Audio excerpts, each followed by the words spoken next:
so much for the subscription. How are you doing? How are things? Okay, disinformation campaign. Guild Mage. Guild Gate. Spooter's interesting. But the green is just so weird. I'm just gonna take the disinformation. I don't know that I wield a Guild Mage, but this good stuffs. Hey Snuggle Bunsies! How is everybody? I figured I'd at least do the drafting portion of this before we finish the, like, overview of the set. Yeah! Yay, Pride! Happy Pride! My favorite story currently is that DeSantis was like, no lighting up rainbow bridges in Florida, and then everybody just came on and waved their own lights on the bridge. That made me so happy. Hey, Hero! Ooh. Notion Rain is fine. I think I'm just gonna take the Notion Rain. I mean, yeah. If I'd taken the Spooter, I would take the Swarm Guild Mage.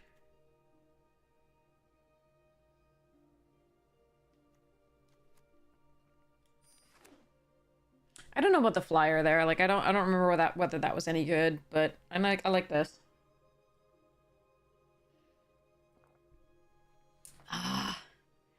I fixed my mower, which was nice. My lawnmower. Turns out behind the blade, it was kind of like invisible, but there were like long blades of grass around the sort of like the axle of the blade. I fixed it, and then I did the side lawn. Burglar rat. Guildgate. We'll see how this goes. Ah.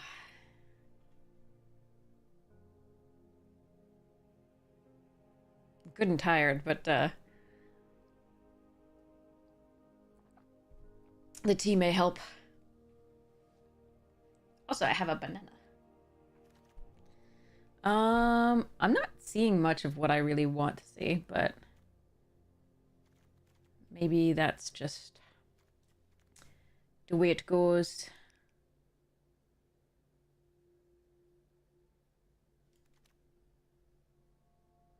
Meh. Prey upon. Meh. All right, we'll still with this and see what happens. Okay, Gorgon's fine, and Dimir Guildgate. Radical Ideas fun in the Izzet deck more than what I have here. Do I want to take this or this? I think I'm gonna take the Guildgate and move. Well, Gorgon's good enough to take. Get the mana. Okay, Whisper Agent's good. Another Swarm Guild Mage. That's fascinating. I'm gonna take the Whisper Agent. It surveils for my thing. Okay. Golgari Findbroker. Child of Night's fine. If these are just going around, I wonder if I should just splash the blue. I'm gonna take this. There were a couple of Golgari Guildgates going around. These are one of the, like, only reason, like, chaining Findbrokers is, like, one of the only reason to be in Golgari. Because, again, anything with green is the weakest in this set. But everybody knows that. So if people are just not going to take it, we'll do that.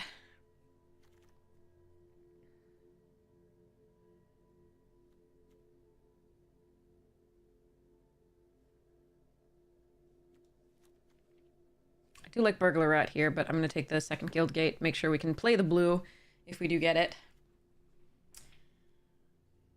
Alright. See how this goes. Your cheeks are quivering. Clapping.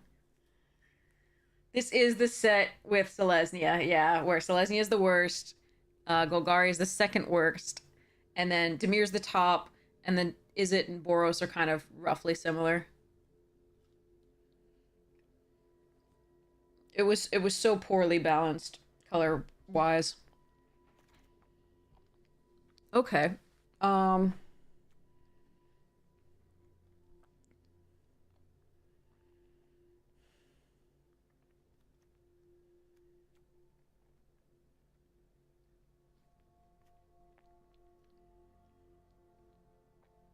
Ew. Alright, well. See how this goes. I had a nice start, but I wasn't, like, the first, like, few here, but meh. I'm not seeing artful takedowns. I'm not seeing, like, more things like, and obviously somebody took the, mage.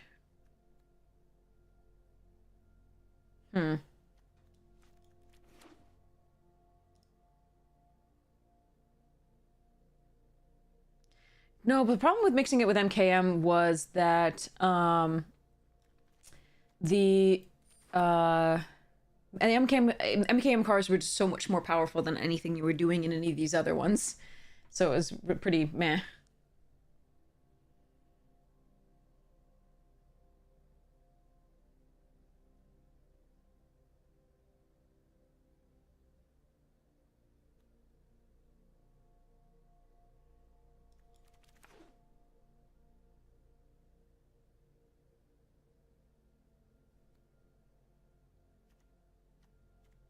Yeah, I don't like the start, but you know, could find a way out.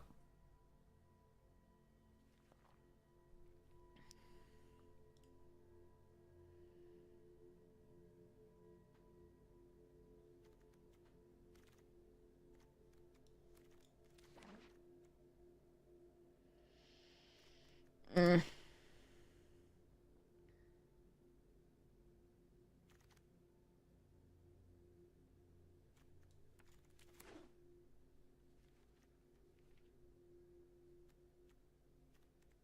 See what our second pack looks like.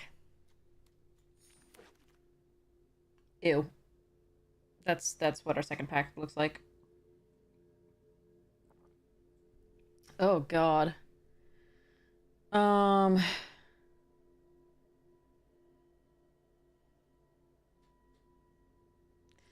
Capture Sphere, Gorgon Rat, and Siege Worm and Severed Strands. Um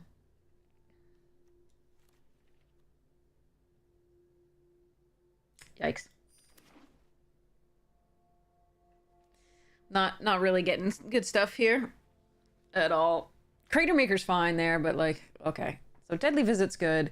Whispering Snitch also okay for like a Surveil deck. We don't actually have that much Surveil. We're kind of just like base black and trying to work within that framework.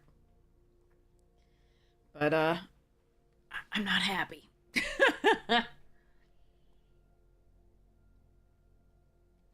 Everything that's mid to you, yeah. I mean, the Demir stuff is pretty good for the most part.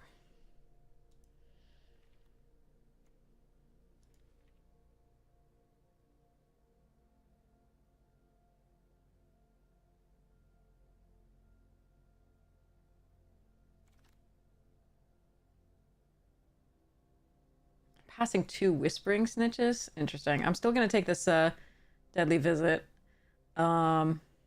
Inescapable Blaze does end some games. Alright, so we've got 2 Deadly Visits. We've got a Severed Strands. At least we have some removal. This is our best card, but we don't... I mean, we've got Surveil and the Notion Rain, the Whisper Agent, and the 2 Deadly Visits, but like... Man. Alright, Deadweight, Indrik, Child this. Now, Watcher is the best of these, besides maybe the Indrik. Indrik was really good. I think I'm gonna... Oh, man. I think I should just decide here whether, like, the 2... Like, Deadweight is really good. Child of Night is a perfectly serviceable thing. Pitiless is fine. This is the best of... These 2 are the best cards. I think I have to decide here whether I'm gonna really commit to the blue. Because it's possible I'll get a stronger Golgari deck, but I like this card so much better. I'm gonna take the blue and see whether I can make it work. Probably gonna be more heavily black than blue, but see how it goes. I can splash green, but I can't like run full on green most likely. Huh. Chromatic Lantern. I mean, Muse Drake isn't awful.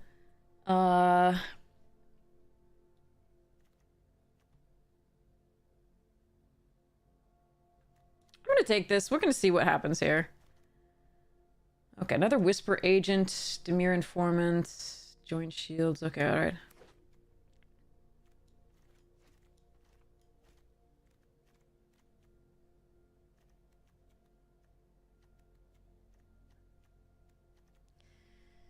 So, are there bombs? Yeah, there are bombs. They're not in the same way that there are bombs in the current sets, though. Not gonna lie. All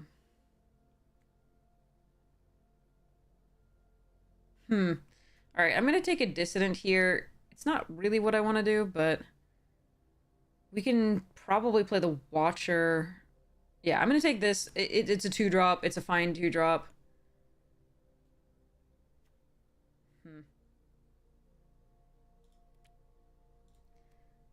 Don't like where this is going.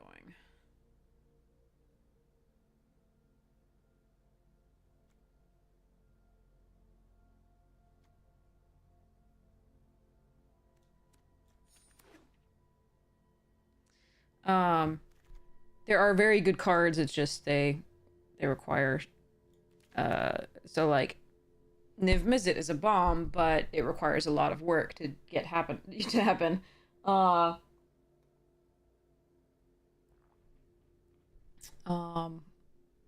Selesnya actually has hold on, sorry. Meh, we'll see about this.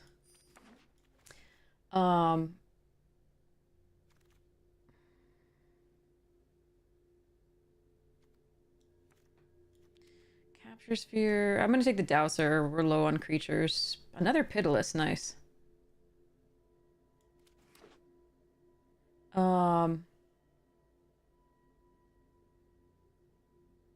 There were good stuffs. No, this does not feel good. We're not getting the signpost. Someone else is in Demir because it is the best of the stuff. But so everybody's competing over it right now. I'm trying to think of the other bombs. It's been a while since I've played this set, but like Selesnya has a bomb in like the March of the Multitudes or whatever it was, where you could convoke and make 1/1s with lifelink. Night of Autumn is great. City Watch Sphinx is the best of these. Unexplained Disappearance also fine.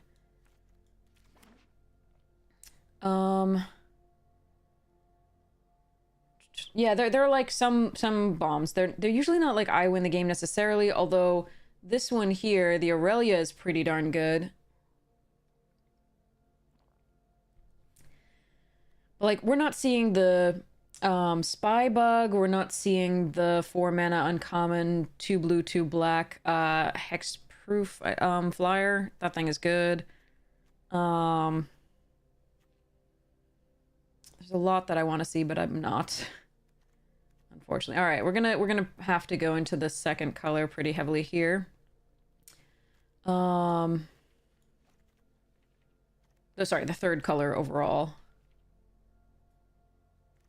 Pilfering Imp and another City Watch.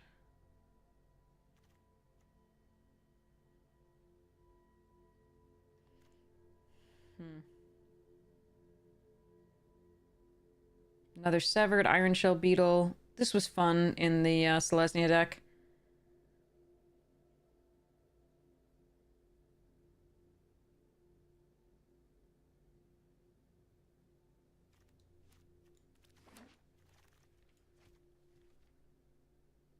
Ah, Takedown. That's a nice one. That's a really nice one. Conclave Guildmage was fine. I think we take Unexplained Golgari or Muse. Okay. Let me think.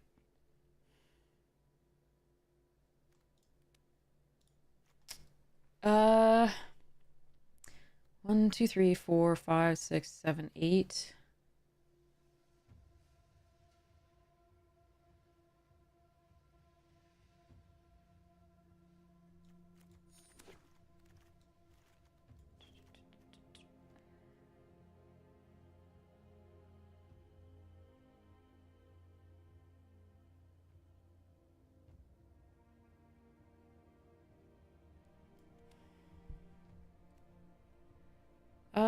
I'm just gonna take a 2-drop here, actually.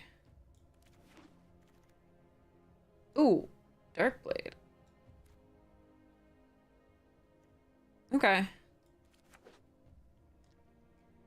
I don't know that. Okay, now that I don't know that I'm gonna make. I think I've actually made enough of a deck in the others that I can avoid running the.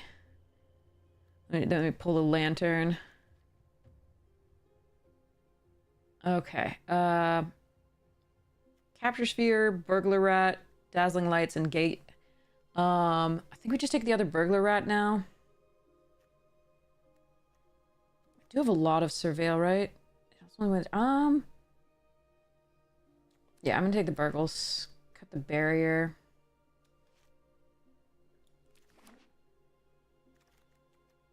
Maybe they just weren't opened. No, it's unlikely that they weren't opened. Okay.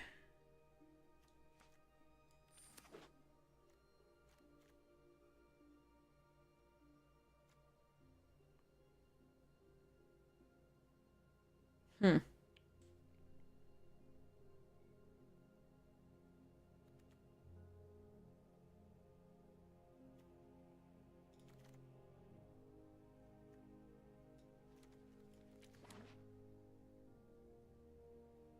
I really don't like Barty bats.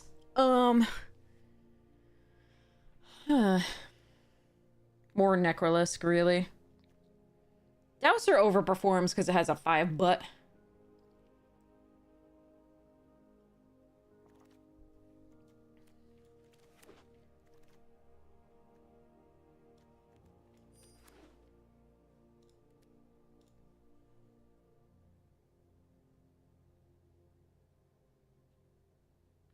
The Burglar Rats are nice to be able to sacrifice to the Severed Strands as removal. Alright. You Surveil. 1, 2, 3, 4. Whisper Agents 5, 6. Watcher in the Mist 7.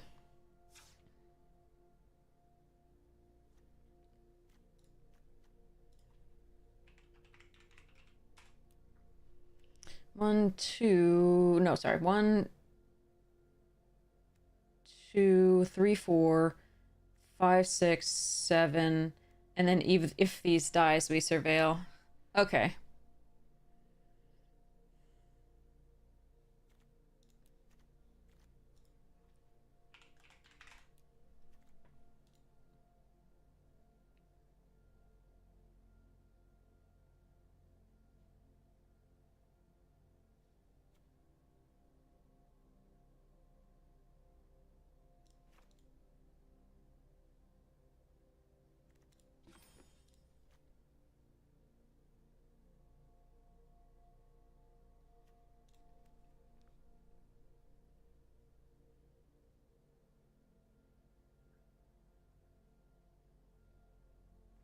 Could also run the barrier. It surveils, but I don't think that's correct.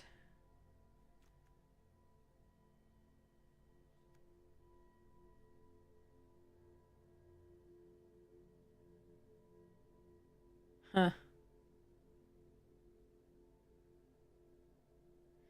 I mean, it's correct if I run this menagerie. Like, but I'm almost never gonna be. I'm almost just gonna be one. Always gonna be one who just like 2, 3. I don't really have. This isn't worth running just for that. I don't think.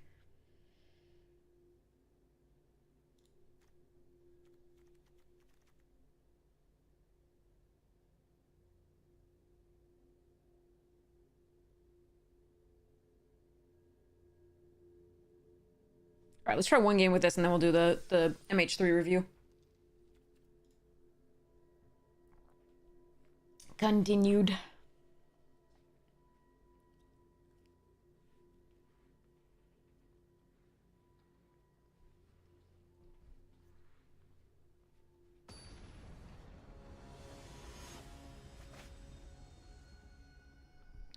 Tomate. It's not spelled correctly, though. Wait a little. Oh my god, that's freaking slow. Still doing it. Hopefully this format's still slow. That's a thing.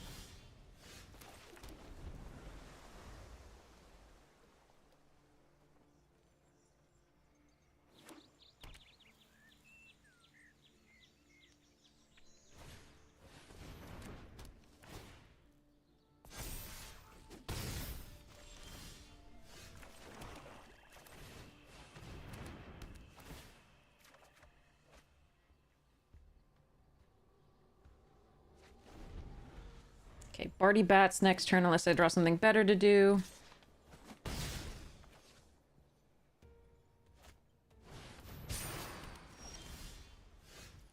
That is actually better to do.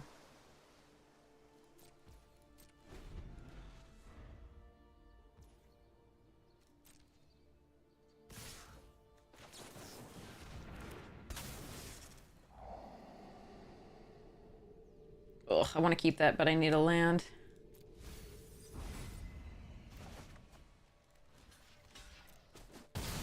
Oh, good. I like getting to kill that. I need to land to deadly visit the centaur.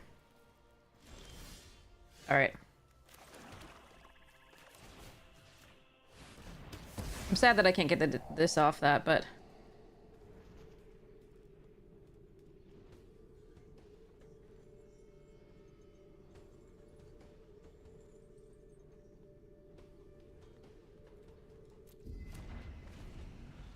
Alright, hopefully I don't die this turn. I could have put Burglar Rat in the graveyard for the gruesome, but I think we're doing something else here.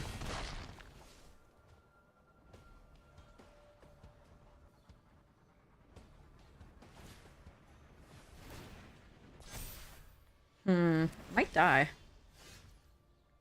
I was hoping they wouldn't be able to empty out their hand quite then. In which case I should have taken the Pitiless.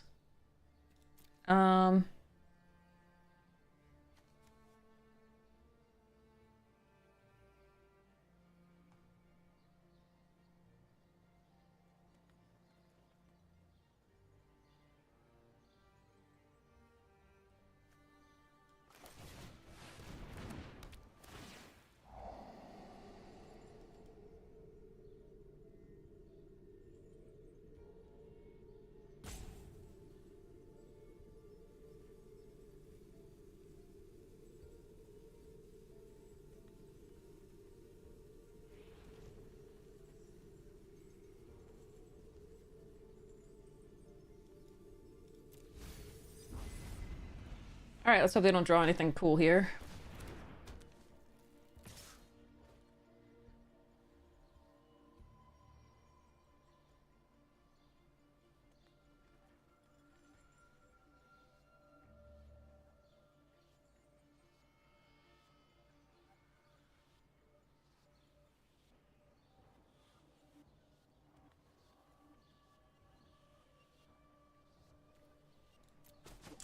I might still be dead.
But wait. Why? You knew I had this, too.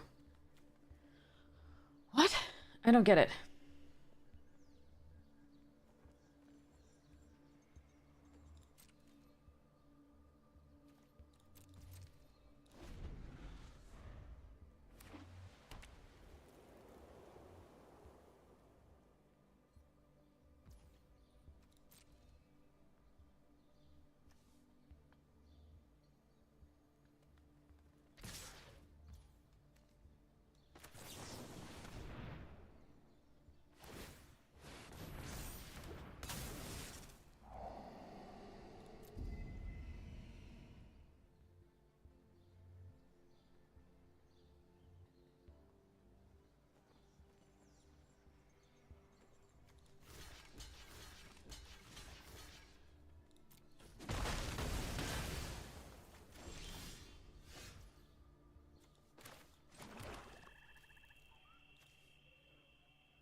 Well,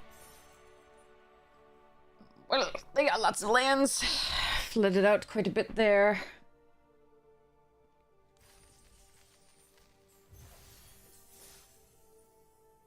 Okay. So, MH3, the rest of this stuff in 1 second. I'm gonna run to the restroom. BRB.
Okay. All right, so last time we ended on the, we were gonna start the next time with the Drownyard Lurker. I remember this. Eldrazi, yeah.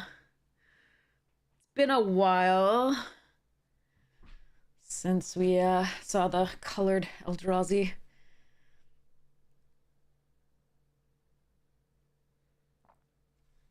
Okay. So, we have Drownyard Lurker. It's 7 for a 7/7 vigilance, common trilobite.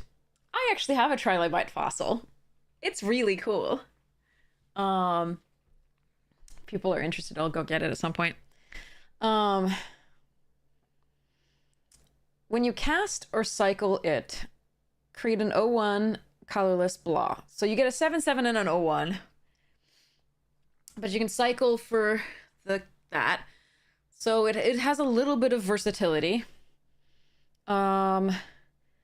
This is something, so basically with that red card that we saw that makes 3 little 0/1s if you don't cast any of the cards that you exile, that will then be put into your graveyard.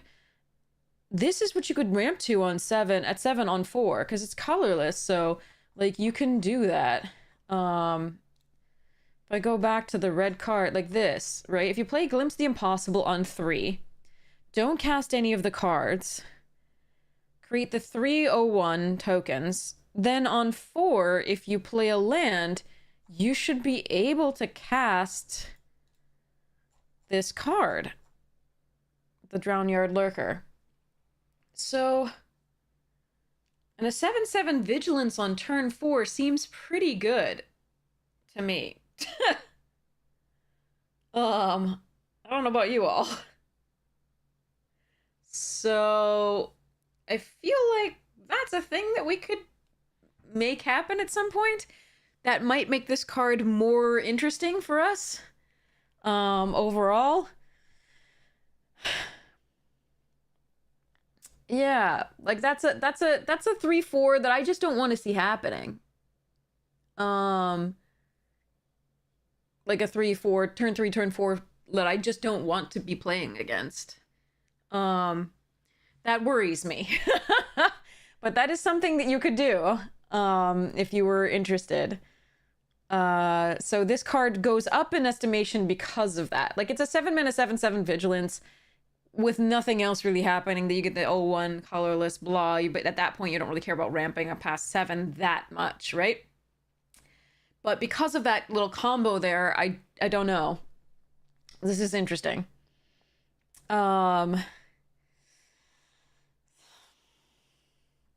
So, like, where normally this would be like a you know, low, middle of the low pick, like, or low of the low pick, that might make this go up in estimation. Like, you don't want to get it stuck in your hand most of the time, but it does cycle, so that's kind of nice. So, like, it could end up being, like, upper low as a pick. So, you know, it's a thing. Emrakul's Messenger. That person does not look like they have it all together. Look at the eyes. Dang. Okay, so 2 mana, devoid, 2/1 flyer. Whenever you draw your second card each turn, create an 0/1. Oh god, you can ramp? Okay. That seems good. It's a flyer 2/1 for 2 already. And then drawing your second card, which there are quite a few ways to do that we've seen. We've seen draw 3 cards, right? In several places. So, and actually here as well is going to be underneath here. So I like this card. I think this is an upper mid pick. I think this is really good. Hope Ender Coatl. 3. 2/2. Flash. When you cast a spell, counter target spell an opponent controls unless they pay. That's going to make me angry.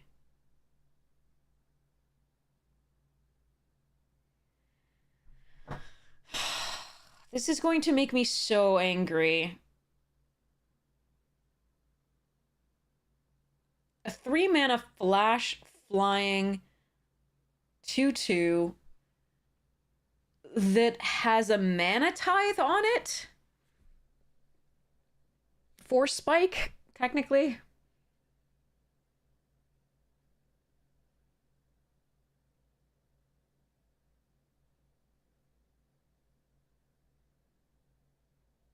This is a really high pick and I hate it. I really don't like that it's in this set. I'm gonna have to be so paranoid about this damn card. Playing against blue. This is gonna be really... This is gonna make Ariana pissy. Okay, well, I mean, yeah, it's a really high pick. I think it's upper end of mid. It might even get to lower end of high. God damn. Hope Ender. Get wrecked. All right, anyway. Moving along. Kozilek's Unsealing. 3 mana. Whenever you cast this creature spell with mana value 4, 5, or 6, yeah, this just so much tempo advantage, like craziness, like, that can't co-op. The Unsealing is stupid, for EDH. Absolutely stupid for EDH. It's okay for draft, too, because you do have quite a few 4s and 5s often in a deck. Oh, and you've got Prototype, and you've got Affinity, so... in this. So this actually could be a you know, pretty high pick in limited too, but this also this is just nuts in Commander. Yeah,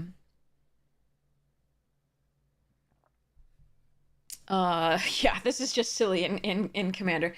I think this is a high pick in this too, because we're just seeing a lot of, like I said, Affinity. We've got, we've got Prototypes, which means that you can either cast them early, or if you get them later, you can cast them later as the bigger, and the bigger, that means you won't lose the game to just not playing anything because you put all expensive spells in your deck, but they can be the expensive spells to profit from this. Unlike the card that was 4 mana do nothing on its turn, this one's a lot more versatile because it's 4, 5, or 6, and it's played on turn 3. And doing nothing, not affecting a board on turn 3 is not as bad as not affecting the board on turn 4. I think this card is silly, and I actually think it might be, hey Vidi! I think it might be an upper mid pick at some points. Like, it depends, like, I feel like it's gonna be like you're gonna take it once you've got a few things, a few more, expensive things. Once you're already kind of in Affinity or other stuff like that. But it's another reason why, the Lurker is okay here too, because it draws you 3 cards if you're doing the 7 mana one. Again, if you're playing a 7 mana 7/7, in limited, it's a little bit less horrifying than it is in Constructed, but it's less bad. Still bad, but like, you know, it's fine, this thing, but it's not great. But yeah, so this is, yeah, this might be an upper mid pick. I think I'm gonna put it at mid for now, but like I think it's upper mid. Is the like it's got a ceiling that's really high within the mid. Petrifying Meddler, 5 mana, 4/5. When you cast a spell, tap up to one target creature and put a stun counter on it, and it has reach. Nice, I like it. That's an upper low.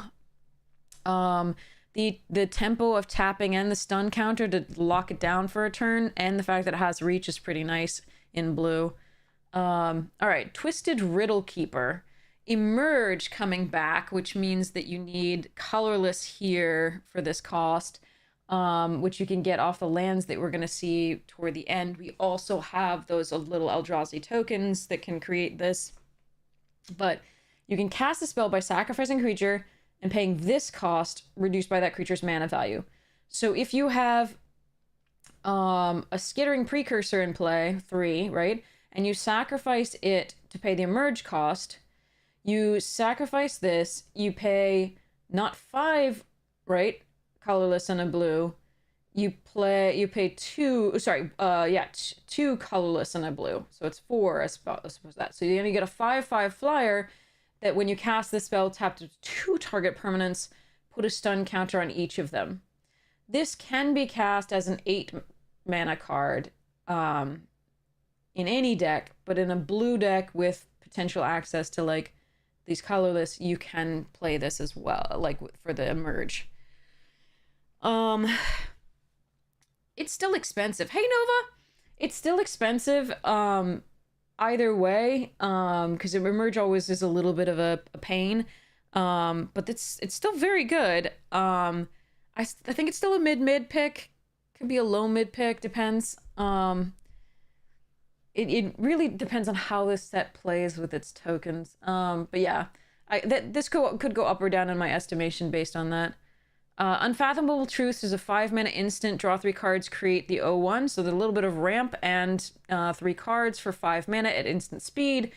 Jace's Ingenuity can go suck it, I guess. That was like 3 mana, right? 3 mana, right? Hold on. Three cards? Yeah.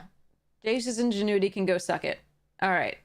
So, because it was double blue and just draw 3 cards. So they're upping Jace's Ingenuity into draw 3 cards and get this for 1 blue and 4.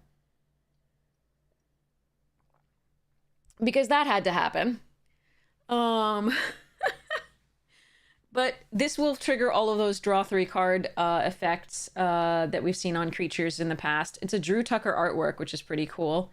You may remember Drew Tucker from like was it Merc Lurkers? What were they? Like oh man, from the like original stuffs. Merc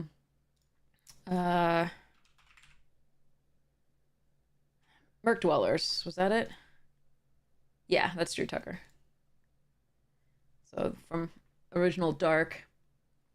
So this is Drew Tucker's style. Here's the thing. Yeah, power creep, it's real. So Fanged Flames. Oh, sorry, so this is probably going to be actually get to the low mid area, despite being an uncommon, being a common rather. So pretty good. Triggers a lot of things, draws 3 cards. It is a 5 mana spell, and it's not going to get cheaper unless you already have like ways to sacrifice things to get it, but it does trigger a lot of things, so it might actually reach the lower mid despite being a common. Fanged Flames, 2 mana devoid, deals 4 damage to target creature or planeswalker. If that creature or planeswalker would die this turn, exile it instead. Sorcery speed, does creature or planeswalker, seems good. We just played in cube, we have a 4 damage spell for 2 that we just played that. It was lava something. Oh, it's, anyway, this is really good and at common. So it is a sorcery, but it does trigger the prowess stuff. It does target creature or planeswalker. It exiles instead of putting it in the graveyard. And since we've seen a lot of recursion in this set already in black, We are pretty happy about that exile part. I have seen a lot of really powerful Eldrazi that have 5 toughness. You can see a couple right next to it, 5/5, 4/5, freaking 7/7, 3/5, 2/5, or like 0/12, right? So this card has only a limited amount of like usefulness against certain decks. Lava Coil, that's the one. That's the one. Only creature on that one. Not Planeswalker. But yeah, Lava Coil. So this is just better than Lava Coil. And Lava Coil was uncommon. So, yay.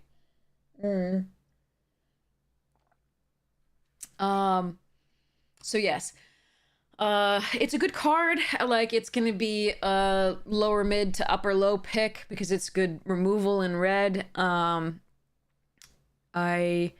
It's not great removal is the problem, and you know, like I said, it's gonna be bad against certain decks, but unfortunately you might have to 2-for-1 yourself sometimes, as is the case with red anyway. Oh, Obliterating Bolt did the same thing. Yeah, but Obliterating Bolt was also uncommon. So they have, in fact, decreased it to common. All right. Frogmere Enforcer. Affinity for artifacts. There you go. So, like, again, if you have affinity, like, these two love each other. You know, it's a mirror. So, 4/4. So it's Mirror Enforcer. But it has a color identity. It has red. So you can't put it in your, you know, affinity EDH decks that are colorless or blue. But there you are. It's red. So if you want to do affinity and make a 2/2, but you have to pay red, you're not going to be able to have this one for free. But if you have 7 artifacts, it's a free 4/4. Again, these go really well together. This one's gonna be probably a pretty high pick. So for, like mid, I think, not upper mid, but mid could go up in my estimation. It could be they just pick all of these and do all the things, but I think it's okay. I don't think it's gonna be a high mid yet, based on what I've seen of the set. Like, it's close, but not quite. I think it's mid currently. Ghost Fire Slice. Yeah, it has no color technically, the void, but like this is actually a color identity. We're finishing up the commons and uncommons. We're going to be going into the mythics and rares next. So Ghost Fire Slice. It's devoid, has no color, even though it has a color identity for commander. Spell costs 2 less to cast if an opponent controls a multicolored permanent. So we've seen a bunch of multicolored permanents in the uncommons and commons here. So it'll be 1 mana, 4 damage to any. What? Ghost Flame was 3 damage. Wow. Okay, but 2 less to cast. Okay, so 3/4 instant speed, or sometimes 1/4 instant speed, can go to the face too. Dang, that card is good. I think this is a high mid pick. It could even go. No, I think it's high mid pick. I don't think it's going to go into the. I'm sure the rares and mythics are going to make me regret putting anything into the upper tiers, but. Yeah, high mid pick here. That's a really nice card. Again, as we said, there's a lot of 5 toughness that we've seen amongst the Eldrazi, etc. So against certain decks, you're gonna still have to 2-for-1 yourself, or like go wide enough and then just hit face with this. Skittering Precursor, 3 mana, 3/3 menace. That's already nice stats. Whenever you sacrifice a non-token permanent, create an 0/1 colorless Eldrazi spawn creature token with sacrifice this creature, add blah. That's really nice because it gives you further sacrifice fodder. We've seen some really good sacrifice outlet type things in the black that we were really happy with. And some payoffs for sacrificing things. So this is really nice. I think this is a mid pick. That's pretty cool. Wait, what? Oh no, Siege Gang Commander's back. All right, Spawn Gang Commander. 5 mana for a 2/2, as the Gobbo was. When you cast a spell, don't create the Gobbos, create 3/01 colorless, which isn't the same as 1/1s. Very much not the same as 1/1s. Sacrifice this creature, add colorless, and to actually activate it, you need 1 and a colorless to do that. Sacrifice an Eldrazi. It deals 2 damage to any target. Now, that said, you're going to have more than just, you know, in a draft deck, it's easier to have more of these Eldrazi spawn creature tokens than just the 3 that it's going to make. So, whereas the bodies that it puts into play are less actually relevant, the fact that you're going to have more fodder to throw is pretty interesting here. The fact that it does require colorless to activate, again, does mean that the lands that we're going to go see coming up are going to have a lot more significance. You're oftentimes not going to want to sacrifice them to fetch the colored mana that they can fetch up. You're going to want to keep them so that you can activate these abilities.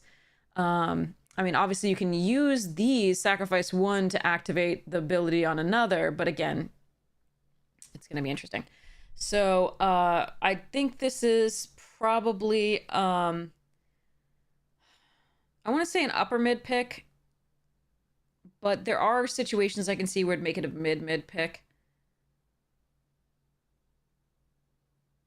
So, but yeah, I'm going to go upper mid for now. Void Pouncer, 2 mana, 3/1 devoid, kicker 2 and a colorless. Yeah, okay, but not bonkers. Yeah. Void Pouncer. So if it was kicked, so meaning if you paid 3, a red, and a colorless, if Void Pouncer was kicked, it enters the battlefield with 2+1/+1 counters and a trample counter on it with haste. So it ends with the 2 modifiers, +1/+1 counters, 2 of them, so it'll be a 5/3, and it'll have trample. A trample counter as well, and then it'll also have haste, not a haste counter. That doesn't need to be a thing, apparently. And I can see why. So this is a 3/1 already for 2. It's an Eldrazi. It's just it's something that's giving you a lot more versatility for a 2-drop than you would normally get. I think it's a perfectly serviceable 2-drop. I think it's probably a upper low to middle low pick. It's fine. It does what you want it to do. It's aggressive as an Eldrazi. It's a 3/1. It can also potentially be bigger and attack with trample. So, Basking Brood Scale. 2 mana, 2/2, already fine. And with Adapt 1, again, that's a good in this color, because the modified creatures matter, and especially +1/+1 counters in particular. Whenever 1 or more +1/+1 counters are put on it, you can create an 0/1 thing. So you can keep getting value out of it if you're going to modify it with counters in the future. And we've seen a bunch of cards in green that add +1/+1 counters, and a few cards in white, and some in white-black, as well, the signpost. And black-green, the 2 signposts. So yeah, this is a good card. I like it. It ramps you if you are in need of it. So I think it's quite versatile and quite good. I think this is upper low pick. I think it's better than this card by a little bit for what it wants to do in its particular colors. Okay, Repurposer, 3 mana, 3/3, fine stats. When you cast a spell and when it dies, create this. Oh, I like this. This is good. Okay, so it's the 3 mana, 3/3 that ramps you, and when it dies, it also. I like this card. I like this card. This is a good card. So I think this is an upper low pick. Might even make it to lower mid on occasion. Like, these 2 are good. This is better than this, but it does cost 1 more, of course. So, yeah, I like this card. Path of Annihilation, 4 mana, enchantment, devoid. When it enters the battlefield, create 2 of the little tokens. Eldrazi you control have tap, add 1 mana of any color. So you don't have to sacrifice them to create the colorless. You can just tap them to add any color. Whenever you cast a creature's both mana value 7 or greater or gaining 4 life. This is interesting. I like it if you got a lot of the Eldrazi repurposers, right? And if you got a lot of the things that just like make O1s. There were a few like this, right? Emrakul's Messenger. Like it's a kind of a build around, but like it means you don't have to sacrifice the tokens to create the mana. So it's kind of a little bit of a win more because no, actually it's not. It's not because it's a 4 mana ramp you 2 like you could, but it's ramp you 2 in the form of 2 bodies that can block rather than just 2 lands. So I actually really like this one. The more I look at it, the more I really like this. This is kind of incidental that whenever you cast a creature spell with mana value 7 or greater, you gain 4 life. This is still ramping you for 2, but it's also 2 bodies that can block. And then if you don't need to block with them, you can ramp to on the 5th turn 5, you can have 7 mana already. So I kind of like this card.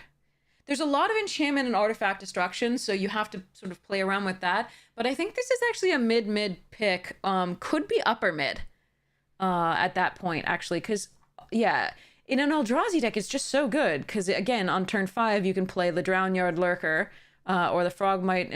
Frogmite Enforcer you can play on... Like, you might have other artifacts, but, like, it would be probably earlier than that.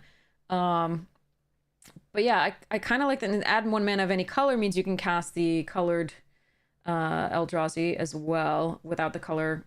But you can also sacrifice 1 to do the emerge cost for that. Yeah, I mean, I like this card. I think it's an I think it's mid, but I think it could be upper mid.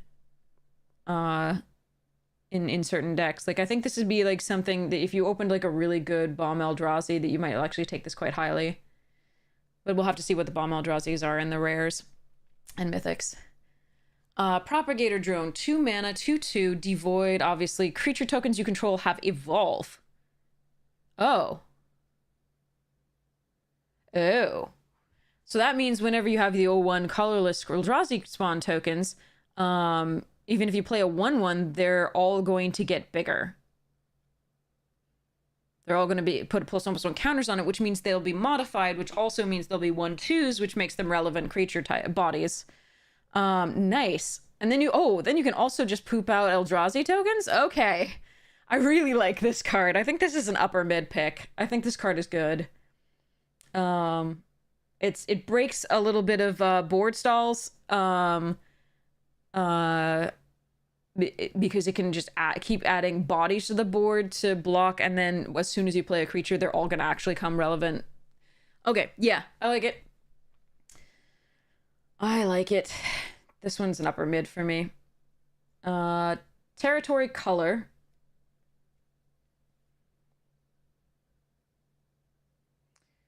Oh, mana weak, you might, yeah, you mean the like the uncommon here, the Cursed Wombat.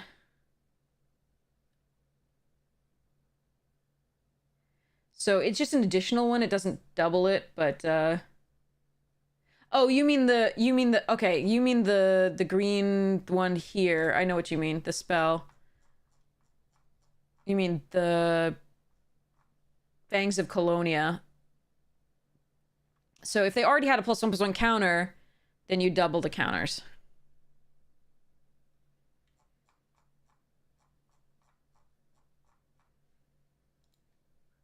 So they'd get another counter, and then they'd have 4 counters if they already had a counter. If they don't have a counter, then that spell is just going to put a +1/+1 counter on all of them, and then they'll have 2 counters.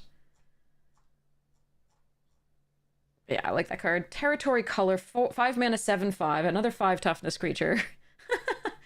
There's so many big creatures that the red kill spells look horrid. Like, ooh, 4 damage, 4 damage. Good luck with that. 5, 8, 6, 5, 6. 5. Maybe you can kill an enforcer. 5. Right? Like, 2, 5, 3/5, 7/7. Like what? How are you supposed to deal with in red with any of this? Anyway, we'll keep looking. All right. Territory color, 5 mana, 7/5 reach. Whenever a land enters the battlefield in control, look at the top card of your library. If it's a creature card, you can reveal it and put it into your hand. Whoa! If you don't put the card in your hand, you mean put it in your graveyard. Wow, that's good. I like that card. That's an upper mid pick. I like that. It may end up being mid, but I like this. Right now, I'm putting it upper mid. Warp Tusker, 7 mana, 6/8 reach, but it has that cycling. Okay, so I guess this is probably a series of wait, I didn't see a red one yet, but I've seen a blue one. Oh, maybe because yeah, I've seen a blue one and I've seen a green one now. Whenever you cast or cycle this, create this, just like the other one. So okay. Anyway, this one, like I said, it also can be cast off that red spell on turn 4. Like you can ramp to the 7-drop. Well, it was a 6/8 reach, not bad. And this also has the versatility of being cycled. So I think it's an upper low pick. Pretty cool. Wumpus Aberration, 4 mana, 6/6. When you cast a spell, if colorless wasn't spent to cast it, target opponent may put a creature card from your hand onto the battlefield. Well, if they have no cards in hand, it's already going to be just great. 4 mana, 6/6 trample. If you have any colorless to cast it, that's pretty good. I think this probably, because of the lands, there's like so many. Yeah, these cards from Modern Horizons 3. There are so many like ways to produce colorless that we are going to see coming up, if people were telling me correctly, for the like Evolving Wilds type lands that produce colorless. That I don't think this is going to be hard to do. I think it's a really good card. Like a 4 mana 6/6 trample seems decent. So I think probably an upper mid pick. Titan's Vanguard, 5 mana 5/5. When you cast a spell and whenever Titan's Vanguard attacks, put a +1/+1 counter each colorless creature you control. Holy crap. Oh, and it's Richard Kane Ferguson. Yeah, that art is always, yeah, recognizable. Okay.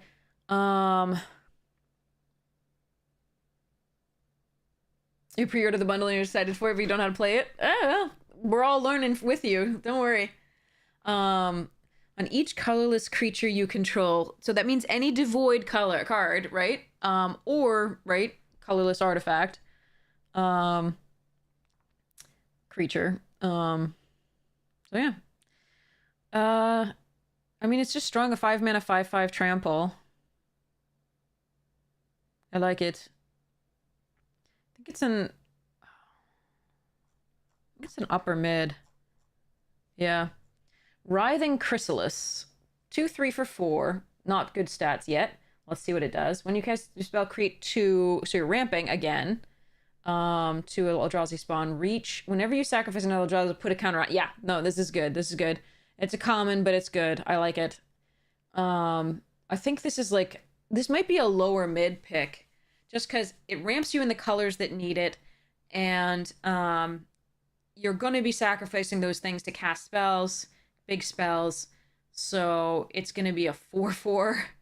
4/5 pretty easily, right? Just one when you sacrifice one, but it's going to be huge if you sacrifice both of them. So, sorry, it's good.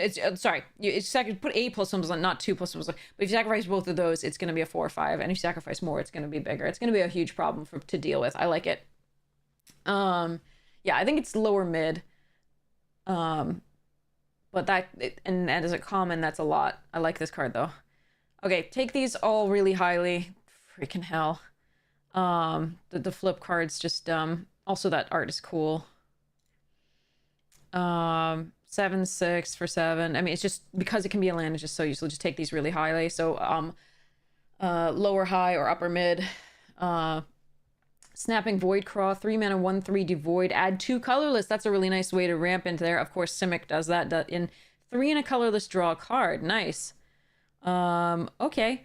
So I think this is upper low. But it is pretty cool. And you do have to be in those colors. Wastegate, Battle Mage, 1 and a colorless. You can't cast this with something else. the kicker blue and or one, sorry, green and or one and a blue. I can do this. So this is a battle mage from like back in the invasion block. There were the battle mages. So this is hearkening to that. If you flicker the land, they would come back as the face. You could choose. Yeah, I think you could choose to come back as face. Yeah. I don't know of a lot of things that flicker lands.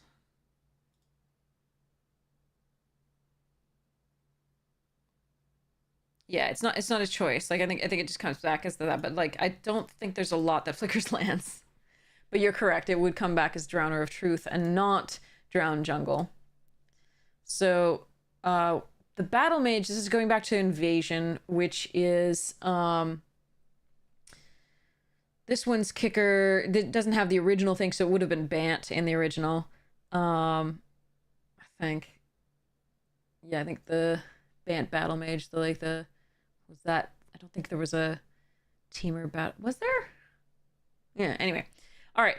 But we have the waste here, so, and then you can kicker green. If you kicker green, you exile target artifact or enchantment. That's important. There's more artifact and enchantment destruction. We've seen a lot of that. If you pay the 1 and a blue kicker, return target creature an opponent controls to its owner's hand. That's really strong.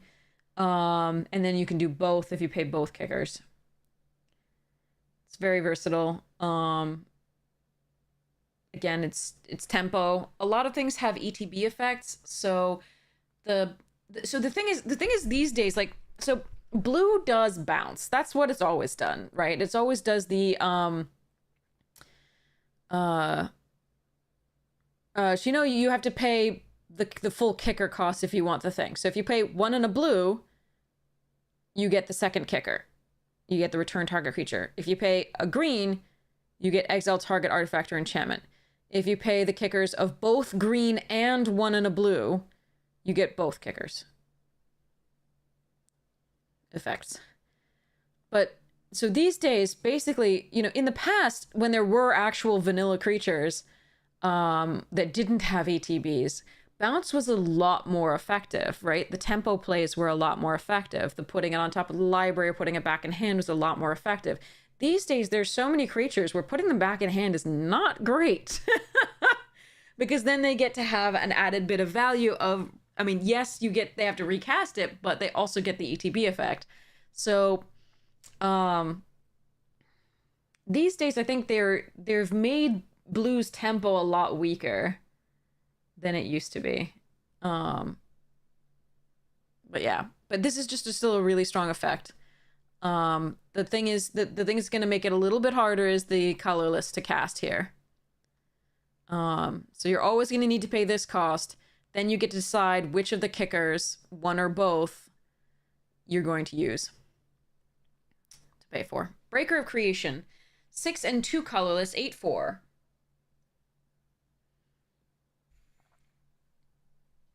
What?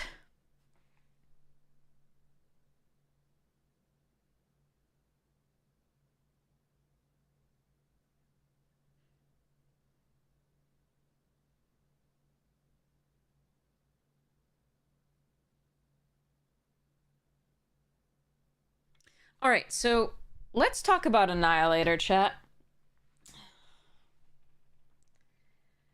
Annihilator is an ability that says whenever this creature attacks, defending player is going to sacrifice a number of permanents equal to the number after Annihilator. So if it has Annihilator 2, when the creature attacks, trigger's going to go on a stack, defending player is going to sacrifice 2 permanents.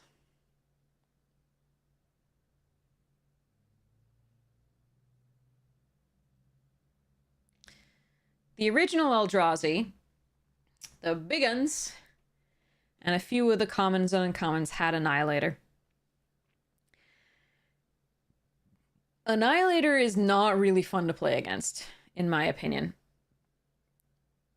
It also sometimes feels bad to play. I don't know why they brought it back. I get that it's kind of an Eldrazi specific mechanic, but there are so many other Eldrazi specific mechanics that you can bring back. Or you can create a new one. I am not a fan of Annihilator. This set does produce a lot of tokens in the form of Eldrazi spawn, which might mean that Annihilator isn't as horrid as it normally is. But it's still bad.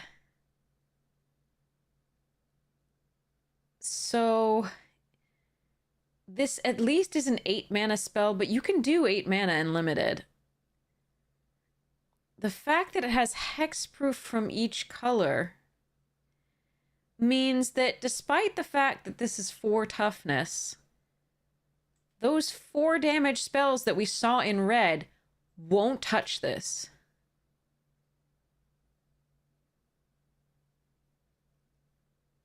You cannot target this with a spell that it has color. The only one that you can is this Ghost Fire Slice, because it has no color. You can't target it with Feign... Oh, wait. You actually can. This card has no color as well. Sorry, I thought this one still had color. Okay, you can target it with those. Those are the only ones you can target it with, though, because I haven't seen anything else that has the void and targets in white or black. But I could be misremembering.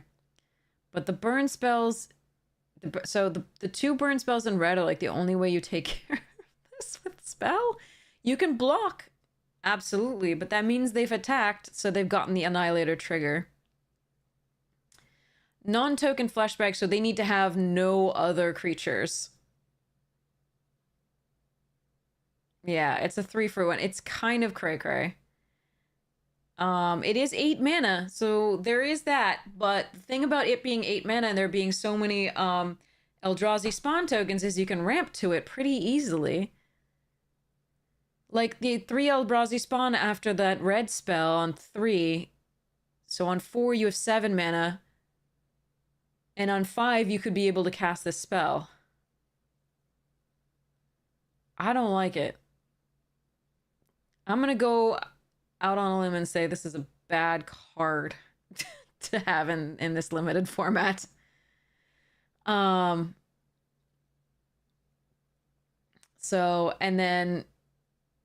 you gain 1 life for each colorless permanent you control. That's going to be a lot of your Eldrazi's, if this is an Eldrazi type of deck. Oh, I don't like this card. I mean, so it's a good card. You can take it. Go for it. It's probably an upper mid pick. At least the first one. I don't think I'd go for more than like 1 of them in a deck potentially, but maybe 2, maybe. It depends on exactly how many are the other things you have, but it's gonna be miserable, and I don't like that it's in the set for limited, because it's not good enough constructed. As far as I can tell. Anyway, maybe it is. Maybe they have the like craziest like generation of Eldrazi tokens ever, and this just becomes like a 4-drop every time. In which case, probably quite good. So anyway, Eldrazi Ravager, 6 mana, but one of them's colorless. It's a 6/6, Annihilator 1. Oh god, another Annihilator. Sacrifice 2 Eldrazi, return Eldrazi Ravager from your graveyard to your hand, so it has recursion and you can cycle it. This is an upper mid pick. This might even be lower high. These 2 are gross. I don't like these. They're treating, to me, they're treating this colorless cost as hard to do. They seem to be treating it like that, as harder to do than I think it looks like it will be.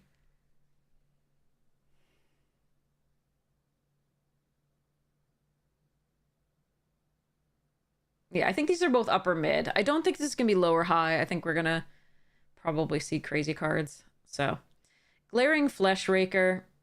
Like, this is just a good card. Ugh, anyway. Glaring Fleshraker, 2 and a colorless, 2/2. Whenever you cast a colorless spell, create one of these. Oh, charming. Whenever another colorless creature enters the battlefield under your control, deals 1 damage to each opponent. Gross. Okay.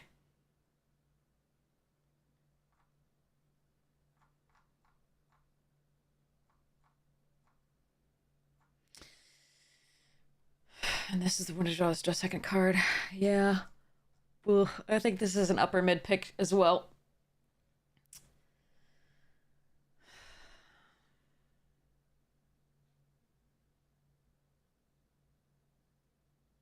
Yikes. Okay. This is a colorless spell, by the way, so idle counts. Like your artifacts that are colorless count. Not just your Eldrazi that have void. Alright, Idol of False Gods, 2 mana, 1 and a colorless. Tap, create an 0/1 colorless Eldrazi spawn creature token with sacrifice creature. Oh, wow. Okay. So you can use the lands to start creating the creatures. Whenever another Eldrazi you control dies, put a plus +1/+1 counter on this. As long as Idol of False Gods has 8 or more plus +1/+1 counters on it, it's an 0/0 creature in addition to its other types, and it has an highlighter too. This is going to kill me eventually. I think it requires a lot to go right for the second and third part. Sorry, for the like the second part of it becoming an Eldrazi. I think that creating Eldrazi spawns is pretty sweet when you have nothing else to do. Again, I don't like it as much as I like the Propagator Drone, but it's still good. And it's artifacts for your affinity decks. Again, depending on how easy it is to produce the colorless, which, you know,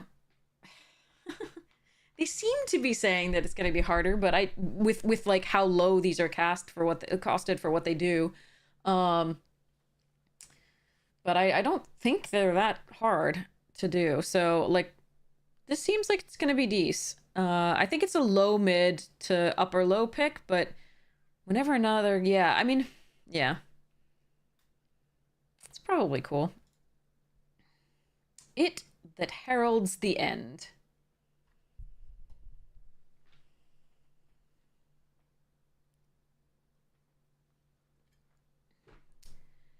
Colorless spells you cast with mana value 7 or greater cost 1 less to cast. And a colorless lord. So other colorless creatures you control get +1/+1.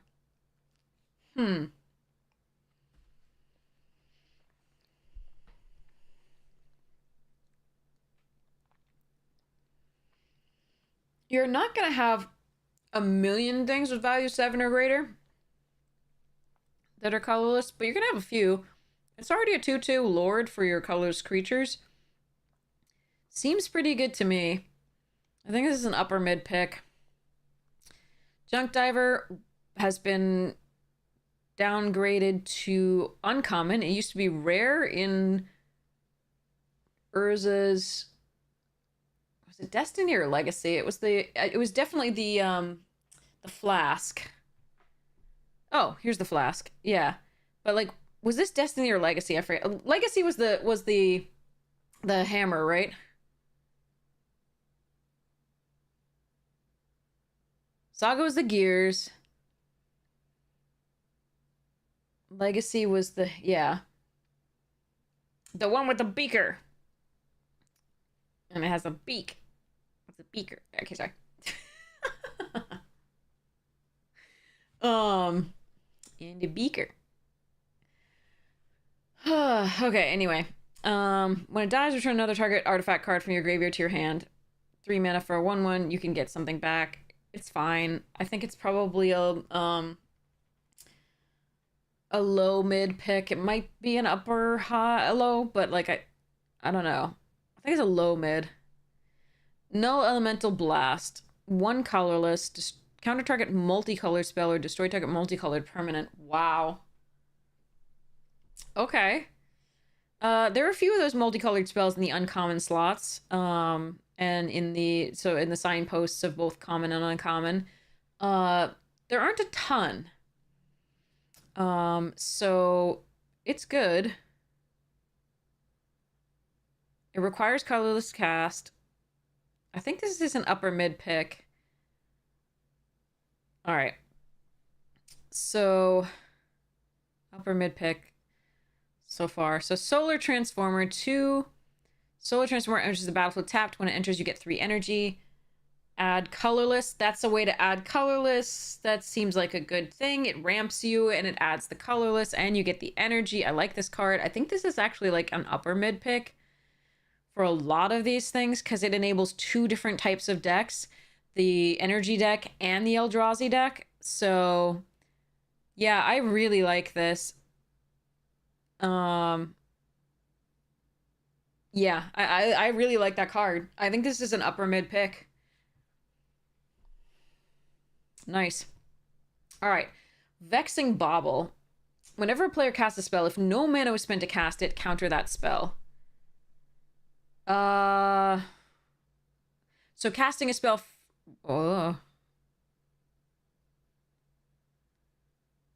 One and tap, sacrifice it to draw a card. This could be used to enable Affinity.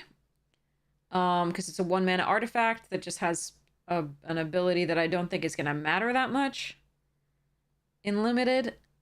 I think this is a hate card for something else constructed. So it stops plot, for example. And it stops, yeah, it would have been great in OTJ with plot. Yes. So it stops plot, for example. It stops casting from like exiles. It's that. So I think this is hating on other things like cast for free, like Cascade. There is a Cascade card in this that's the mace from Commander Legends that we saw. There are a couple Cascade cards. So it will stop the Cascade as well. The card you cascade into. Yeah.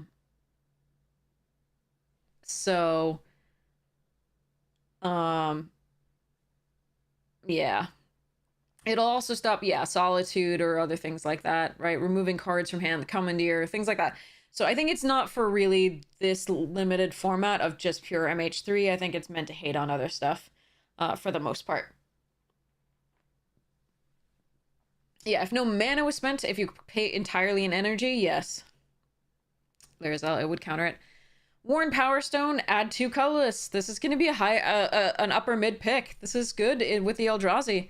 And it ramps you into the bigger spells and the other colors. You're not going to want it in a really low to the ground aggressive like white deck, most likely. But it's really good in the other decks. But I like this in the white decks too, just because it has the energy too. This I like less because you're ramping to fewer things in the white decks. But I really think this is an upper mid pick. This is probably an upper mid pick, but it might be a mid pick just because it's not as good in all decks as it would be in Eldrazi decks. Anyway, Cephalid Coliseum being reprinted from Odyssey. Add blue, it deals a damage to you. The threshold is blue, tap, sacrifice it, target player draws 3 cards, then discards 3 cards.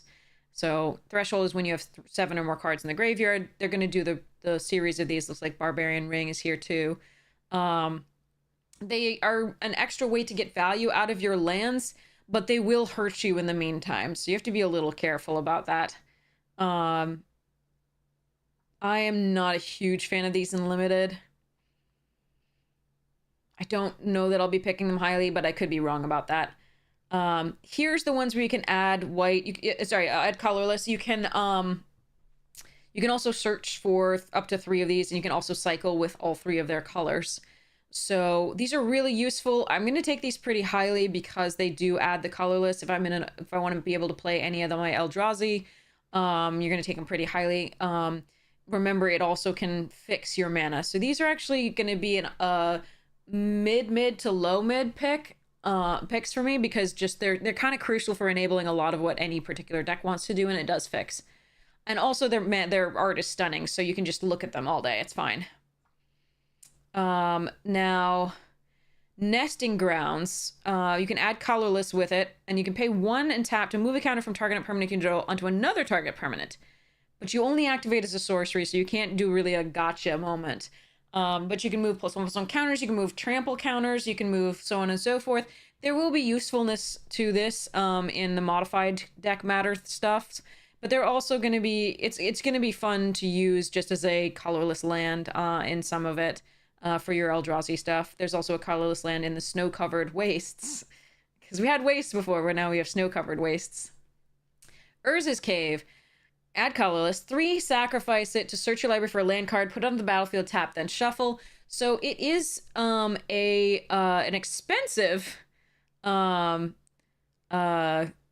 Evolving Wilds, except it's just any land card. It's not basic. It's any land card. This is going to go in so many EDH decks. So many EDH decks. You can tutor for any land you want, which is pretty sick. So that's nutty. I think it's going to be only so-so and limited at all. Like, it's just going to be the same sort of level of use in a, in these. I don't think you can search for the land cards that flip, because I think that when they're in your library or, in the library zone, I don't think that they're lands. I think that they're whatever the face of the card is. But this is going to be about as useful as, like, you know, the wastes overall for the most part in limited. So, but it is nuts in Commander. So, okay. We have now officially finished the commons and uncommons. Let's go find the rares and mythics.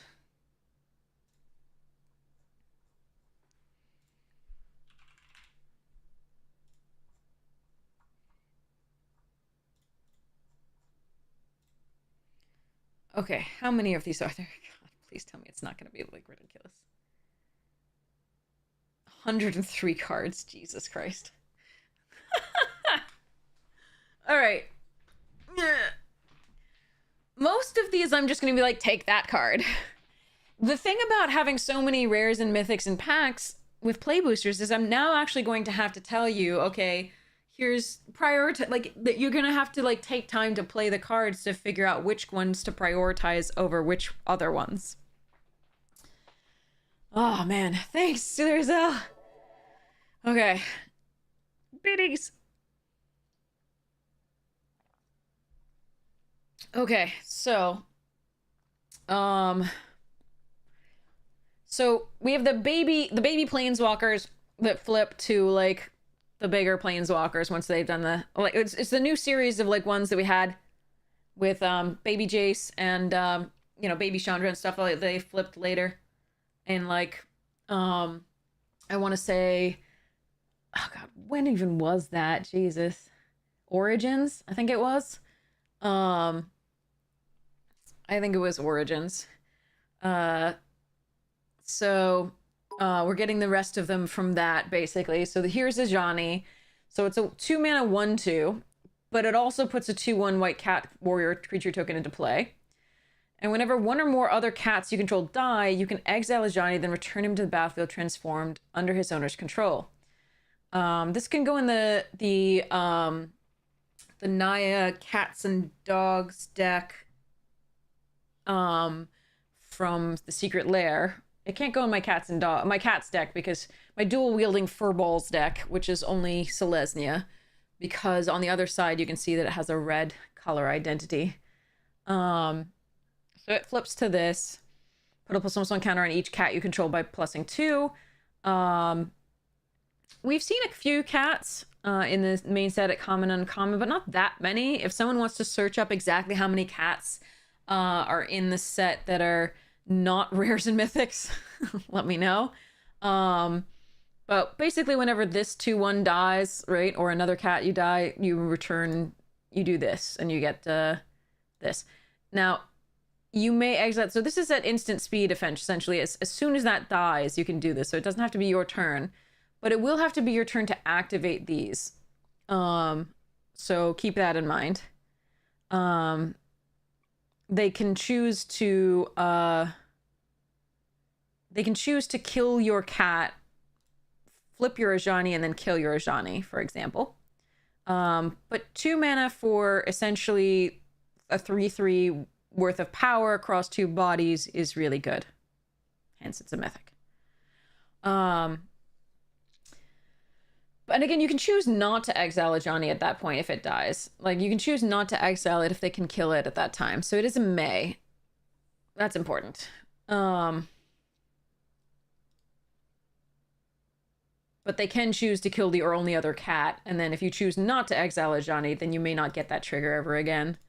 So It depends on how many cats there are in the set. I actually don't remember exactly how many. And we're gonna get a cat right down here, but this is mythic as well, so you're not necessarily 3 other cats total. Oof, including a Johnny Saga and the red cat. Oh gosh. So this may, I mean, it's still useful, still good. It's just not necessarily always going to be the best. Argent Deus, 2 enters the battlefield with 2 oil counters on it. Oil counters. Oil counters.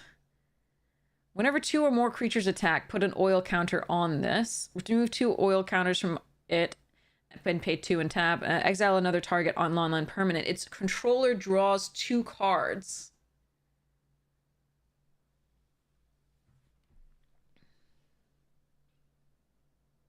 Oh yeah, the off-center art.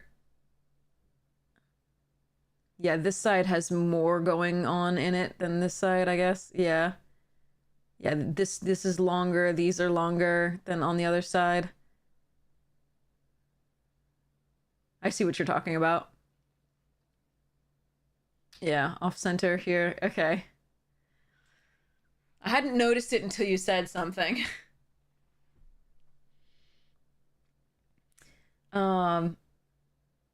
No, that only triggers from in play. The cards have to be in play to have these triggers occur.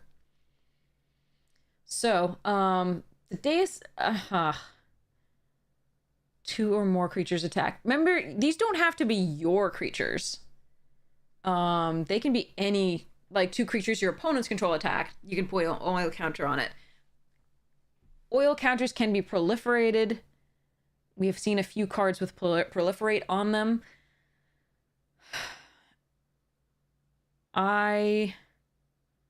So exile another non-target permanent. Its controller draws 2 cards. I feel like you could use it to win the game. But if you're not using it to win the game, I think the opponent drawing 2 cards. Wait, you can exile your own stuff to draw 2 cards.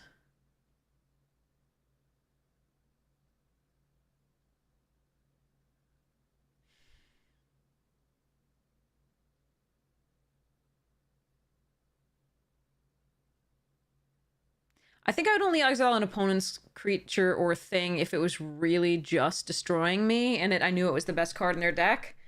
Or if I was going to win the game when I do.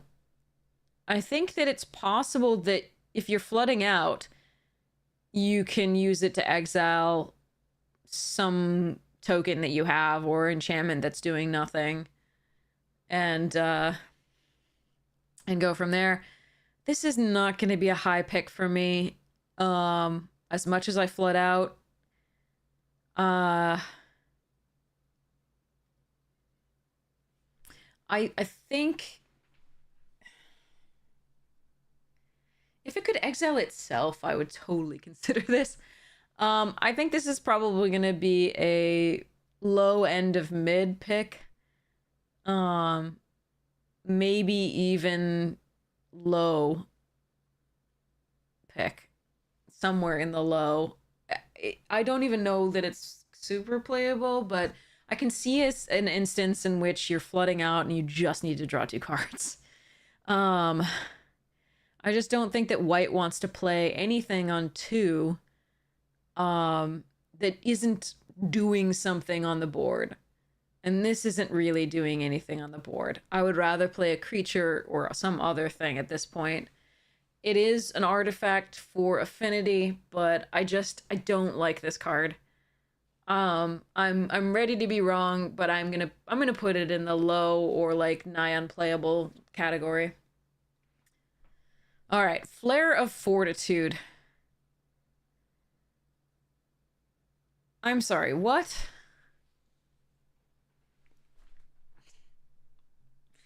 Did I read this card correct? Oh my god, really? Another free-to-play spell. You can sacrifice a non-token white creature rather than pay its mana cost, which is only 4. It's instant speed. Your life total can't change. Permanents you control gain hexproof and indestructible. Play this card. It's very good. It's stupid and limited because it's like Flawless Maneuver and Teferi's Protection and all of those crazy things that protect your creature. This one also protects you for the 1 turn, and in limited that really matters. God damn. All right. Yeah, it's a good card. It's not an expensive fog. Hexproof and indestructible means you can block all their creatures and kill all of their creatures.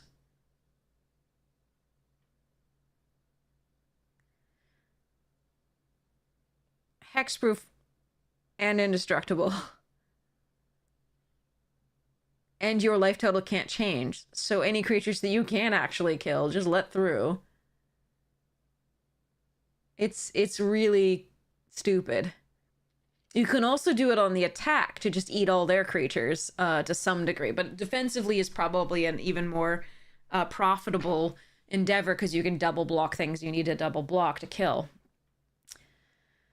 Or you can negate a wipe. Yeah, I don't know how many board wipes there are in this. This card is gross. It's less gross than in Commander, obviously, but it's still stupid. But you definitely want this in the white because you're going wide, you're playing a lot of creatures. And a lot of the time they'll have auras on them. And remember, this is permanents gain hexproof and indestructible. So even if they're trying to destroy the auras or so on and so forth, this does not, yeah. A non-exile or non--X wipe. Because I've heard Toxic Deluge is in this, and Toxic Deluge gets around this because it gives -X, and as anything that's going to die from that is going to die. Indestructible won't help you there. So anything that exiles your creatures, all of them, as opposed to targeting, because it can't be targeted, hexproof is still here. But anything that exiles all or gives all -X, those will still work. But still, this is a silly card. And I don't think we need more of those. We now have like Teferi's Protection, Flawless Maneuver, Chroma's Will, Heroic Intervention,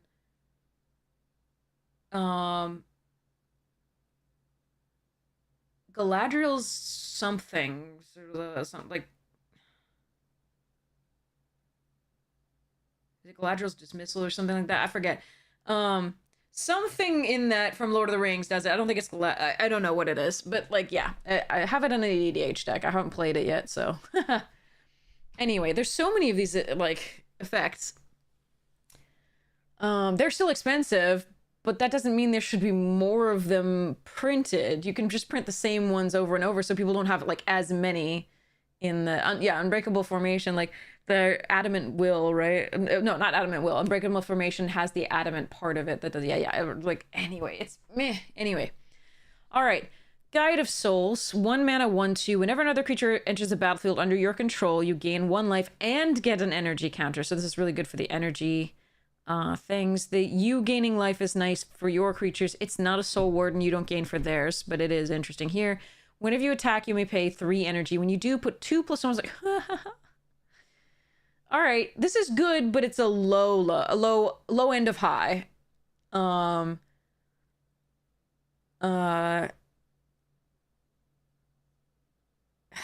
+1 counters and a flying counter on target attacking creature. It becomes an angel in addition to other types. Yeah. So, yeah. Permanent flying is a lot, yes. And it's a counter and it's modifications. You need the, and so the energy, and it's decent to get to 3 this way. This is a very strong card. But I think we'll probably see crazy cards. This requires a little bit of doing, not much, but a little bit. So like, this is really good, but they're both sort of on the lower end of high as opposed to the upper end of high. And this is sort of mid end of high, the flare.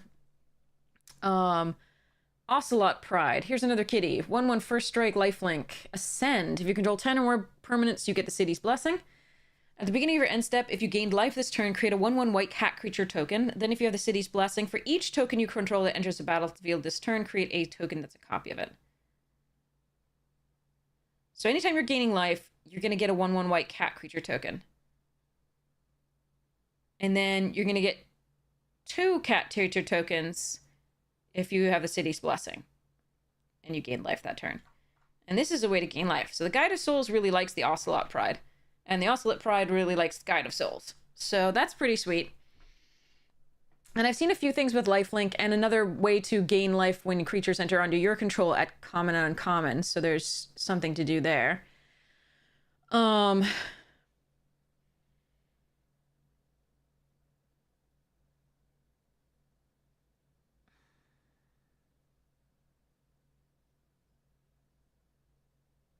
If you have pump for this in the modifying deck, this looks really good. And if you have other things like the life gain synergies there, then you can just amass an army. So this seems pretty sweet. I think this is on the mid end of high, like in the middle end of high, which is like with the flare. Like these two are really good. Neither of them are just like I win the game bombs. They're just sort of very, very good. This is more likely to be an I win the game bomb than this, in my opinion, just because it's so easily killed. And it's a late game card, but though you're casting it for... it can be an early game card, but it's only going to get in maybe once, unless you can modify it. So it requires doing. We've seen a lot of rares and mythics recently that don't require doing anything. You just play the card. So again, I'm saving the like upper end of high for those cards. Orum's Chant is a miserable card to have in limited. Absolutely miserable. It is not a bomb, but there will be times where it just ends a game. Where you're going to take an entire turn away from opponent. You're going to, thank goodness no Isochron Scepter, exactly. Use Orum's Chant on Isochron Scepter. Fun. They can play instants in response to your casting this. Basically you play white and the kicker white, and then they can't cast spells and they can't attack. It's a way to take a turn away from them with if on just 1 white, you can take a whole turn away from casting spells. With 2 white, you can take away from their ability to cast spells and attack. So it can just be the negation of an entire turn. They can still activate abilities, which is going to be something to keep in mind. But it's a good spell, and it's just going to lead to a lot of salt. It doesn't necessarily win you the game, but it can get you a lot closer. I would probably put it in the realm of the like Guide of Souls and Ajani. Probably the lower end of high, as opposed to the Flare and Pride on the mid. It might be mid. I don't know. It depends. These days is so crazy. All right. Pearl Ear, Imperial Advisor. It's a fox. 3 mana, 3/4 lifelink. Already good stats. Enchantment spells you cast have affinity for auras. All right. So your auras and your enchantment spells, other enchantment spells, have affinity for auras. So they're going to get cheaper. So pumping this by putting auras on it is going to be cheap. Whenever you cast an aura spell that targets a modified permanent you control, draw a card. That's good card advantage. I like this card. I think this is going to be middle of the high. So it might even get to high end of high, just because it's so good as stats. And but you're just not running auras is very interesting in this. There are bestow creatures that function as auras, but when you cast them, I can't remember whether you cast them as aura spells or creatures that then become auras. I can't remember, and that will make a big difference as to how good this card is. Remember that the creature already has to be modified, whether it has a +1/+1 counter on it or a trample counter or any of those others, or another aura on it. Then you get to draw a card. So it has to kind of already have had a couple things happen there. But the stats are really good. I think it's probably mid of high. Ophelia, Exuberant Shepherd, is a good dog. 2/2 flash. When it attacks, exile up to one other target non-land permanent. At the beginning of the next end step, return that card to the battlefield under its owner's control. If it entered under your control, put a +1/+1 counter on Ophelia.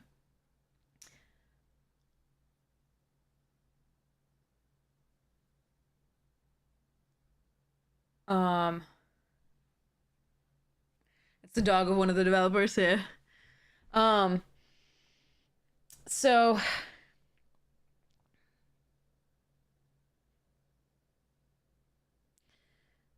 So you get to essentially, it's not a flicker because it's going to go to the end step to do it, but you get to exile and return something, get its ETB again, put up a +1/+1 counter on it, on the Ophelia. If the Ophelia is still alive, chances are if you're attacking with a 2/2, that may not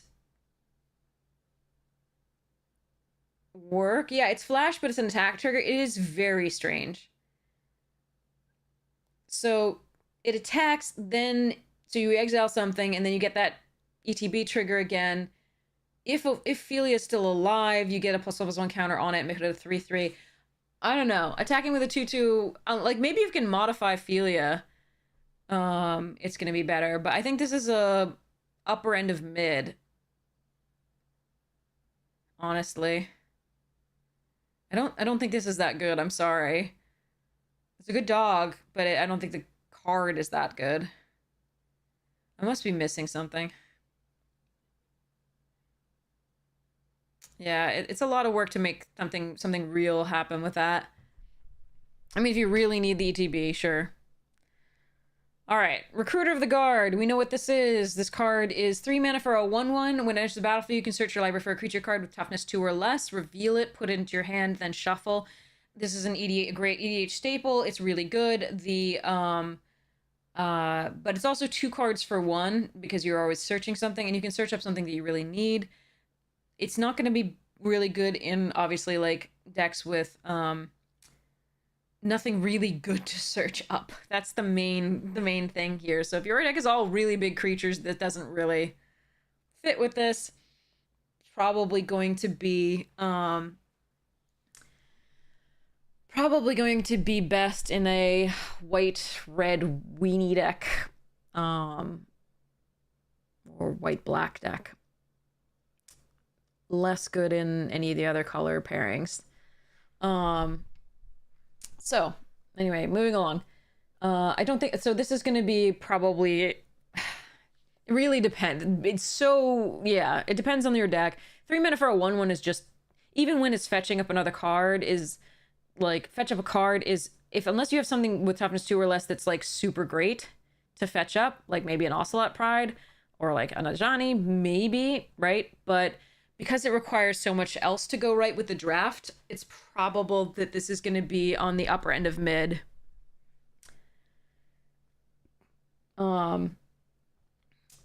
Too many commander cards. There's a lot of commander cards, definitely, but that's always going to be the case.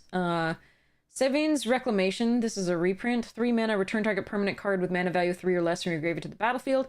If the spell was cast from a graveyard, you may copy the spell and may choose a new target for the copy. So for 3 mana, you can get a permanent card with mana value 3 or less back onto the battlefield, not tapped. So we've seen a couple of the times where that's pretty good to, at 2 mana, get a 3 drop back, right? 3 or fewer drop back onto the battlefield. That's not so bad, especially if it has an ETB effect. You can also flash it back for 5 and get 2. So it's not awful, but it's not like super strong. I think this is an upper mid pick or mid pick, depending on what your deck looks like so far. It depends. Like, it's not really strong. I think it's better than Recruiter in a lot of ways here, but it's not amazing. Okay. So still fine, right? White Orchid Phantom, 2 mana for a 2/2 flying first strike. What the hell? White Knight, eat your heart out. Alright, flying first strike, 2/2 for 2 white. When it enters the battlefield, destroy up to 1 target non-basic land. Its controller may search their library for a basic land, put it onto the battlefield, tap, then shuffle. it already has really great stats and it does what it really wants to do. However, this is actually relevant when you want to get rid of the card that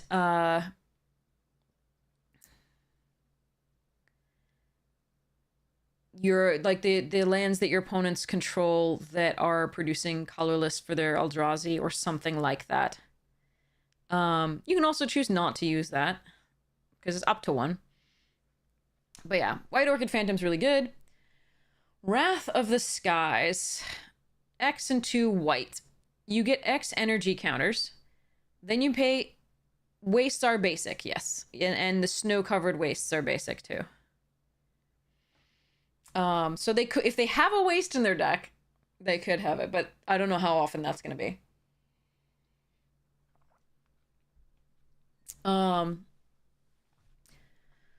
But there are other lands that are pretty good that you might want to destroy. But in general, you're just going to want to run this because it's flying first strike, 2 mana, 2/2.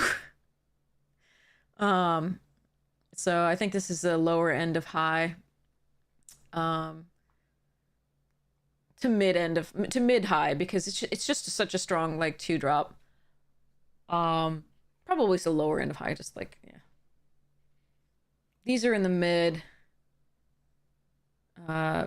sections of like the mid of mid and or like upper mid, depends. All right. So get X energy, pay any amount of energy, destroy each artifact, creature, and enchantment with mana value less than or equal to the amount of energy paid this way. So it's a wrath if you have a lot of energy. Or it kills all the small things when you have big things, which is weird because White wants to destroy big things, not small things, usually.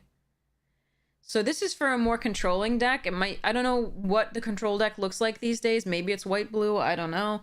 But, I don't know.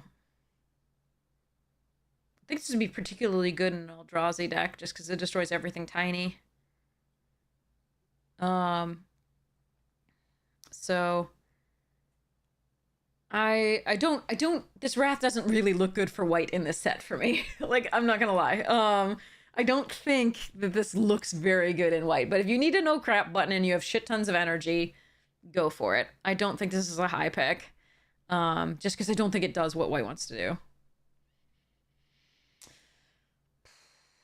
Because while your creatures in white can get big because they're modified, their mana cost is still small, and this deals with mana value anyway, so. Alright. Amphibian Downpour. God, that's creepy. Don't look at that for too long, chat. Okay, 3 mana Flash Storm. Enchanted creature loses all abilities and is a blue frog. So you can, like, frog up your opponent's stuff.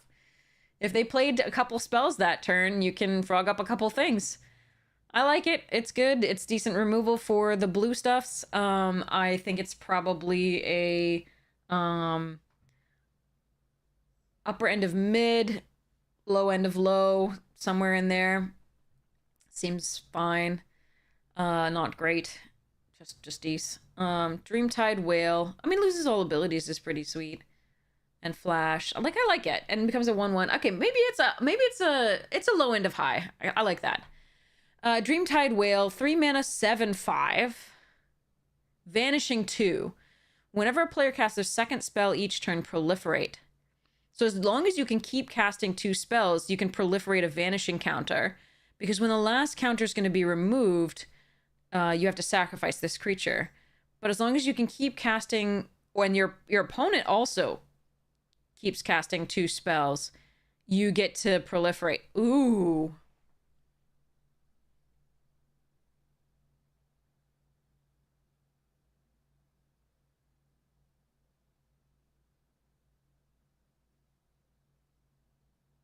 It's probably ideal to cast this on turn 4 rather than 3, just because on turn 5 is when you can sort of reliably double spell.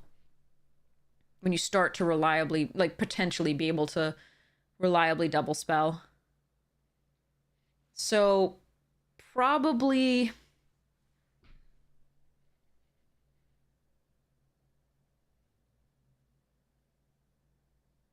And there are other proliferate effects.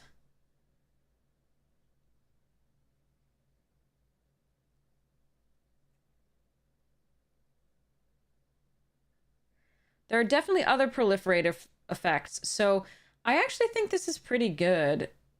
I think it's a low end of high, but it's pretty sweet. I like it. And you might be able to get in for, you know, a hit once, or at least eat something once for 3. So it's like a 3 mana removal spell for something early. So yeah, seems decent.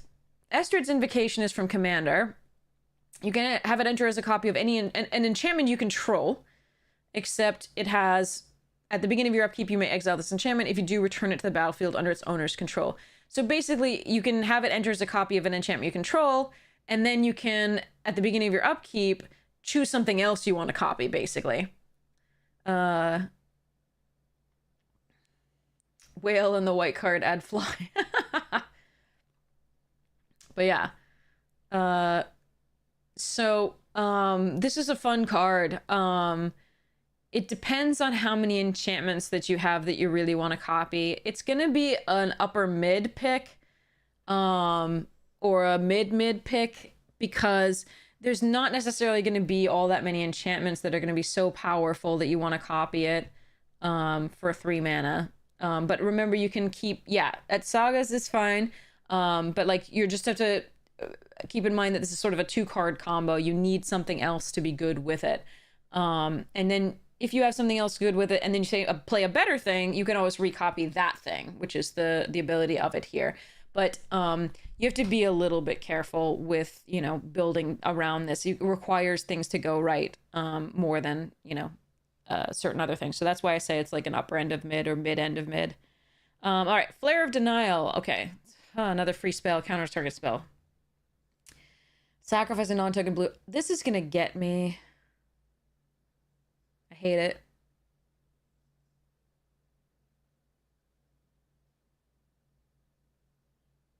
Remember that artifact that we saw that said, like, players can't pay 0 to, like, cast a spell? That seems pretty better now. Like, that we've seen a couple rares that do free spell stuff. But they can also just pay the cost to cancel something. So I don't know. Anyway, it's a cancel, but it's also can be a free cancel if you sacrifice a blue creature that's not a token. It's a good card. I think it's a low end of high, but like, yeah, it's still a good card. It's a very good card. These two seem, the flares seem really good so far. I'm sure they're a series now. Not looking forward to the other free spells. Yay. Flusterstorm. This is a reprint. Counter target instant or sorcery spell and cast unless its controller pays 1, and it has Storm. So, this is a constructed card more than it is a limited card. I don't think I would run this card at all in limited, basically. All right, Harbinger of the Seas. 3 mana 2/2 non-basic lands are islands, meaning they don't have the other abilities in theory, I think they lose all their other abilities. They just become islands and can only add blue, I'm pretty sure. Now, this is also going to be something that's more for constructed than it is for limited. I don't think that it is going to be something that you really want to play in this limited format. So I think I'm going to pass over that one here. Kappa Cannoneer, 6 mana, 4/4 improvise. This is a reprint. This card is dumb. Take it. This is a this is an upper, so this is the top tier. So this is highest of high. This card is stupid. If you have artifacts in your deck. And we've seen so many artifacts that I feel pretty confident that this is a really, really high pick. So it's 6 mana 4/4, but it has improvise, so you can tap your artifacts to help you cast it early. It has ward 4, and whenever it or another artifact enters the battlefield under control, it grows and can't be blocked that turn. So, yeah. Take this card.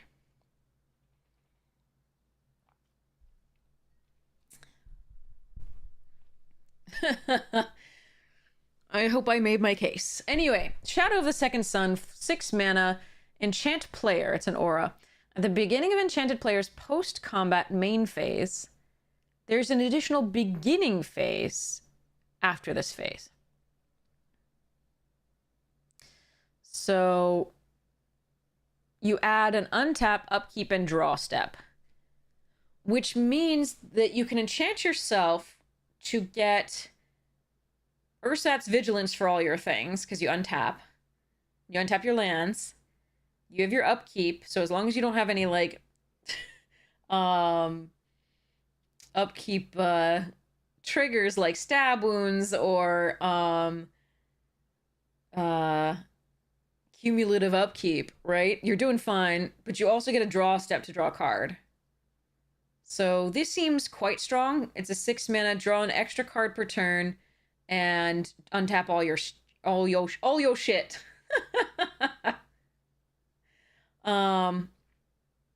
So I like this card. I think this is a middle of the high picks. Just because there's a lot of enchantment and artifact destruction. The enchantment being relevant here.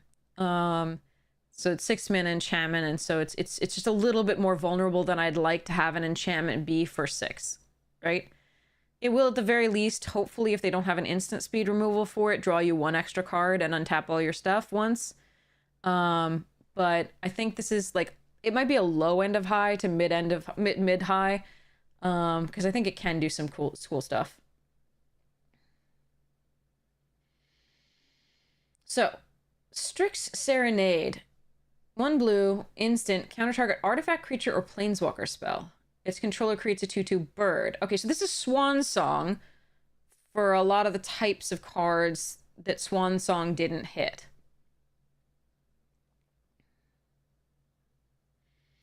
But you give them a 2/2 blue bird creature token with flying. So in limited, often this is not going to be that good unless you absolutely know that they have a bomb and you're saving it for that you can't deal with otherwise.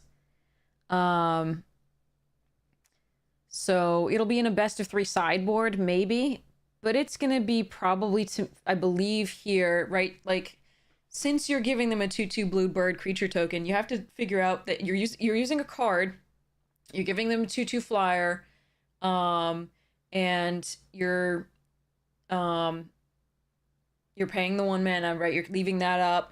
You have to be cognizant of the trade-off. Like, what do you counter to make that worth it? And again, it's really probably got to be a pretty powerful card. So again, I think sideboard is best for this. I don't think I'm picking it highly. But there are a lot of powerful creatures in this, so maybe I'm gonna be upping it on my thing. But I think it's a upper low or lower end of mid pick, if anything, if you even run it. I'm a little scared of it. That said, like, countering something crazy like a Keurig or something like that would be nice. Here, I have a 2/2 bird instead of your crazy ass dude. So, like, I think it might go up in my estimation depending on how many bomb crazy things we see, but like, that's my thought on that. I don't think it's a great trade in limited. But it's getting to be the more and more stupid cards they print, it's a better and better trade. So, and especially given play boosters. So, we'll see. Tamio, Inquisitive Student. Hello, my love. You're so pretty. I love your books. I miss you. Anyway. All right. 1 mana 0/3, flying. When it attacks, investigate. Not bad. When you draw your 3rd card in a turn, which we've seen multiple ways to do in this set, that's pretty sweet. Flip her. What does she become? 2 loyalty starting, +2 until your next turn. Whenever a creature attacks you or a planeswalker you control, it gets -0/-1/-0 until end of turn. That's nice. -3, return target instant or sorcery card from your graveyard to your hand. If it's a green card, add 1 mana of any color. Okay. -7, which I don't think that's gonna happen that much. The draw card's equal to half the number of cards in your library rounded up. You can emblem with, you have no maximum hand size. This is much easier to flip. Like pretty easy to flip compared to the Ajani. It just has a lot of, I think this, I think you don't want this to, flip. I think you just want to keep attacking in the air and getting clue tokens. Oddly. Like, I think the front side of this is way better than the back. Honestly. She doesn't really protect herself. The -1/-0 across all things is good, but not great. It depends. Because in theory, you've just spent a lot of mana, like, drawing 3 cards, and you're not necessarily able to protect her all that well. And she only has... So she'd be at 4 at that point. And things get -1/-0, but assuming they'd attack with 2 3-power things, like, it's just not... I don't know. I kind of like the front side way better. I think this is a low end of high pick. But I think because, you know, it can get it in the air pretty well early because it's only a 1-drop, like, you can keep getting these clue tokens. That's super sweet. So maybe it's a mid of high just because the front side's so good. All right, volatiles, as long as you get it early. If you don't get it early, that might be a little bit of a rough one, but if you can modify it, then you're good. Volatile Stormdrake, 2 mana, 3/2. By the way, when you draw your 3rd card in a turn, exile her. You don't have an option. Like Ajani, you may. You don't have an option with Tamiyo. Volatile Stormdrake, 2 mana, 3/2. Flying hexproof from activated and triggered abilities. That's weird, but okay. When it enters... Oh. This is an updated Gilded Drake. Let's see. When it enters the battlefield, exchange control of Volatile Stormdrake and target creature an opponent controls. If you do, you get 4 energy. Then sacrifice that creature unless you pay an amount of energy equal to its mana value. So, on the face of it, you can use this to take a 4 casting cost creature. If you have more energy already stored up, you can take something larger. But again, you're giving them a 3/2 flyer. So you have to be careful. This is again going to be better in EDH than it is in Limited because you really have to be careful. You're giving them a 3/2 flyer for whatever thing you're stealing. So you got to make sure that it's way better than a 3/2 flyer. Hexproof from activated and triggered abilities is interesting. That means you can't exchange a Drake for a Drake, I guess. That's cute. Anyway, Chthonian Nightmare. All right. 2 mana, enters the battlefield, you get 3 energy. You can play it on an empty board, but then you don't get the energy. But it is a 3/2 flyer, which is nice. So, like, I think it's probably a lower end of high pick, but it could be a... Because, like... Yeah, you definitely don't want to play it on a board with a 1/1. Like, that's so bad. You have to exchange. It's not a May. I don't know. This might actually be like a lower pick because of the like not May. Anyway, Chthonian Nightmare enters the battlefield. You get 3 energy counters. Pay X energy, sacrifice a creature. Return this to its owner's hand. Return target. So this is a fixed recurring nightmare. Return target creature card with mana value X from your graveyard to the battlefield. So this is yet another recursion effect. Interesting. So we've seen like 4 good recursion effects in black. So the Buried Alive is still getting a little bit better than it was before. But we've also seen several exile all graveyard stuff as well. All right. Pay X energy, sacrifice a creature. Return this to hand. Turn target creature card with mana value X from your graveyard to the battlefield. Activate only the sorcery.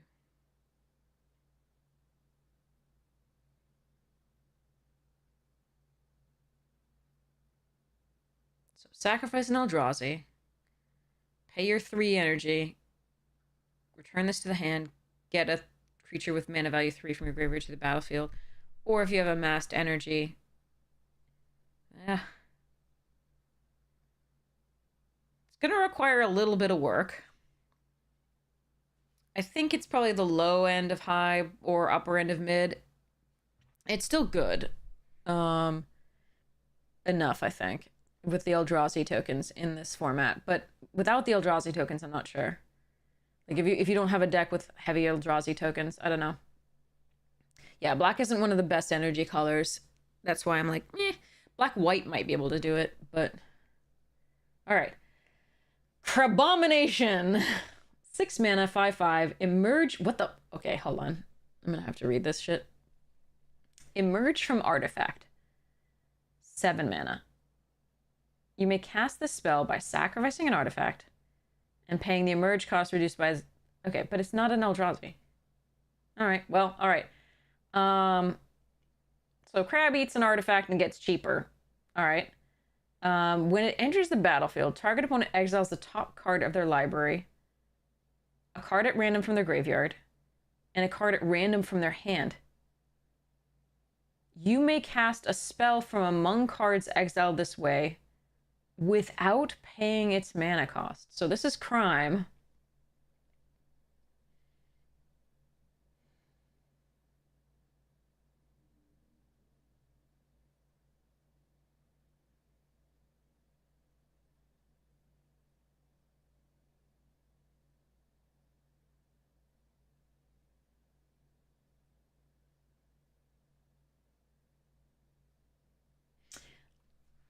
I like this card.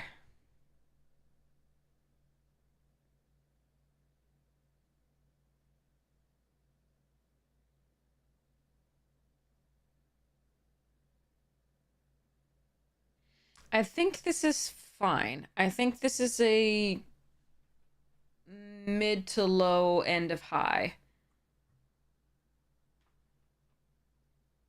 It's a fine thing to do on 6. It's got a bit of variance because what they exile at random from their hand or the graveyard or the top of their library could be butt, right? They could have had no cards in hand by this turn, the time you can cast this. The exiling card at random from their hand is nice because they don't choose the card, right? Which is nice. And is value. I think it's the low end of high. It's decent.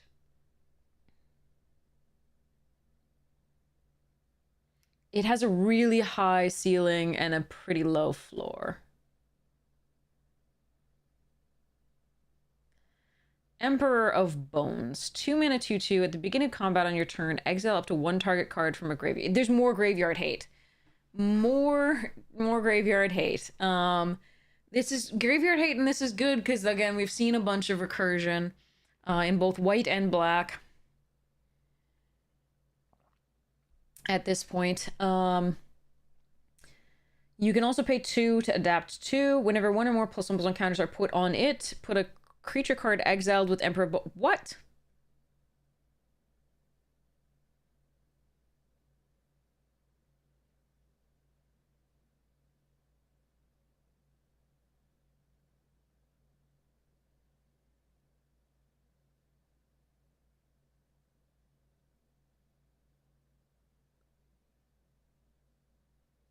All right, this is a mid of the high picks. This is pretty sweet.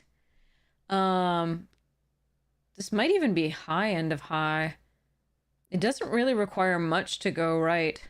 Because it's exile up to 1 target card from a graveyard, so you don't have to exile your own graveyard if they have no graveyard. It's a 2-drop that then can become a 4 power on turn 3. And then you can...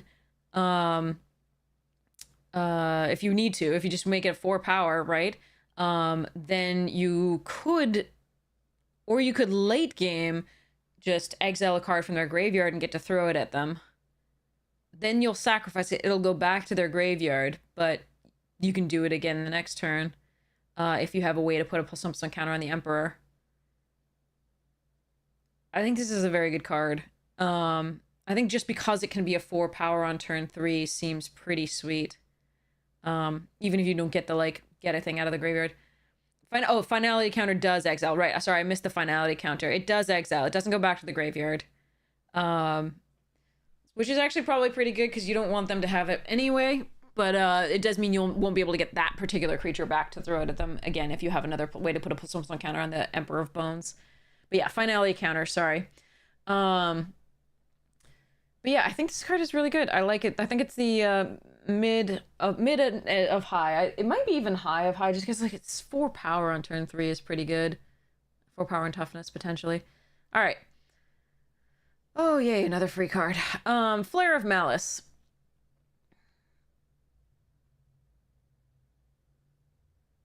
The finality counter makes the creature that you're gonna throw at them, yeah, modified technically.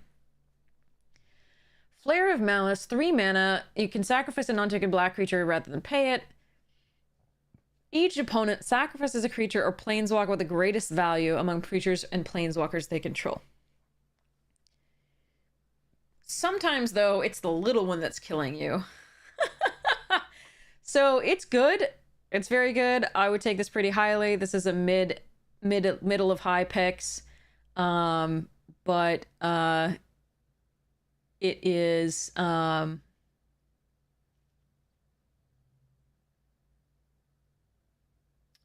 if it was just like any creature, it would be like highest of high, but it's you don't get to choose the creature. It's going to be the greatest mana value. And if they're tied, they get to choose. So it's good. It's very good, but it's not as good as it could be. All right. Kirik, Son of Yawgmoth. 4 and 3 Phyrexian black mana. Lifelink for 2/2. For each black mana in a cost, you may pay 2 life rather than pay that mana. So basically, it gives everything that is black in your deck Phyrexian, the ability to pay Phyrexian life. Whenever you cast a black spell, put a +1/+1 counter on Kirik so it starts growing. So you can pay, at 4, you can pay 6 life to play this. It's a 2/2 lifelinker, and then for every black spell that you play after that, it gets bigger. It's a commander card. It's really, really good in commander. But it might do great things here because of all the modifications and +1/+1 counters. So, like, for example, let's say you play Kirik into Necrodominance over here. So that's, Kirik becomes a 5/5 the next turn. But you could also pay, right? Oh wait, no, whenever you cast a black, so just one +1/+1 counter, because it's not about the, okay, it's not about the,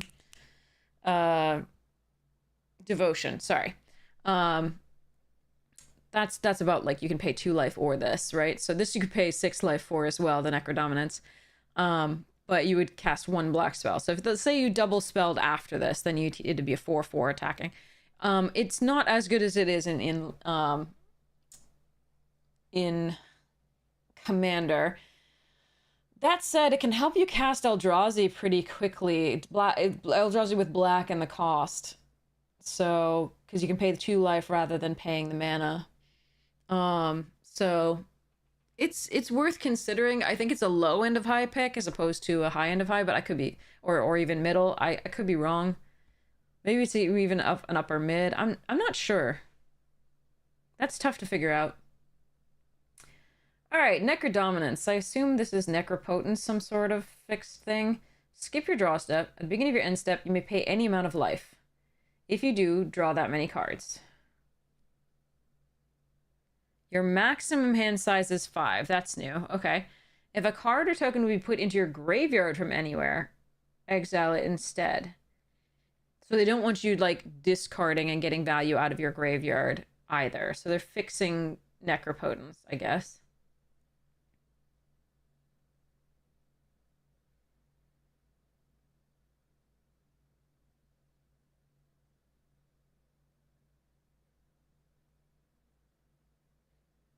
And I guess they're stopping you from getting death triggers too, or they wouldn't say token as well.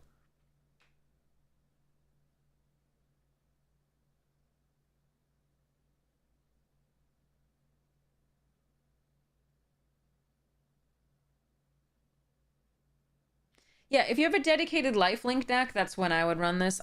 Because you can just refill your hand once and be perfectly happy to like finish out the game.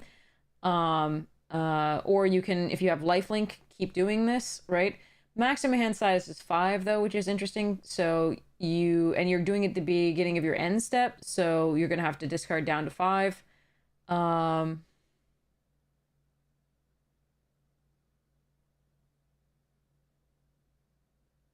believe, because that's the last part of the end step, is the cleanup right after the end step. So I think you have to discard down to 5, so don't draw more than up to 5, because you're not going to be discarding it into the graveyard, so you're not going to get value from that anyway. Okay. So yeah. All right. Good to know. So hopefully you're just using this kind of to fill up your hand, to just fill out the game. Just be like, I have 5 new cards. Yay. Let me kill you. So yeah. It's a dangerous move, just like Necropotence always was in Limited, but around in the right deck it can be cray. I think probably a lower mid. Sorry. Lower end of high. Because it can do crazy things. All right, Nether Goyf. 1 mana. Oh god. Goyf just processed. Okay. Creature, Lorgoyf. Star, 1+ star, 1 mana, not 2. Its power is equal to the number of card types among cards in your graveyard, and its toughness is equal to that number +1. Okay, so it's not Tarmogoyf, because Tarmogoyf is all graveyards. So the stuff that's in your opponent's graveyards isn't going to add to this. So that's a little bit fixed, and that's why it's 1 rather than 2. Escape. 2 and a black. Exile any number of other cards from your graveyard with 4 or more card types among them.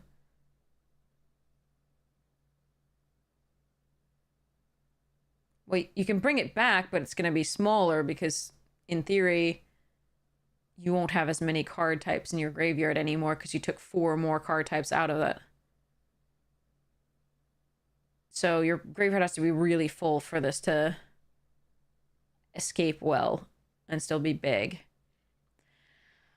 This looks like more of a constructed card, overall for the escape mechanic, but the original is probably pretty good.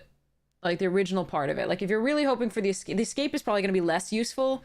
The original is just, like, it being a big early drop. So, if you can mill, which we saw a green mill card that we were really happy to play, something that let us look at, like, the top 4 and then take 1 and then put the rest in the graveyard. I think this has a home in that it, as a 1 mana 1/2, right? There are lands that sacrifice to, fetch up different, card types. Like, we saw the common lands that went and fetched up, like, plains, island, or swamps, you know, etc. That puts a land in the graveyard, so the Goyf is actually pretty at common. I mean, we've obviously got the fetches at rare, but, this might actually have a land in the graveyard pretty easily. So it's just an early beater. It's be good in an aggressive deck. I would put it at a middle of the high, or low end of high. Ophiomancer. Oh, just a great card. Take this card. I think this is gonna be mid of high. Might even be upper end of high. I think this is just a great card. Ripples of and especially Unlimited, just like creating 2 bodies for 3 mana, already good. One of them has Death Touch, and when that thing dies, you just get another one, so it's so lovely. All right. Ripples of Undeath, 2 mana enchantment. At the beginning of your pre-combat main phase, mill 3 cards. Then you may pay 1 and 3 life. If you do, put a card from among those cards into your hand. So this can easily mill you out in Limited. It's more of a constructed card. It is super sweet for constructed. 1 and 3 life to just pick from the cards that you just milled, the 3 cards that you just milled, to choose. So it's like card selection is pretty lovely in constructed. In limited, you better win the game fast if you're doing this, or you better have a way to reshuffle your cards in your graveyard into your library. And you better hope that nobody exiles that if you're, yeah. But so I think this is a low pick. Like it's like um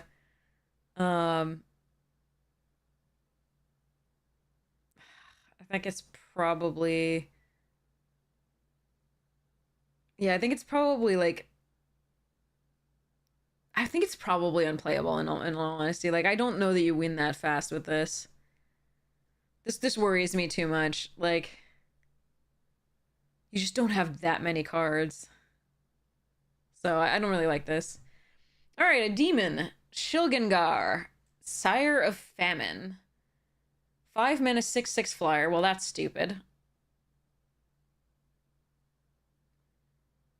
It's dumb. Take it. I don't even know what it does. But like flying 5 mana 6/6, just take it. So this is the high end of high. Let me see what it does. Unless it has like drawbacks, right?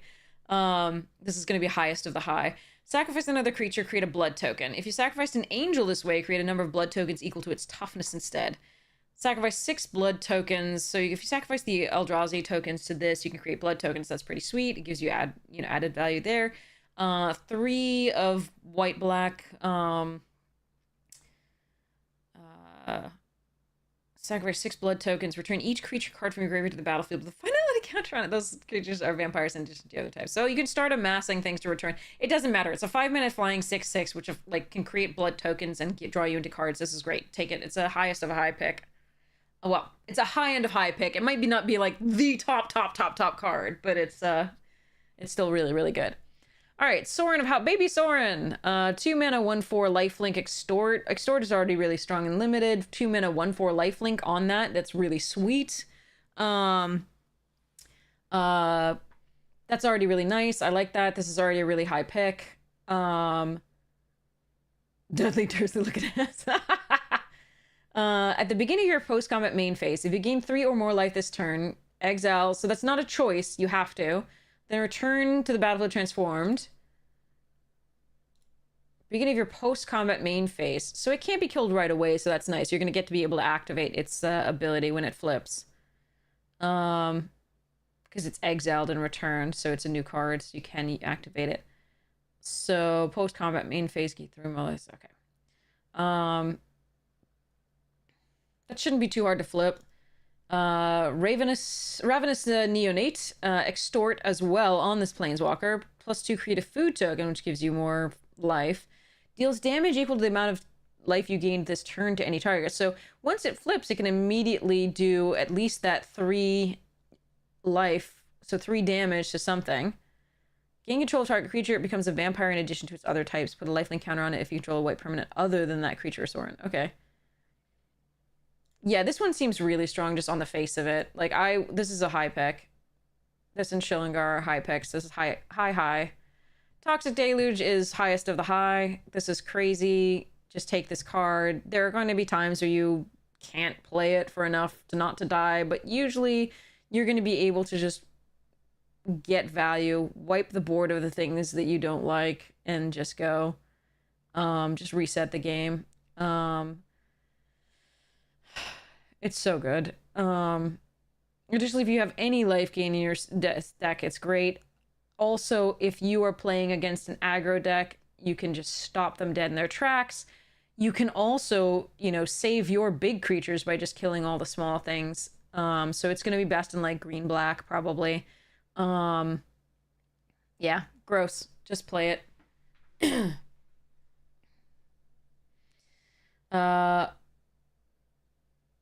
Warren Soul Trader. The tokens? Food token? Oh. Yeah. Anyway, Warren Soul Trader, 3 mana for 3/3, fine stats. Zombie Goblin Wizard. Really? Wow, okay. Pay 1 life, sacrifice another creature, create a treasure token. I don't really like this card. There are things that, like, when you sacrifice a creature, like, so you could pay 1 life, sacrifice an Eldrazi spawn, get a treasure token, and maybe trigger one of those other things that triggers when you sacrifice Eldrazi spawns. This is just not that good. It's just, Yeah, I think this is probably like a middle of the mid picks. It's fine. Like you can do stuff with it, but I don't like it that much. Um I'm sure somebody's gonna break it for like a constructive thing. I don't know.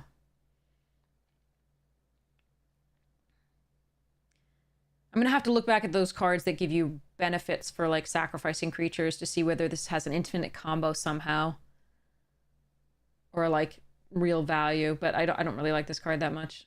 It's a fine stats, like 3 for 3 is fine in limited. It's not great, but it's fine. All right. Contributes to affinity, sort of, yeah. If you want to sacrifice your Eldrazi spawn that already produced mana, you know.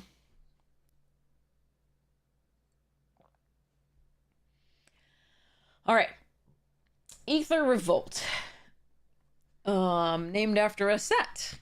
So that's fun. Enchantment. Revolt. As long as a permanent you control left the battlefield this turn, which would be those Eldrazi spawn tokens, is really easy. If a source you control would deal non-combat damage to an opponent or a permanent an opponent controls, it deals that much damage +2 instead. Whenever you get 1 or more energy, Aether Revolt deals that much damage to any target. Okay, so if you get... This is just sort of 4 mana. If you get energy, it's going to deal that much damage. Sometimes it's going to deal that much damage +2. To any target. In a dedicated energy deck, this looks like it'd be sick. I think it's... I don't think you take this until you're really in an energy deck, though. So I think it's probably an upper mid pick. Because again, it doesn't do anything on 4 when it comes into play, and not doing anything on 4 is pretty bad. So I think it might be even like a low end of mid. That one's gonna be... There's a lot of things that produce energy, which is why I hesitate to put it in like low end, like the absolute low end. But like, yeah. Anyway. Ashling. Ashling. Flame Dancer. 4 mana, 4/4. That's already decent stats. You don't lose unspent red mana as steps and phases end. Epic. Okay. Whenever you cast or copy an instant or sorcery spell, discard a card, then draw a card. So you can rummage whenever you cast or copy an instant or sorcery spell. If this is the second time this ability is resolved this turn, it deals 2 damage to each opponent and each creature they control. Ew. If it's the third time, well, I don't really care about the third time. That's so unlikely, but like casting 2 instants is definitely possible. Wow. 2 damage to each opponent. That seems gross.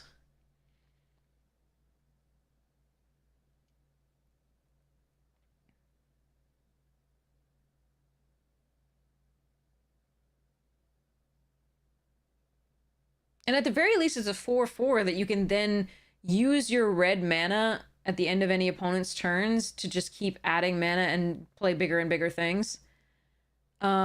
This is pretty sick. I think I would take this middle of the high or even upper end of high. Well, no, I think it's middle because you do need to build a spells deck around this. To some... Well, no, you can build creatures too because, again, you can just use that red. I think it's mid to upper end of high. Yeah, that's probably where I put it. Cursed Mirror is an EDH card that's reprinted. 3 mana, add a red. When it enters the battlefield, you can have it become a copy of any creature on the battlefield until end of turn, except it has haste. That's pretty sweet when there are pretty powerful cards here. It enters the battlefield, you can have it become a copy. So until end of turn, except it gains haste. So you actually do get the ETB. I think I looked this up at one point because the way it's phrased, it's weird. You may have it become, right, a copy. It sounds like it's not entering as the copy. So it sounds like you're not getting the ETB effects, but I believe you actually do get the ETB effects. It's just worded weirdly for that. I think I looked this up at one point. Like the Oracle text. The rulings. Yeah, at any enters the battlefield abilities the copy tree will trigger. I love that they had to like actually make this ruling.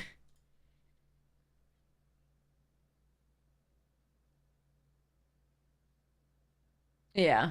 If they just phrased it the normal way, right? Like the Phyrexian metamorph type way or whatever, it would have been great. Anyway, but I know why they didn't, right? Because you don't have to. It doesn't have to. It doesn't enter as a copy necessarily, because you could just make it the artifact.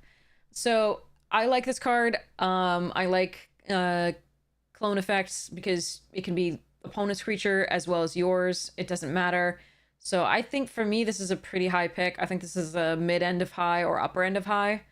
I just really like it. It's an artifact. It creates the affinities. It can end the game because it gets haste. It gets an ETB potentially. If your opponent's or your creature has an ETB, you just copy the best thing on the field for a turn, and then it reverts back to more ramp. So I do like it. Okay. Detective's Phoenix, 3 mana 2/2, flying haste, cray. Okay, bestow 1 red, collect evidence 6. Enchanted creature gets +2/+2 and has flying and haste. Nice.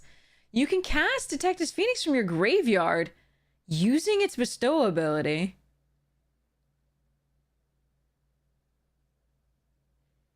Damn. Okay. Yeah, this is a mid to high pick of the high end. These three are all really, really good. Oh, another flare. 3 mana. You may sacrifice a non-token red creature rather than pay its mana cost. Copy target instant or sorcery spell. You can choose new targets for the copy. Yeah, that seems decent in limited. It's a little bit more like situational. There you're gonna have to have a lot of things go right for it. But it's good. I think it's gonna be a low end of high or upper end of mid rather than, you know, higher than that. It's good, but it's not as good as the blue and the white. Well, yeah, it's not as good as the blue and the white ones. It's still good though. Like I've there's so many strong spells, instants and sorcery spells these days that kind of like that if you can choose new targets for it, it's pretty good. Cause yeah, you can sacrifice the target and kill one of their things. It's still good. Like I said, I think it's not as good as the other 2 flares that we've seen so far. 3 flares. The black one, the blue one, and the white. The black and the white I like so far better. And then the blue and the red are just good. All right.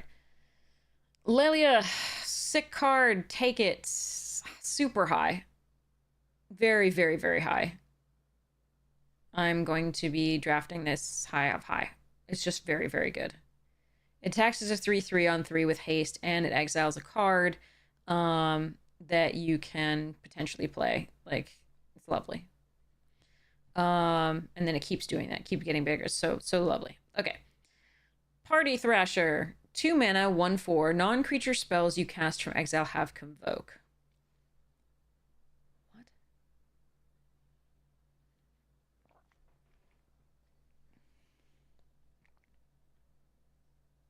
And at the beginning of your pre-combat main phase, you may discard a card. If you do, exile the top 2 cards of your library, then choose one of them. You may play that card this turn. So you exile cards from the top of your library if you discard a card. You exile a couple cards. From those, right, you can cast either of them. One of either of them. And you can cast it for its mana cost if it's a creature. But if it's a non-creature, you can actually use your creatures to make it cheaper to cast. So its value, it's a lot of value. It does prevent you from flooding out.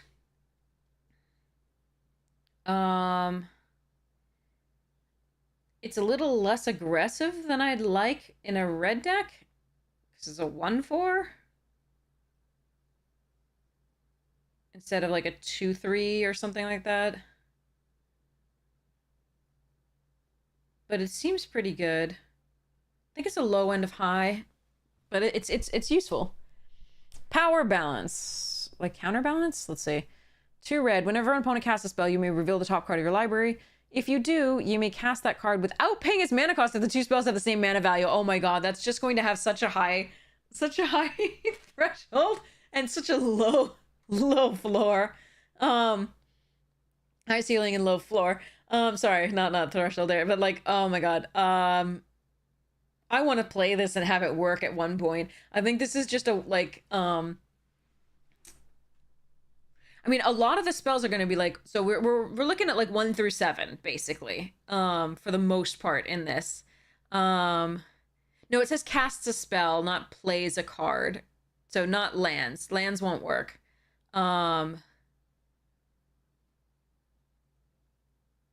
So I think this is worth trying at one point for a gimmick, but I mean, the majority of cards are going to be 2 or 3 mana, which means you might actually hit fairly frequently, like 2, 3, 4, right? But 2, 3, you know, usually a lot of those. Maybe a little higher in this because it has Eldrazi and Affinity. I think this is a more of a joke card than like it can have extremely powerful, wonderful things, but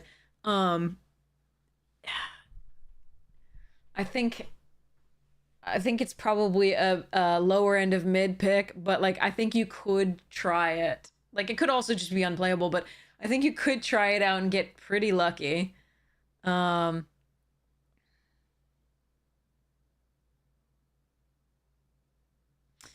don't know. Like in limited, it's more appealing just because again you have such restrictions on sort of like the different casting costs that you can play. But this one has a lot of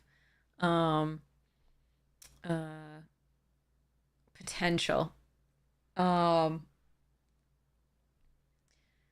this particular set has a wider range than I'd normally expect, just because we have so many, like we have emerge costs, we have affinity costs, so we have a lot of really big spells as opposed to only the 2 to 4 sort of range, which would make the power balance really strong.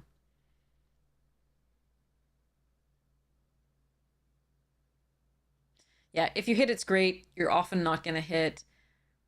For 2 mana, you got to figure out whether your deck wants to be more controlling and try this out, or really wants to play something like a creature on 2 or something else. So I still want to have fun with it at some point. So take it how you will.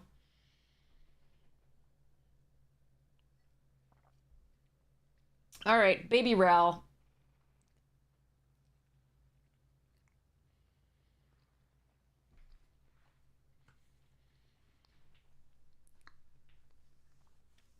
Here, have you ever seen Counterbalance played? It's fun with like Sensei's top, so you can organize the top of your library to make sure that it matches. Like you could respond to their thing with a blue spell that lets you draw 4 and then put 2 back.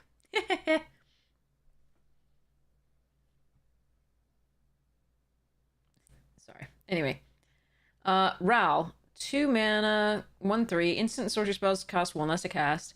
Whenever you cast an instant or sorcery spell during your turn, flip a coin. If you lose the flip, it deals 1 damage to you. If you win the flip, you can exile Ral. If you do, return him to the battlefield, transformed. I don't flip coins well. I always just going to take 1 damage. That seems awful. And it's only during your turn. Okay. Ral, Leyline Prodigy, enters the battlefield with an additional loyalty counter on for each instant and sorcery spell you've cast this turn.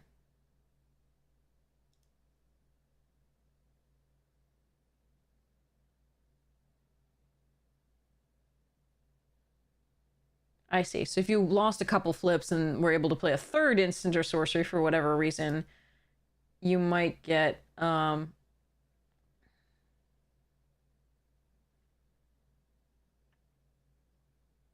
extra loyalty counters. +1. Until your next turn, instant and sorcery spells cost 1 less to cast. You just have to pay. You gain loyalty for like doing this, but you have to activate it for that to happen. So it's not going to be in a. Yeah. Okay. It's not going to be in effect for your draw, upkeep, etc. Interesting. All right. Deals 2 damage, divided as you choose among 1 or 2 targets. Draw a card if you control a blue permanent other than Raw. Exile the top 8 cards of your library. You may cast instant and sorcery spells from among them this turn without paying their mana cost. Yeah, I don't like this card in Limited. I think it's fine. I don't think it's great. I think this is like a mid pick. Wheel of Potential. Wheel of Fortune fixed. Here we go. For energy, though. 3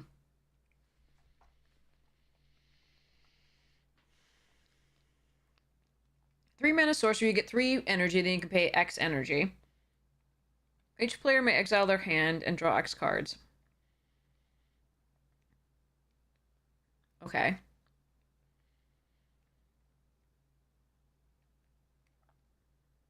If X is 7 or more, you may play cards you own exile this way until the end of your next turn.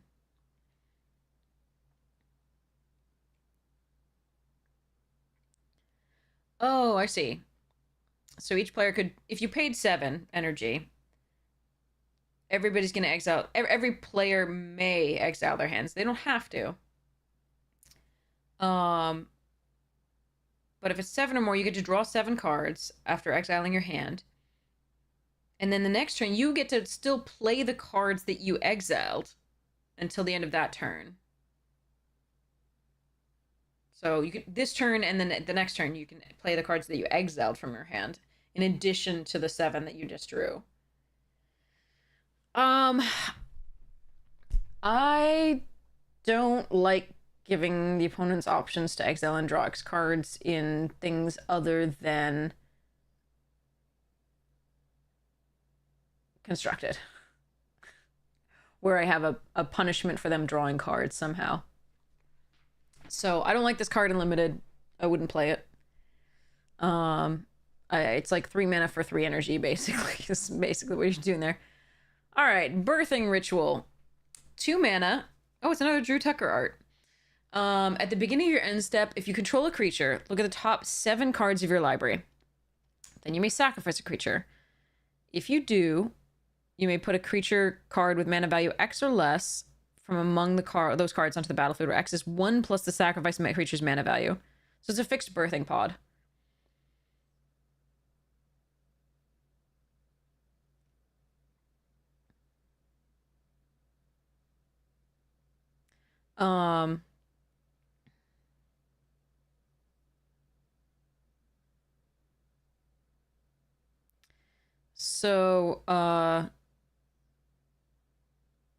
Fixed birthing pod, so you can only look at top 7 for something that's 1 more than the sacrifice creature's mana value.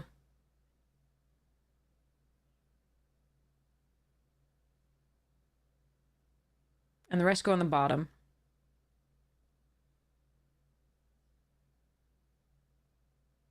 I like this card. In Limited. In the black-green, especially, because the black has recursion and for the creatures that sacrifice, and has some payoffs for sacrificing creatures. So yeah, after looking at those, you can sacrifice. So you get to choose. Like, this seems really good. Because in Limited, like, often, like, you're just gonna be like, I really don't want this 2-drop still. And you can just find a 3-drop. You've probably got quite a few. So I like this. You can also get the ETBs. And again, you can also get recursion from the effect. I like this. I would take this pretty highly.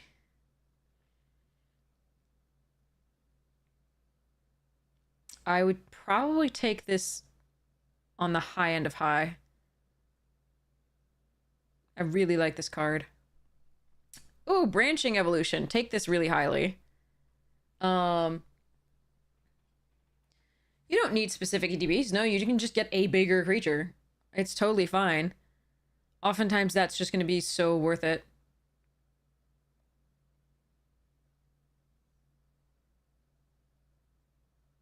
So, Branching Evolution is really, really good in this. I've seen so many things that put +1/+1 counters on things. I think I would take this Branching Evolution middle of the high, or even high of the high, just because there's so many things that make that. No, but it's 3 mana and you're not doing anything there. Probably probably mid-high to low-high. Actually, now that I'm thinking about it, because it's 3 mana, it's not hardened scales. But it is twice that many +1/+1 counters, not just an additional +1/+1, but it is 3 mana that you're not doing anything on turn 3. So, yeah, I think mid to low end of high, but I think it's really good in this because there's so many +1/+1 counters. All right. Eladamri. All right. You can look at the top card of your library at any time. Fair. Yo, you can cast creature spells from the top of your library. Take this card. Green, tap. Tap 2 untapped creatures you control. Reveal a card from your hand or the top card of your library. If you reveal a creature card this way, put it onto the battlefield. Activate only during your turn. Gross. This is highest of the high pick. This is a bomb.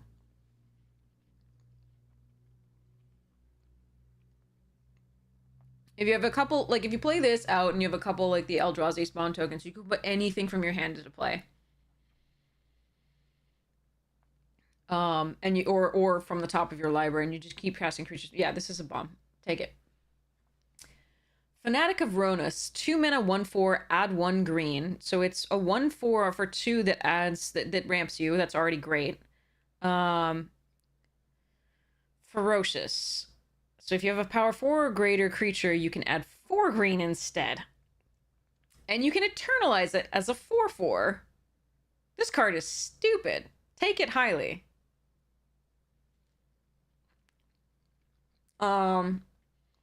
I think it's mid of high, but it might be high end of high. It's just really good. It blocks stupidly well early. It ramps you here. Once you start having big things, you can just have all the freaking big things. And if it dies, you can just get it back as a 4/4. And yeah, it auto ramps for at that. I think it's probably high of the high. Like, I think these two are high end of high. The more I talk about it, the like crazier it seems to me. So yeah, these two are sick. Take those. Okay, here's another flare. 3 mana. You can sacrifice a non-token green creature. Rather than pay the cost. Search your library for 2 basic land cards. Reveal those cards. One. So it's a Cultivate or Kodama's Reach that you can get by sacrificing a non-token green creature. No. But it's not nearly as good as the other ones. Well, let's say... Okay, wait. Let's say I had a Fanatic of Ronus. Or like a bad black card. If I have a bad black card... No, wait, it's got to be green. If I have...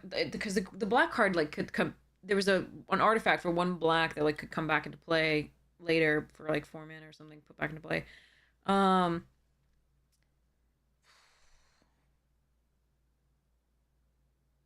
Like a small green creature, sacrifice it on 2, like you play a small green creature. You sacrifice it on 3. You ramp yourself to 4 on 3.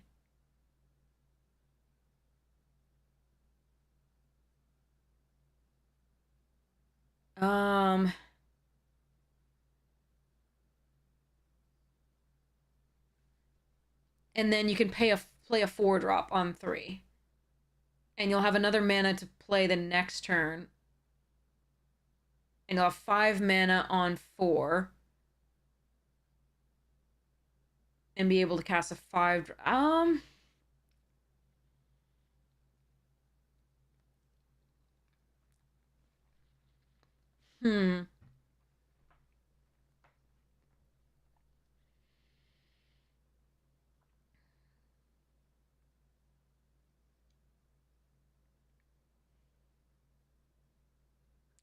I don't think I like Flare of Cultivation as much as any of the other flares in this. In Limited. It's fine. It's a Cultivate. I think I would take it as a mid, upper mid pick. I don't think it's anywhere near the other flares. Might even be low end of mid. It's just ramp, and I'd rather cast it for the 3 mana and just have a Cultivate. Really, mostly. Because it's Kadama's Reach, it's not putting 2 into the battlefield tapped. The other's in your hand, so you have to be able to actually cast. You have to use a land drop to put it. Yeah. No. Alright. Baby Grist. Voracious Larva. 1 mana Death Touch, 1/2. Okay, it's just a playable limited card as a 1 mana Death Touch, 1/2. Whenever it or another creature enters the battlefield under your control, if it entered from your graveyard, or you cast it from your graveyard, you may pay green. Hey, Professor Colin! If you do, exile Grist, then return it. Okay, so if you, like, reanimate something. Or cast something from the graveyard, you can pay that, and then you flip it.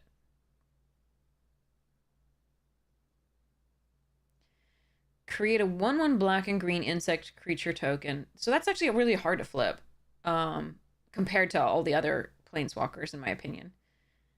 It's still just a playable 1/2 Death Touch that might get value later if you're in a black deck, or a white deck. Create a 1/1 black and green insect creature token, then mill 2 cards. Put a Death Touch counter on the token if a black card was milled this way. But it's a plus. And -2 to destroy target artifact or enchantment is very useful in this. For each creature card in your graveyard, create a token that's a copy of it, except it's a 1/1 black. Okay, so it's hard to flip, but I think this is like a... It's something that's just like a fine Death Toucher when there's punch in the set. So I think this is a upper end of mid, low end of high. No, upper end of mid. I don't think it's ever gonna get to low end of high, just because it has great potential if it can flip, but oftentimes you're not actually going to be entering from the graveyard. Like, that's gonna be rough to cast from the graveyard or enter from the graveyard for anything other than the black and the white. So it has to go in like a black-green deck to get that value. And if it doesn't have that value, it's just a fine, like, playable but not exciting card. So it's a low pick there. So I think it's just going to be a mid to upper end of mid. That's what I'm going to go with this. Primal Prayers. 4 mana, enchantment. When it enters the battlefield, you get 2 energy. You may cast creature spells with mana value 3 or less. Oh, it's a Lurin. But it's only for you, not both players. You may cast creature spells with mana value 3 or less by paying 1 energy, rather than paying their mana cost. If you cast a spell this way, you may cast it as though it had flash. Holy shit. I mean, green doesn't really want to do low to the ground. It really wants to do big creatures.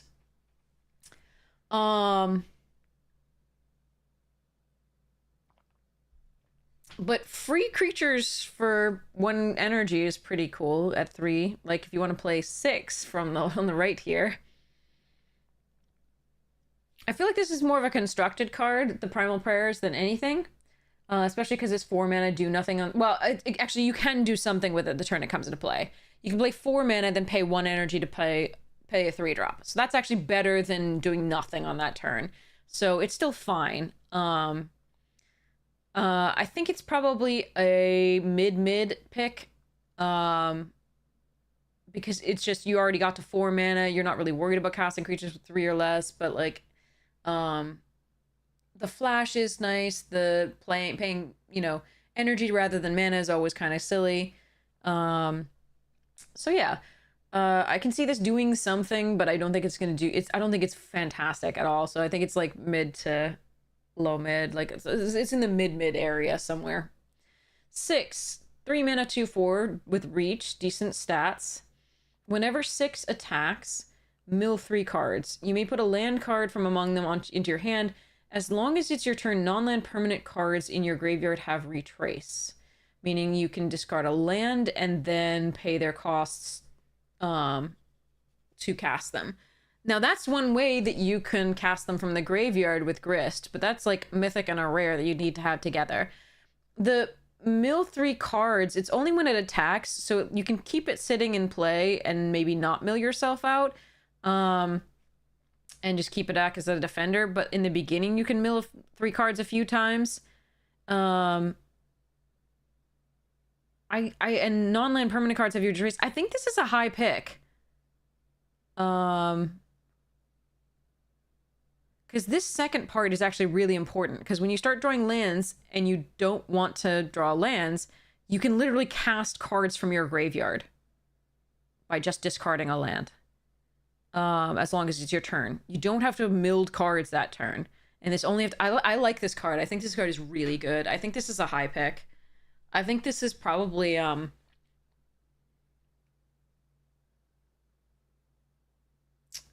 think this is a high of the high. Like, I think this is on the high end of high. I think this is really good. Because if you need to fill up your graveyard, you can attack to mill 3 cards and then get to land. And then that land will allow you to cast the stuff, like something from the graveyard, a permanent card. Not spells, obviously. Not like instants and sorceries, but definitely, you know, creatures and enchantments, etc. So I think this is a high end of high. I think this is a really high pick. I like this card. Also, it has nutty art, so that's awesome. I want this for my green sleeves deck. And I want I think my desert deck too. Okay. Springheart Nantuko. It's a so oh, the Nantuko are back. But this one's glitching? Like, what's going on with the art? Looks glitchy. Anyway. Okay. 2 mana, 1/1. Bestow for 1 and a green. Enchanted creature gets +1/+1. Landfall. Whenever land enters the battlefield under your control, you can pay the 1 and a green if Springheart is attached to a creature. So if it's bestowed, whenever a land enters the battlefield, you can pay 1 and a green. If you do, hey Alex, if you do create a token that's a copy of that, of that creature. If you didn't create a token this way, create a 1/1 green insect creature token. So whenever a land enters the battlefield, you can either get a 1/1 green insect creature token for free, or you can pay 1 and a green and get a copy of the creature this is attached to. This is sick. This is a high end of high pick. This is ridiculous. And we have proliferate. Not proliferate. Populate in this. Damn. Okay, so 6 and Springheart Nantuko are high end of highs. These are really good. Wow. Okay. All right, now we've got a Sylvan Safekeeper reprint, which means I can finally get a foil for my green sleeves deck. Sacrifice a land, target creature you control gains Shroud until end of turn, meaning it can't be the target of spells or abilities. That includes yours, by the way. Shroud includes yours. It's not hexproof. This is a good card to protect other creatures. You have to make sure that things... What happens if it's not bestowed? Let's see. Whenever land enters the battlefield under your control, you may pay this if it's attached to a creature you control. If you do, create this. If you didn't create a token this way, create... That's a good question. It's not phrased very carefully. I want to feel like this if applies to all that's after it, but I'm not sure.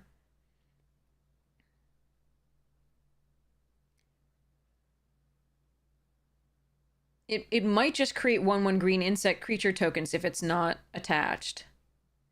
You might just get the option if it is attached. Yeah, I think it looks like, you know, the English, the proper English would say that everything that after if this, right, applies, period. But the Magic English probably says that this, right, ignores the if it's attached. It's weird. It's weird. But I think it probably creates 1/1s.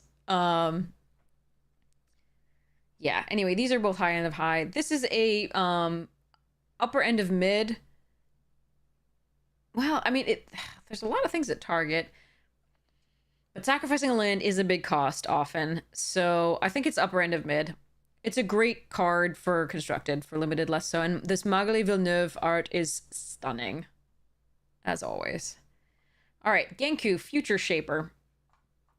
Actually, hold on. Let's click on this. See if there's anything. No rulings yet. That's worded horribly. I understand probably why it's worded that way, but it's so annoying.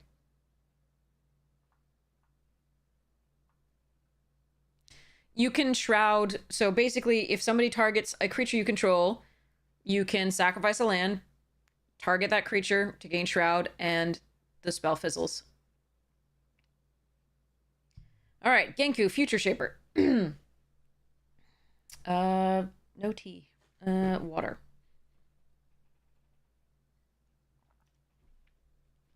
Okay. 2 and a white and a blue. 2/5. Whenever another non-token permanent you control leaves the battlefield, choose one that hasn't been chosen this turn. From release notes, yeah, they had to clarify that. Absolutely, because it's worded so stupidly. And it's probably worded so stupidly because that's how the computers understand it, but the computers are not people. Anyway, all right, yeah.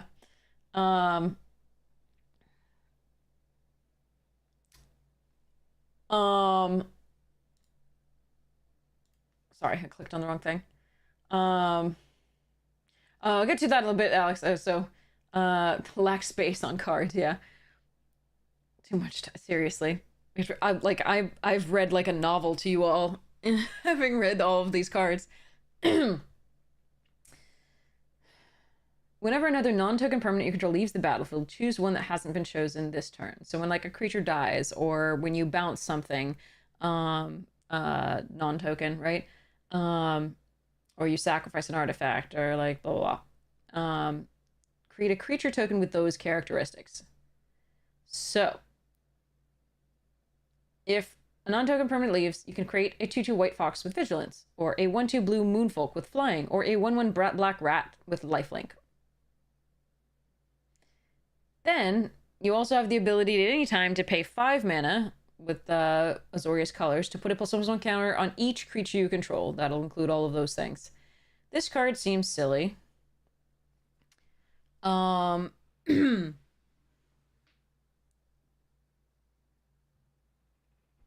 This card seems dumb. I think this is a mid to upper end of high. Probably upper end of high. This is probably just dumb. Like, the second ability is just, like, dumb, and this is already dumb, and yay. Okay, just dumb. Just this is a high end of high pick. It is 2 colors, so that's a little bit scary, because you're gonna want to make sure that those are open in the draft, but it's splashable. Because you're not usually going to be paying this twice per turn, so you're not really worried about having double blue or double white. So yeah. Anyway, crazy card. Take it high. Psychic Frog. 2/1/2. Whenever it deals... Okay, trippy. Nice. Oh, Pete Venters. Nice. Okay. Psychic Frog. Whenever it deals combat damage to a player or planeswalker, draw a card. That's already good. Let's see how it gains evasion of some kind. Discard a card. Put a +1/+1. Oh my god.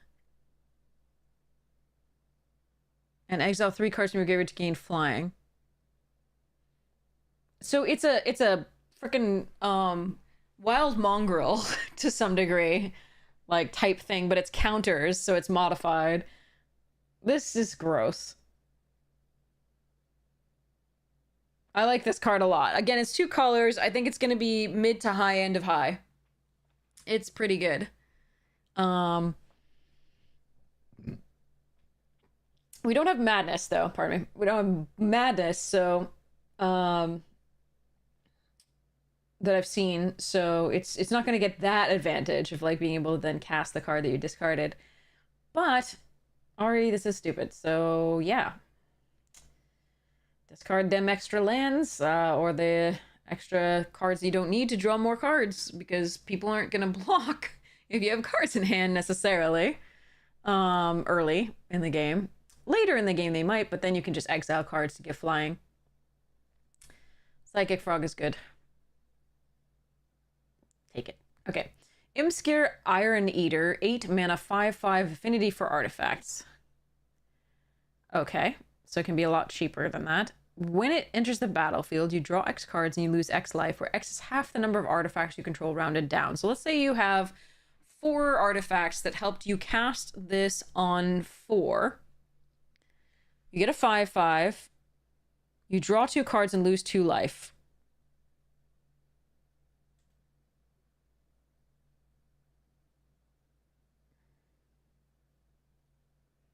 Emrakul, I believe, is in the set. But we'll get to it soon, it looks like. 4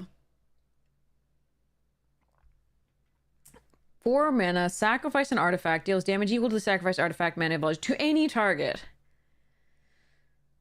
That seems pretty good. I don't like it as much as I like both of these. It's very good, but like it's not as good as these two. So I'm gonna put it on the low end of high, but it's a good card. Roshin, Roaring Prophet, 4 mana, 4/4. That's already decent stats. When it enters the battlefield, mill 6 cards. Jesus, that's a lot of milling. You may put a card with X in its mana cost from among them into your hand. Oh, right. This is more of a constructed card. More going to be a commander thing. Reveal any number of cards with X in their mana cost in your hand. Add 2 colorless for each card revealed this way. Spend this mana only costs that contain X. Roshin has always been an X spell type legendary creature based thing. Cast Fireball with it. But we don't have a lot of X spells in this that I've seen. We have 1 in green that I remember that was pretty sweet, but like again, unless you get a lot of them, that's not a thing. It's just a 4/4 for 4, and I don't really like it that much. So I think it's like a it's like probably a mid pick. All right. How many more of these do we have? About 40 cards, 42 cards. Yep, we're getting into the Eldrazi and some of the lands. The lands we go through really quickly, so that's sweet. Okay. Kudo, King Among Bears. White and a green for a 2/2. It's a grizzly bear. Other creatures have base power and toughness 2/2 and are bears in addition to their other types. So there's a lot of modification in this set. So you need to remember that modification is going to go on top of this base power. But Kudo can make the Eldrazi a lot smaller. So that's pretty cool.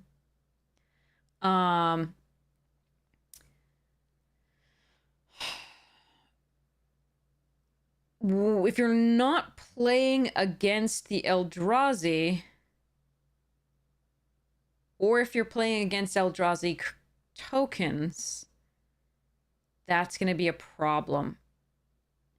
Kudo brings down the big Eldrazi, but you have to remember that if your opponent is creating like a ton of little Eldrazi tokens, the O1s, they're going to be 2/2s. So this could really help you take care of some big Eldrazi, but it could really hurt you going wide on those tokens. Because the green-white deck is not necessarily going to have as many of the Eldrazi tokens. So you have to be careful on this one. There are some good use cases for it. There are other cases in which you're going to really regret running it. So I think this one is not a high pick. I'm worried about this one. I think it's good for constructed in various like EDH ways. It'd be pretty sweet. But I don't know about running this in limited in this particular meta. It depends, like, because once they see you run Kudo out, they're not going to run their big Eldrazi out, but they might still, and they might keep all their little tokens, which are going to be a large mass of little 2/2s. And Kudo is not hard to kill, we'll put it that way. All right, moving along. So I don't think this is a high pick at all. I think this is probably a low pick. Yeah, or a sideboard card, I don't know, where you like hope you get it at exactly the right time where they've sacrificed all their little spawn and made big ones. I don't know. And then they don't have a kill spell. It's a tough one. All right, invert polarity. this is choose target spell and flip a coin. If you win the flip, gain control of that spell, and you may choose new targets for it. If you lose the flip, counter that spell. So it's a cancel at its base. Its fail case is a cancel. For 2 blue and a red. Its best case is you get to probably kill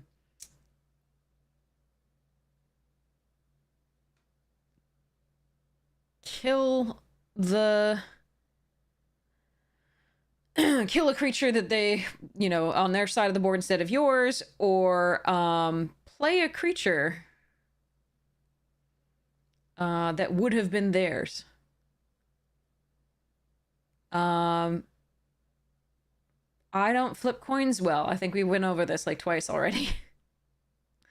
So I don't know how much I'm gonna, want to play this card. So, I mean, I'm sure I'm going to play it at one point. If I'm in Is It, I will take it, right? So I think this is a low end of high, but it's because it's so, but if you kind of already have to be in Is It, like I don't think I would take this card and go into Is It because of it, in other words. Like, I think I'd have to already be in Is It. So that's why I don't think, I mean, it's probably then, therefore it's probably, high end of mid, like, so, All right. White of the Reliquary. So Knight of the Reliquary, but dead. Okay. Or undead, so to speak. So black, green, 2/2 vigilance. White of the Reliquary gets +1/+1 for each creature card in your graveyard instead of the lands that the other one had. You can tap to sacrifice another creature, search your library for a land card, put it on the battlefield, tap, then shuffle.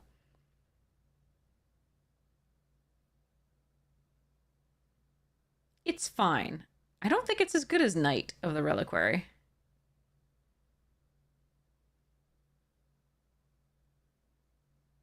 Wait, no, because it gets +1/+1 for each creature card in the graveyard, and you're gonna have way more creature cards in your graveyard than... Yeah, okay, fine.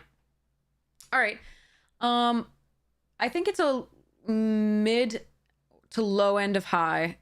It's still good. It's a 2/2 vigilance creature to start with, and then once your graveyard starts filling up, even as it naturally does during the game, as opposed to, like, you don't necessarily have to sacrifice other creatures. But if you want to ramp yourself, you can.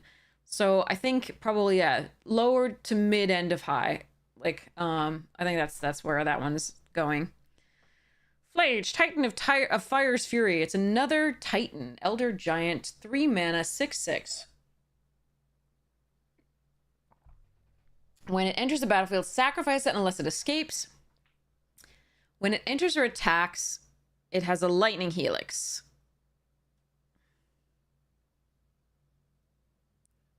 Why is vigilance black coded? Wouldn't it, white should be the vigilance color. That's so weird.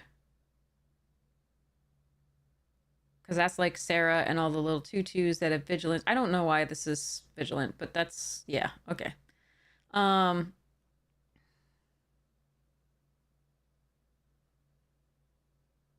Was Knight of the Reliquary vigilant? Is that why?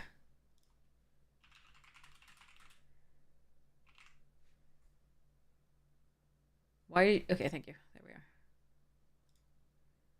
No, it wasn't. I guess they just had to make this better so that you could sacrifice it afterwards, I guess? I don't know. Maybe it just wasn't good enough as a 2/2. They had to give it a keyword, and they're like, if we give it anything else, it'll be too strong. No idea. Anyway.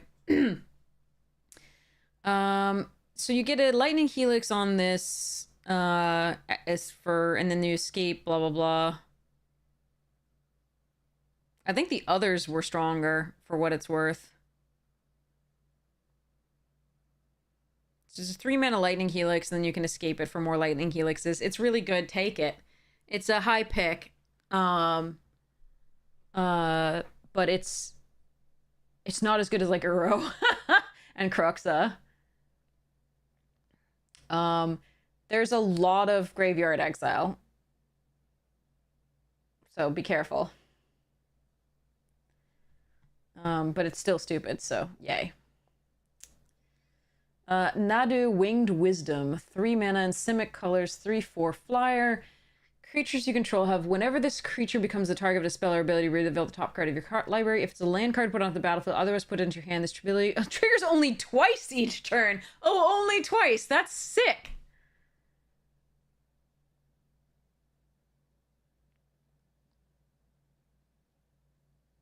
I think you could mill yourself out. Like, you could not mill yourself. You could draw your deck with this.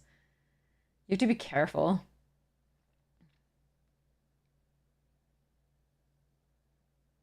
Because it's a target of any spell or ability, not just your opponent's spells or ability.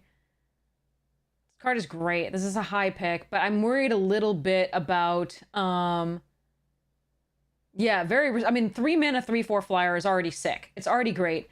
I'm just a little worried about drawing my entire deck. I might actually run more cards if I had this in my deck.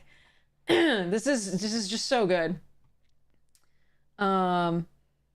So I think this is a highest of the high like picks, but you just have to be a little careful. Arna Kennerud, Sky Captain, Esper colors 2 and Esper colors of 5 mana for 4/4 flying lifelink. Ward, discard a card. That's stupid. Whenever a modified creature you control attacks, double the number of each kind of counter on it. Then for each non-token permanent attack, create a token, the copy of that. All right, it's hard to cast because it's Esper, but holy crap, is it worth it if you can? There are the lands that we saw at Common that fetch all 3 of these colors. So even if you're 2, I would definitely splash it. I think this is a high pick. I really like it. Obviously, it's a commander. Sure. Yeah, absolutely. It's a legendary creature. All these legendary creatures can be commander, but I think this is actually playable in limited. It's really dumb. Just on the face of it, flying lifelink, ward, discard a card, 4/4 for 5 is still really good. Like, that's still really good. I would take this very highly. Kalia of the Vast, 4 mana in her normal colors, Mardu, 2/2 flyer. When it attacks an opponent, you can put an angel, demon, or dragon creature card from your hand. No, this one is not playable in limited. I mean, if you get so lucky as to get her and the demon, maybe, but not likely. There haven't been that many angels, demons, or dragons in this to make me really think that this is worth running. This card, yes, absolutely, take it highly. This card, do not take this highly. I think this would be probably like a low pick. It's a hard to cast 2/2 flyer, and you probably aren't going to have that many of these. So, Necrobloom. Abzan colors, 1 in those, 2/7. Whenever a land enters the battlefield under your control, create an 0/1 green plant creature token. If you control 7 or more lands with different names, so Field of the Dead style, create a 2/2 black zombie creature token instead. Land cards in your graveyard have Dredge 2. You can return a land card from your graveyard to your hand, mill 2 cards instead of drawing a card. So you can fill up your graveyard for the reanimation spells. It's a 2/7 for 4, which is a reasonable butt for blocking. And it also gives you that 0/1 plant token. This one's actually worth running. It's not as good as the Arna, but it's still worth running. I think, if you can splash that extra color in whatever pair of those 2 colors you're running. Yeah, I like this one too. Kali I don't like, these 2 I like. This I like better than the Necrobloom, but they're both good. All right. Brea's back. Oh, I don't like that art. Sorry. If you love it, you can love it. I'm not trying to poop on your parade, but I don't like that art. Anyway, this is not a thing I'm going to be doing in this. This is not a limited card that I'm going to be casting. It is broken as a commander, or at least the other Brea was. This one looks isn't this the same thing? This is just reprinted, right? Completely the same? Just like Kalia? Yeah. Okay, good. Yeah, yeah. So these two are new, and this is new, but this one's really good for limited. This one's okay in limited. These two are unplayable in my opinion. They're both good. If you can get the 4 mana, sure, like go for it, try it out, see if you can do it. But I just don't think it's going to be worth that cost to try to get this out. All right. Null Drifter. I see. 7 mana, 4/4. When you cast a spell, draw 2 cards. Flying Annihilator 1. Evoke for 2 and a blue. So it's a Mull Drifter for the 2 and a blue. So, yeah. Memes. But remember that red card that we had? This is another of those colorless 7 drops that you can play that red card, exile the top 3 cards of your library, get the 3/0/1s, and then on turn 4, you can cast this Null Drifter for its full cost. I think this is an extremely high pick. Because you have so many potential to cheat it into play sooner. The fact that it frickin' has Annihilator 1 is gross. As well, right? Is doing all the other things. So, I like it. Ugin's Binding, 3 mana, instant devoid. Whoa. Return target non-land permanent you don't control to its owner's hand. Okay. Cool. Whenever you cast a colorless spell with mana value 7 or greater, you may exile Ugin's Binding from your graveyard. When you do, return each non-land permanent you don't control to its owner's hand. Oh, Jesus Christ. Why did you print this card?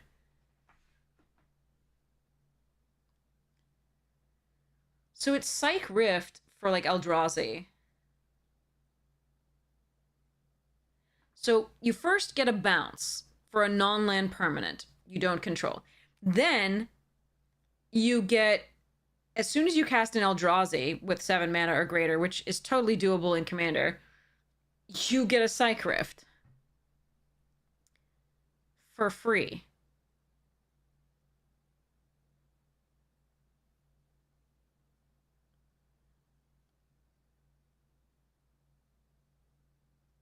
And I think this is playable in limited as well. Like,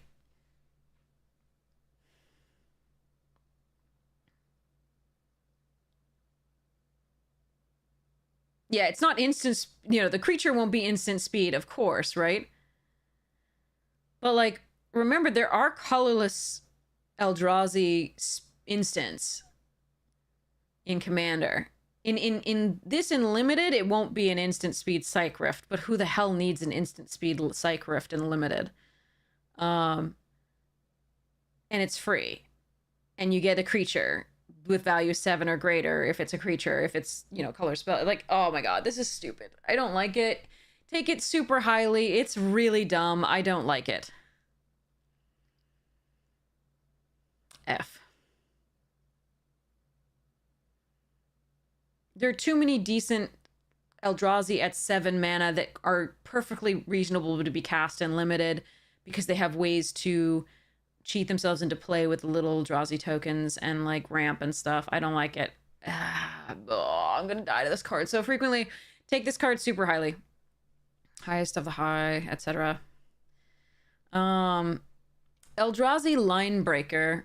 1, a colorless and a red. Devoid, 3/3 trample. Yeah, it also triggers off the new Mirror Enforcer. There's affinity, right, with the in the artifacts, which are color. Some of them are colorless, not all of them. There's a red one in, yeah. But anyway, at the beginning of combat on your turn, target creature you control gets haste and gets +X+O until end of turn, where X is the number of Eldrazi that you control. That's gross. I think that's a middle of the high picks. It's really good. I really think it's going to be pretty easy to cast this and in an Eldrazi tribal type deck. Sorry, kindred deck. It's going to be typal deck thingy. It's going to be cray-cray. Okay, what the hell is this? Oh, look! It's something for Kalia to cheat in. Fuck. Alright, Anyway, Haragast, Erupting Nullkite. 9 mana. 6/6. Emerge for 8. Sacrificing a creature and paying the emerge cost, reduced by that creature's mana value. So you can sacrifice the Mycospawn next to it for it to cost 2 and 2 red.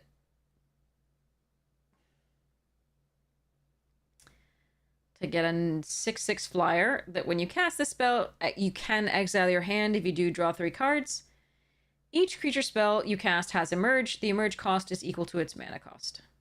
Okay, that's not as horrifying as I thought it was going to be. It's still very good, but it's not as terrifying as I thought. It's very good, take it very highly, but it's not... Okay, yeah, yeah, okay, we're fine. This isn't the, like, ridiculously I win the game bomb. It's very good, but it's not as ridiculous as I was worried it was going to be. Okay, so Sowing Mycospawn here. 4 mana, devoid, kicker 1 and a colorless.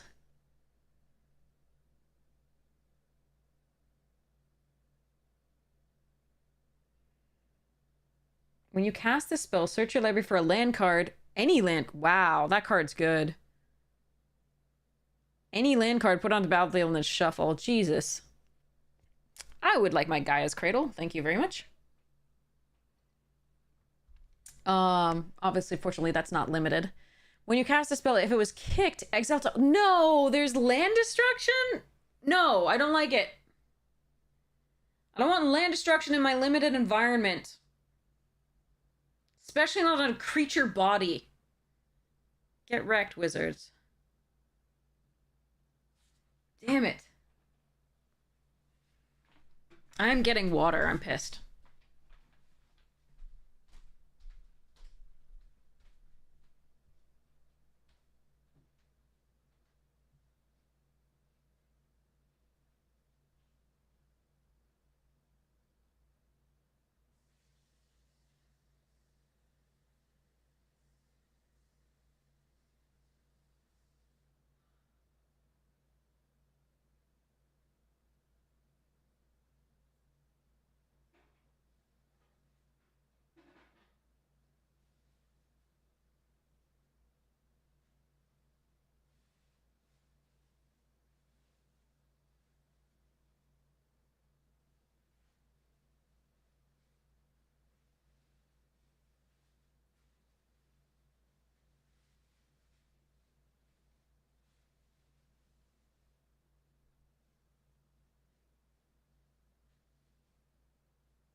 Okay. Went to the restaurant and got bread as well, so, huh.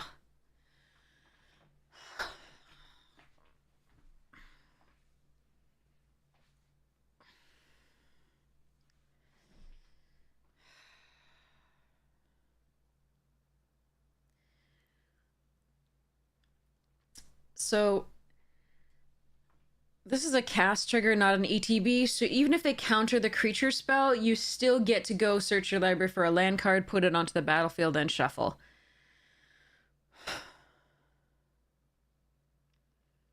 So that's the difference among other things, because it would like the past time that we've seen this, that was on a common with a 4 mana 3/2 that fetched a land. I think put it into your hand or onto the battlefield. I forget, but it was like Ether Revolt or Kaladesh, one of those. When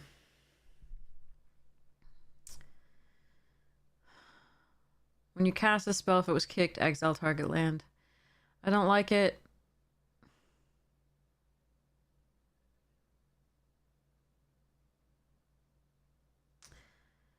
I think this is a medium to low end of high pick, but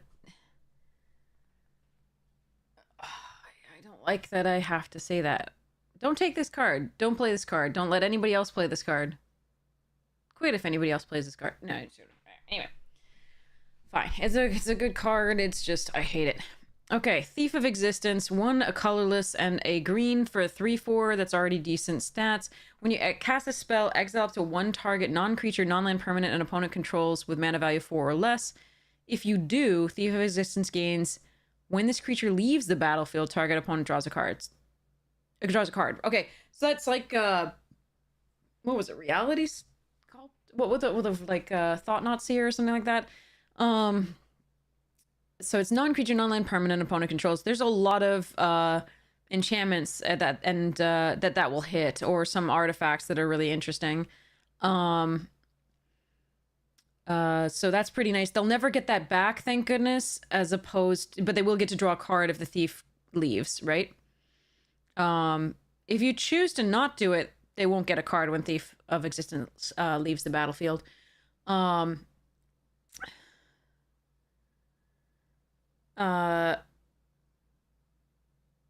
mana value 4 or less. No, Beast Within is not going to be replaced by this card by any stretch. First off, it requires that colorless mana, but second, it's not an instant speed effect. I think Beast Within is instant, yeah. Yeah, I think it is. And only mana value 4 or less. Beast Within can hit anything. So yeah, this is a good card. I think it's the low end of high or mid, yeah, low end of high, I think. Just because it does require a little bit of doing. Not like it I mean, just I don't know how easy it's going to be to get this colorless mana. I think it's pretty easy, but hopefully I'm wrong.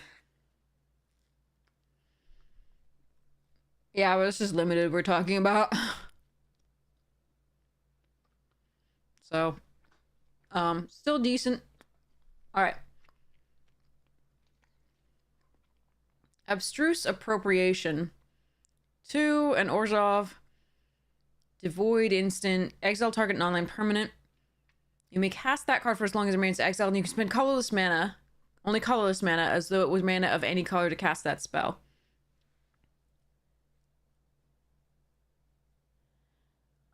It still exiles target non-land permanent. If you happen to get, if you happen to have the colorless mana to cast it, that's great. So this is a really good card anyway. Even though it's 2 colors, I'm gonna highly pick this card. I think it's a middle of the high picks. Could end up being high end of high. Just because it's 2 colors is a little rough though, because you could get put out of that. All right, Devourer of Destiny. 7 mana, including 2 colorless. 6/6. You may reveal this card from your opening hand. Oh, I don't like where this is going.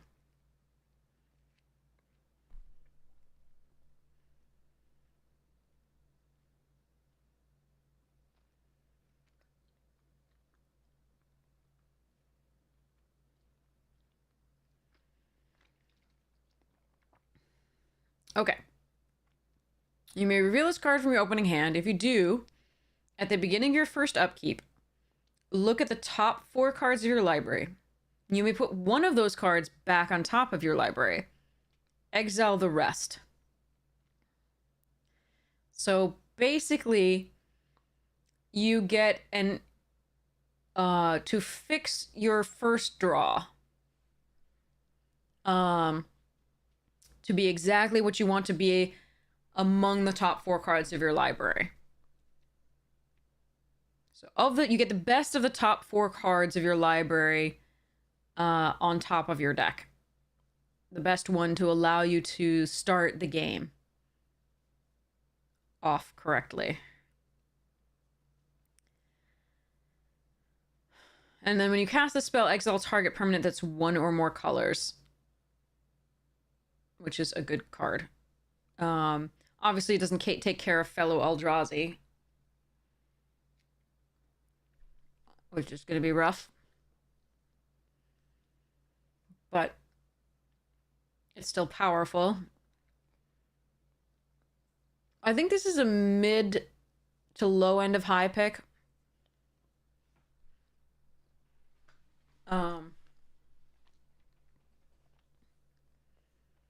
It's an interesting one. All right, Disruptor Flute, 2 mana, flash. As it enters the battlefield, choose a card name. Spells with the chosen name cost 3 more to cast. Activated abilities of sources with the chosen name can't be activated unless they're mana abilities. Okay. This seems like a sideboard card. You could also run it in a blue deck that's bouncing a lot of things, so you know what they're likely to cast and what they have in their hand or on the top of their library. So I don't think this is a high pick at all. This is probably a upper end of low pick. Echoes of Eternity, 3 and 3 colorless. Kindred Enchantment, Eldrazi. If a triggered ability of a colorless spell you control or another colorless permanent you control triggers, oh boy, that ability triggers an additional time.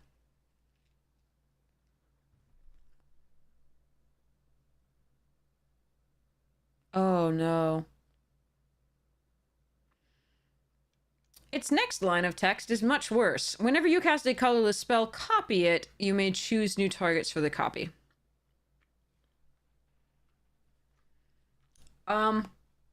Okay.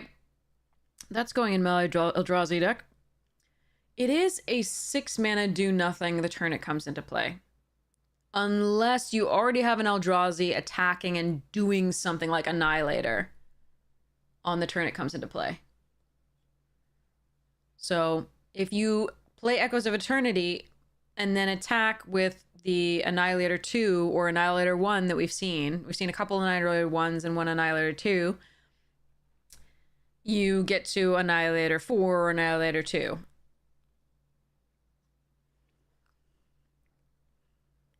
So it doesn't necessarily do absolutely nothing the turn it comes into play, but something would have to go right the turn it comes to play to do that. Now, if you can make sure that you can last to the next turn, then it's sick. Because as long as you can cast another colorless spell, I think that's game.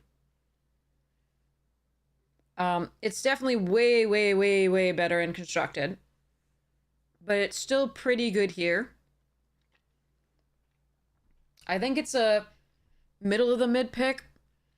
Just because, again, it doesn't do anything. It's not guaranteed to do anything the turn you cast it, and it looks like it's going to be a little bit difficult to cast. 3 colorless might be a little harder. Hey, Dig Dug! Alright. Looks like they put the medallions in. That's not the medallion art that I think is going to be, though. I've seen... This is the art from the set before this reprint. Hold on.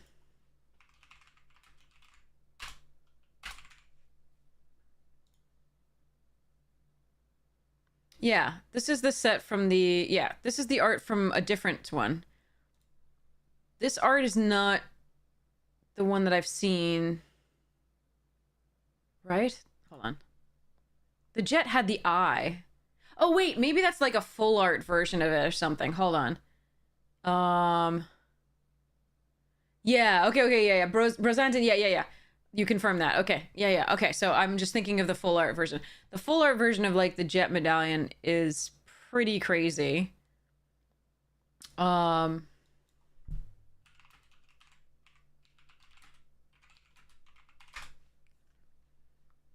So the new full arts are, like, crazy. This is, here's the pearl medallion, right? Um, uh... There are just some crazy cool arts there.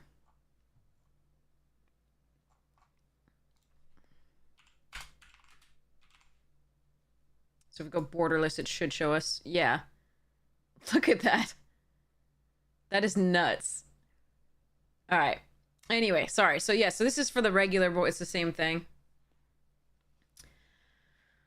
Okay, the medallions are really good for EDH. They do ramp you.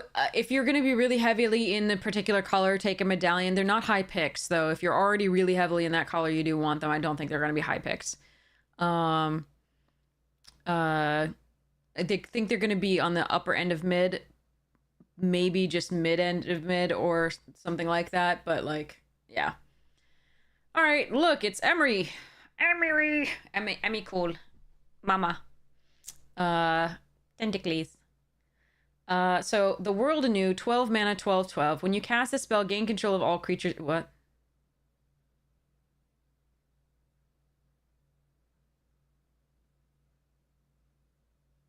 Do I have a code for Magic Jank? I don't have a code, but I do have an affiliate link. If you want to link in the About Me page, if you click on that to go to Magic Jank, that's the best way to do it. They are awesome. Thank you for taking a look at them. So if you can pay 12 mana, sweet. If you can madness into play, so that we did see that snaky snake or whatever it was, or lizard or whatever it was, the Demir one that could discard a card and get a +1/+1 counter, but it was a rare.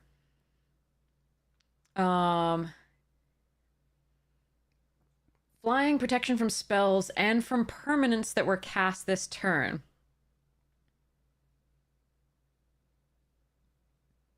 Yikes. When it leaves the battlefield, sacrifice all creatures you control. Madness pays 6 colorless. I don't think this is playable in limited currently. I think you could absolutely be able to do it. There's a chance you could cast this card. I hope somebody does in limited, but I think it's more of a dream than anything. Like, if you can live the dream, great, but, like, I think this is more of a dream. I don't think you should take this card. That said, I hope one of you manages to do this. Kozilek's Command. X and 2 colorless. Kindred Instant Eldrazi. Choose 2. Target player creates X Eldrazi spawn. Target player scries X, then draw a card. Exile to target creature. Oh, it's a command. Oh, God. Kozilek's. Okay. Sorry. It just took me a second to, like, process that. And by a second, I mean, like, a good 10 seconds, which really sucks. Okay. I'm tired. So, exile target creature with mana value X or less. Exile up to X cards from graveyards.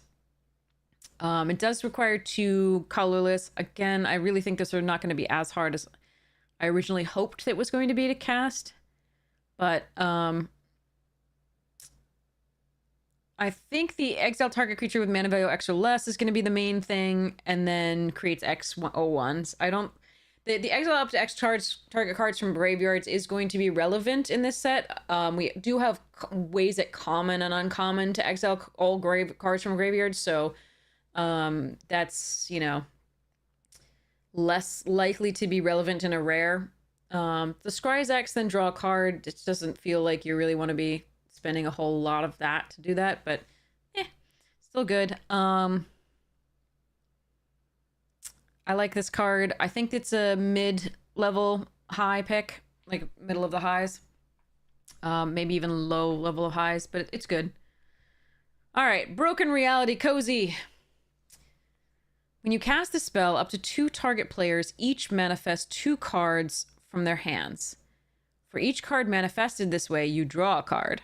It's a 9/9, and other colorless creatures you control get +3/+2.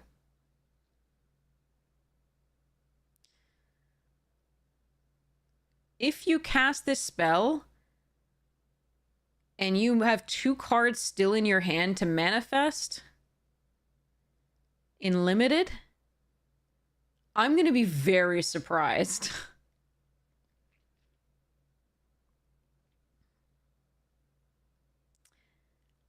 So I think it's 9 mana for a 9/9 that pumps all your other colorless creatures. And I don't think it's that good. There are so many cards that I would play over this in limited much more happily. So I actually think this is not a card to take in limited. I think it's a fine constructed card. I don't think it's a card to take in limited. I'm ready to be wrong. But, like, certainly not going to take it highly. Like, I might take it if I have a million pieces of ramp, I'm in the green, I got a million Eldrazi spawn token. Maybe. But, like, other than that, no. Okay, there's the rest of the medallions. We talked about those. Ulamog the Defiler, 10 mana, 7/7. When you cast a spell, target opponent exiles half their library rounded up.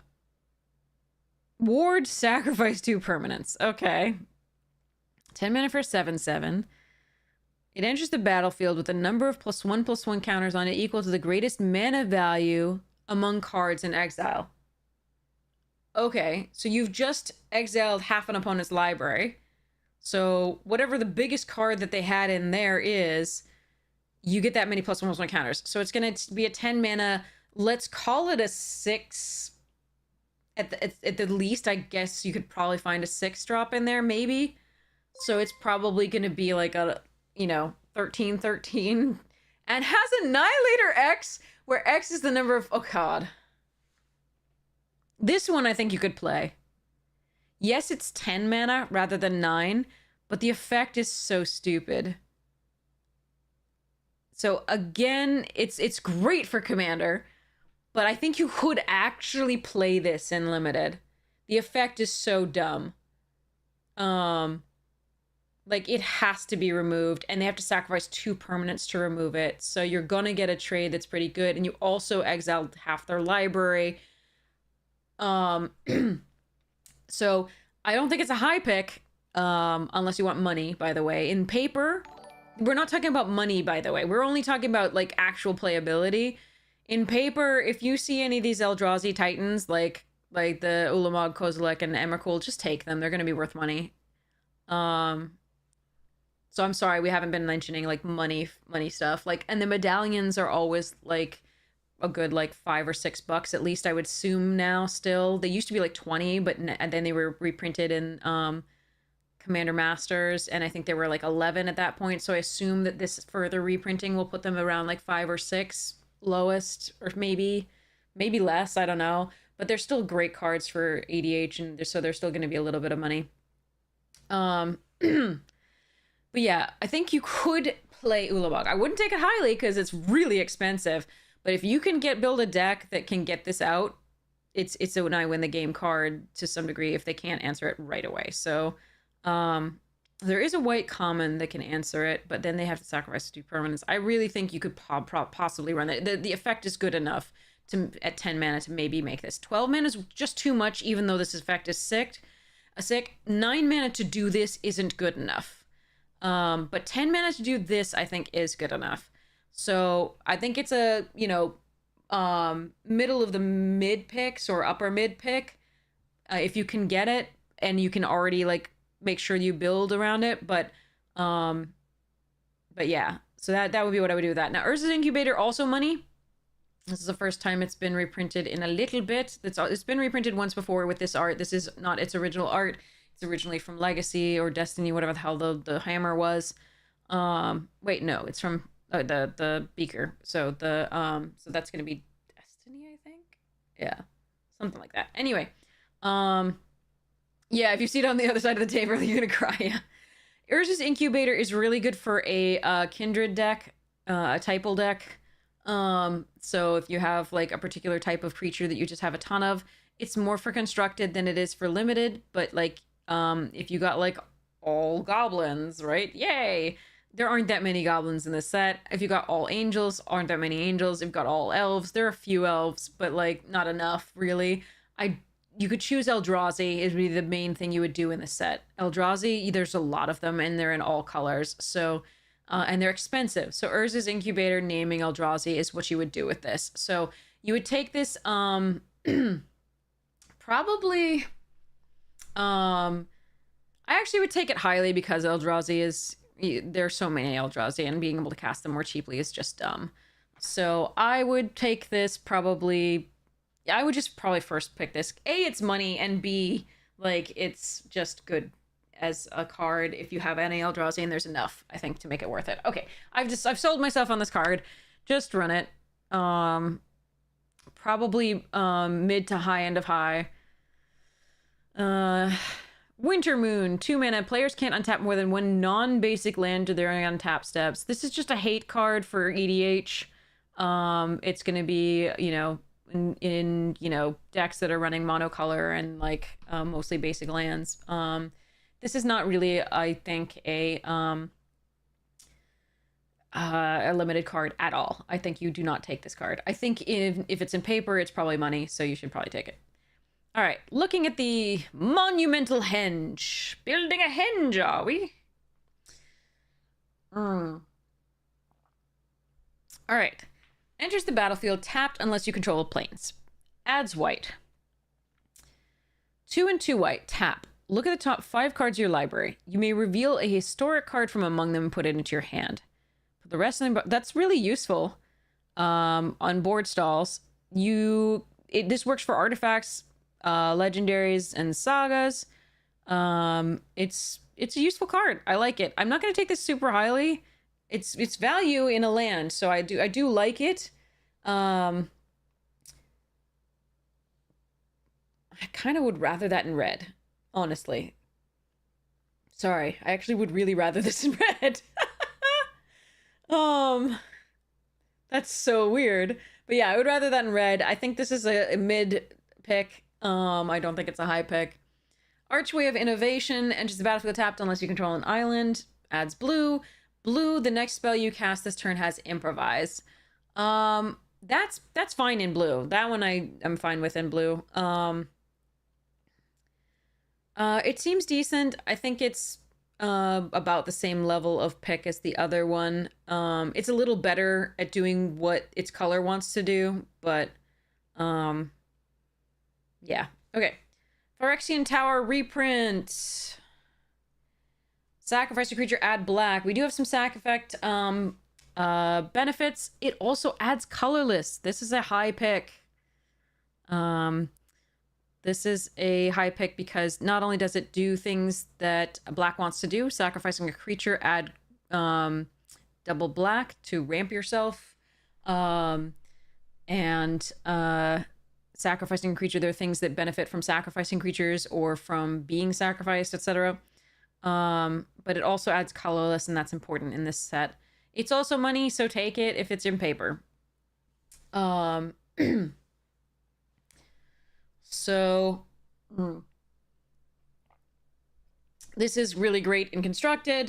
It does lots. But I think this is like a mid to low end of high pick here. There are some rares in mythics you're going to take over it, of course. But it is a good card for the set. Spymaster's Vault enters the battlefield tapped unless you control a swamp. Here we go. Swamp tap. Target creature you control connives X, where X is the number of creatures that died this turn. Yep, that's fine. It's still on the level of these. It's decent. Arena of Glory. Exert Arena of Glory. Tap and exert it, and pay a red. Add double red. If that mana is spent on a creature spell, it gains haste until end of turn. That's good. Okay. Yeah, so that's very good for red. That's really good. Um, it ramps you. Oh wait, no, it doesn't ramp because you have to pay red with it. Okay. Um, so it net neutral. Wait, red and tap it. Add red. And give a creature haste. Yeah, so it doesn't add any extra mana, but it does give the creature haste. That's really good on a red land. I think that puts that one as the highest of these that I would take. The best at doing what its color wants to do. The rest of it's all good, right? But this one's the best at doing what it wants to do. So I like that one so far. That one's gonna be same level of pick as the other ones, but it's just going to do. It's the best of the ones that I've seen. Okay. Shifting Woodland. Shifting Woodland enters the battlefield tapped unless you control a forest. Delirium. Okay, so you have to have 4 different card types. Pay 2 and 2 green, colon, so you can do this multiple times. Shifting Woodland becomes a copy of target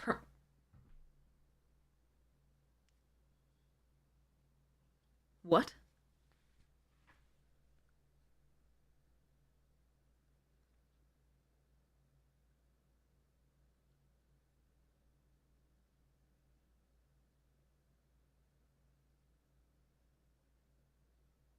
Is this card real?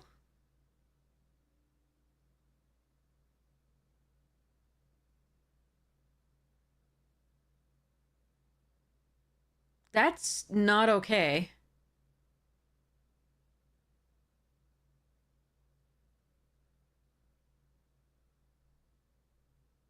God, is that not okay?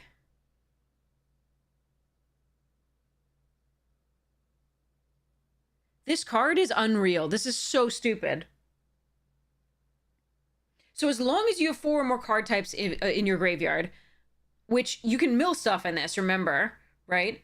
It's gonna be a little hard to in limited. It's a little hard to get delirium, but it's not impossible at all, especially if you have some mill. But this can become a copy of target permanent card in your graveyard until end of turn, so you can make it into that giant Eldrazi that you cycled, right, or that you evoked, right, or whatever the hell you did with your things. Not only that, but in constructed, this can just become a copy of Dark Depths without the counters. Like,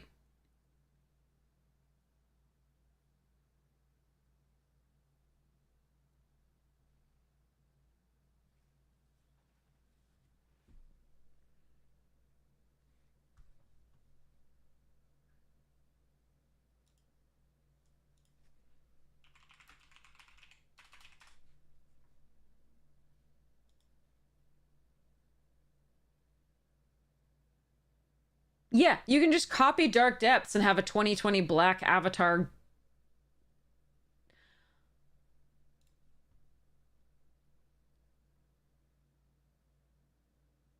This card is stupid. I don't under. Take this card. It's probably going to be worth a shit ton of money.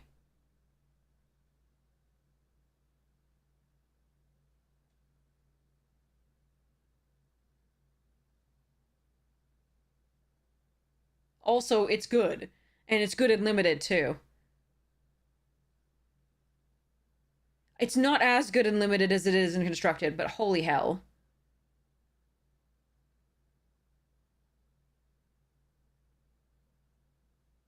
The Espion stage didn't produce colored mana. And green likes delirium better. And mills better, because it's your graveyard, it's not opponent's. Holy crap.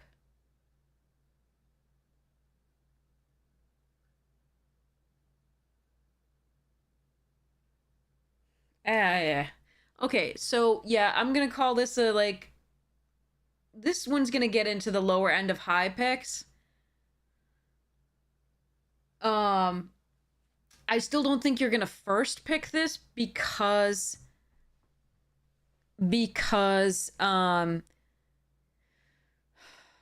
it would put you into a color, and Delirium's a little harder and limited than normal. Like, I think there's going to be a lot of rares you'll pick and mythics you'll take over this. But it's the best of these lands, and it's stupid and constructed. It's going to be money, and it's got uses in limited as well. So, yeah. Jesus. Oof, crikey. Anyway, sorry, drama. Bloodstained Mire. Look, it's the fetches. Bloodstained, flooded, polluted, wooded foothills, windswept heath. I want this wooded foothills art so badly. This thing is so gorgeous. And I love the wind in this. Like, you actually get the sense of the windswept, right? On this heath. That's really cool. I don't really like the Bloodstained Mire that much. Polluted Delta's pretty sweet. And the Flooded Strand's fine.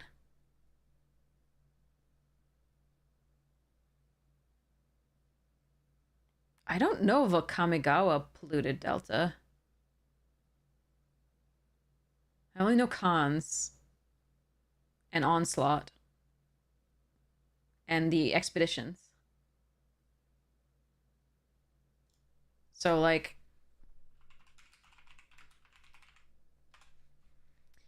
here's the Expedition. It's gorgeous. Here's the Onslaught. It's cool and flavorful. Here's the Cons. With the dragon bones. The art is from Kamigawa in the screenshot?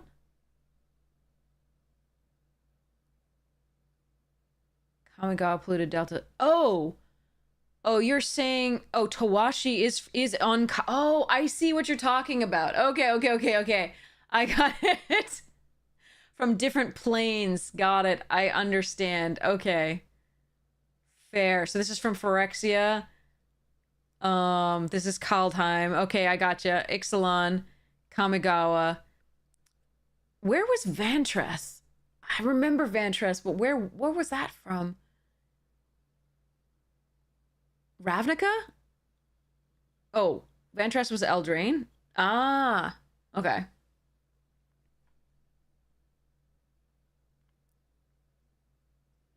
All right, Deserted Temple, untapped target land. That's going to be more useful with, like... Oh, Lord. Maybe it's useful with this, but this is more of a constructed card. Some lands produce double mana or more mana, and like Tolarian Academy and Gaia's Cradle and all the other craziness and so on and so forth, so you can do things. That's going to be less useful here. However, it still has that colorless, so you may actually end up taking this maybe like upper low pick. Or even like lower mid. Who knows? Ugin's Labyrinth. When it enters the battlefield, you may exile a colorless card with mana value 7 or greater from your hand. So you have to have the mana value 7 or greater if you want to do whatever this imprint is. Add colorless. If the card is exiled with Ugin's Labyrinth, add 2 colorless instead. Okay. And then you can tap and return the exiled card to its owner's hand when you no longer need it to add 2 colorless. Interesting. And you want to get the 7 back. That's going in my Eldrazi deck. I think you can take this as a, you know, upper low pick. It's probably going to be money, so in paper take it, but like I think you can take it in an upper low pick just because it adds the one this, and you could maybe cast a big Eldrazi sooner if you happened to have a 7/1 in your hand when you start, but it's not a high pick at all. Still decent. All right, that's the end of everything in this darn set. I do not know how this is going to play. It's going to be interesting. There are some really cool and interesting commons and uncommons. Unban Eye of Ugin to go with it. Jesus, yeah. We've got like an ancient tomb style thing here. Jesus. All right, let's go see what I can do with this. See if I can continue to win.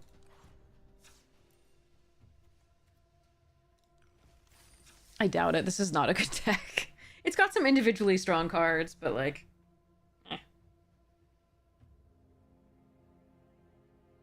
Yay, I got paid by a student. That was sweet. No, I have no outrageous bombs. I just have an individually powerful, like a few individually powerful, like, commons and uncommons.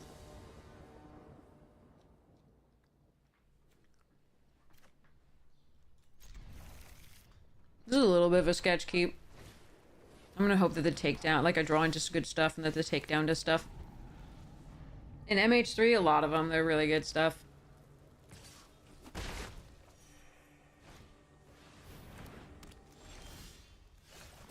Alright, would have liked to draw a 2-drop before now. Are they mono white, I wonder?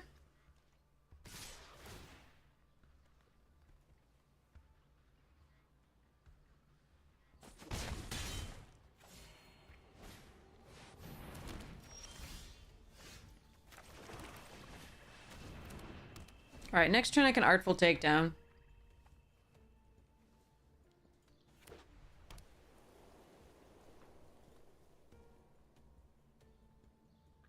They can pay 2 to give the Scout flying.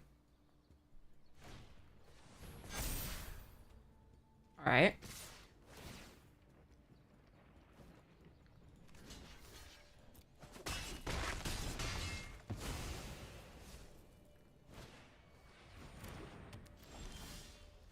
That's a good draw.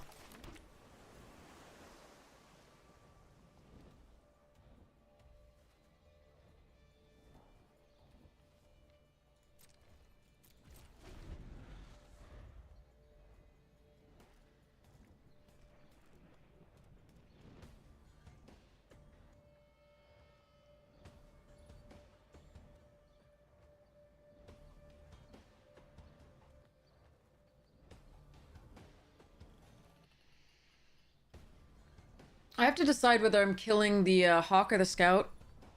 I think it's gonna be the Hawk.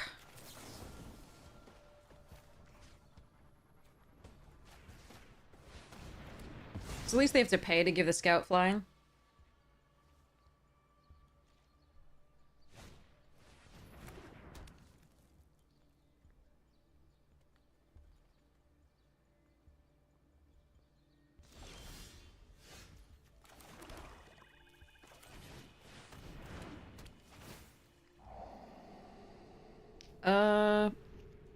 Definitely don't need more lands. I can attack to draw a card. It's pretty risky. I don't think we do that. Too far on the back foot.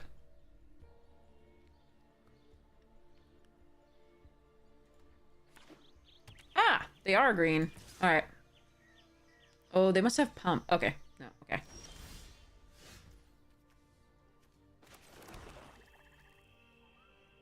How many lands? It depends on how much fixing I need. Because you get the basic lands for free.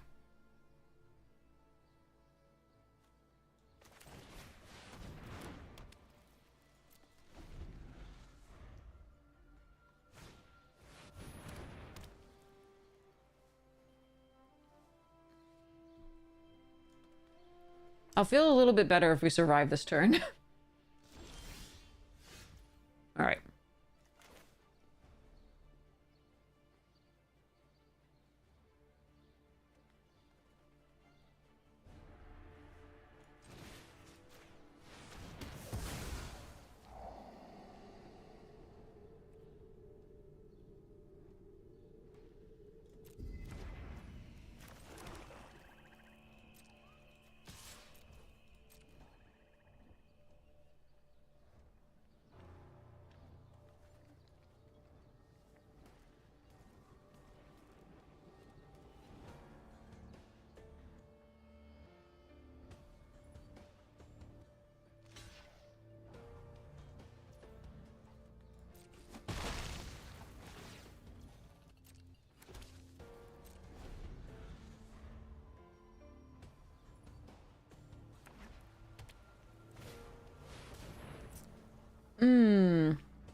That's a good rare.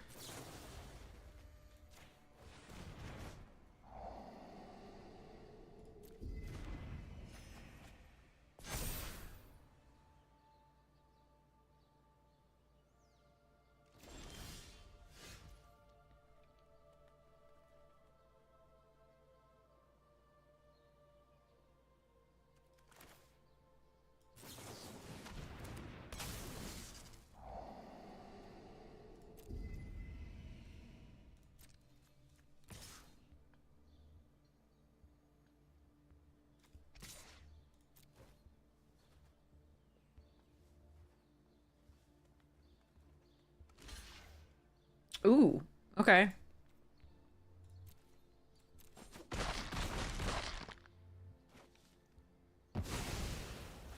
They really don't want me drawing cards.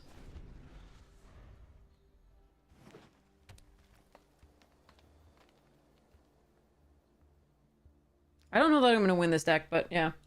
But basically, so when I run, you know, the number of lands that I run, like when I pick lands from the draft, the non-basic lands that I have to actually, you know, spend picks on, it depends on what I'm trying to fix for, how much fixing I need, and so on and so forth from there.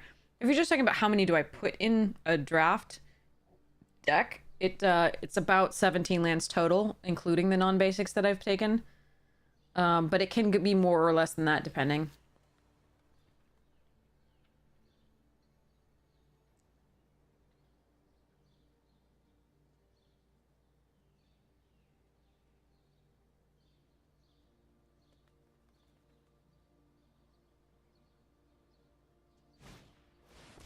That is a problem.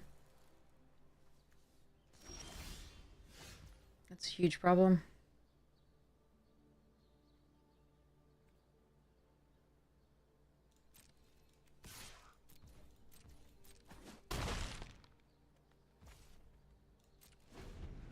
I'd like to hold this in case we draw, like, the, disinformation campaign, but I don't think I'll be able to here.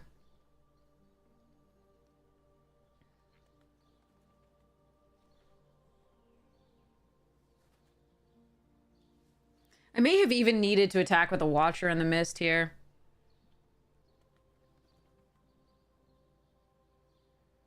And just start winning in the air, I guess. Because I'm gonna die to this stuffs.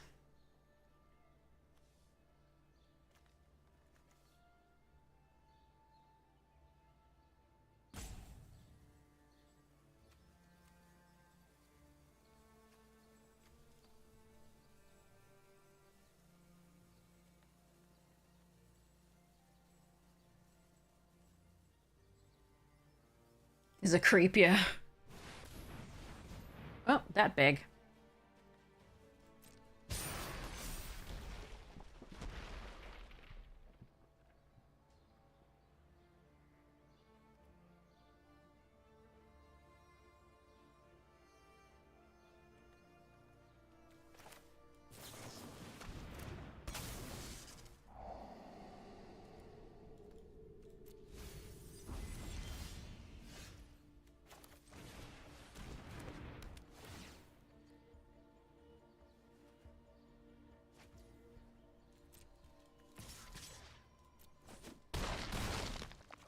Yeah, I should have attacked that turn, I think. That's my bad. Because I could have flashed the Whisper Silk to block one or the other of these. So chump this, eat, you know, block this or eat this, whichever. Because I worry that I'm not winning this one now. If they find Trample, I'm definitely not, but... But I need a whole nother turn to kill them, which is going to be really rough.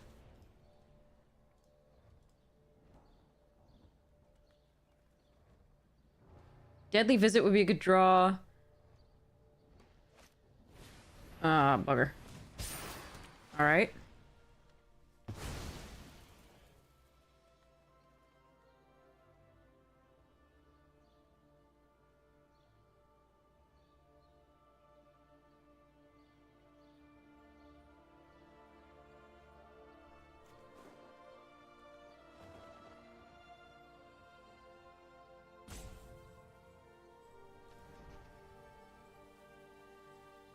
They've outdrawn us by several cards. Obviously, we milled an extra one, but we have the slight advantage here on mana.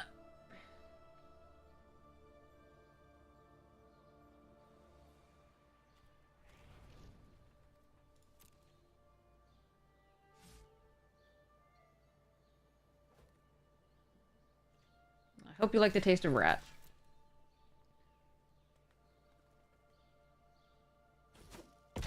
So they're gonna use the Ledev to make a 1/1.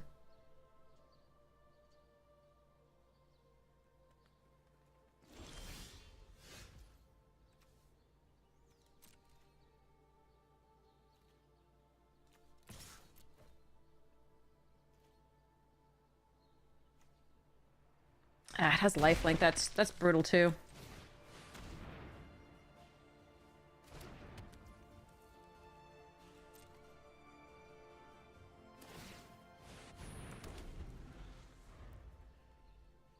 Turns out, because they had the cherry balloon. Oh god, why are people getting so many uncommons? 1, 2, 3, 4 uncommons that we're seeing right here, plus a rare. Uncommon, uncommon. Yikes.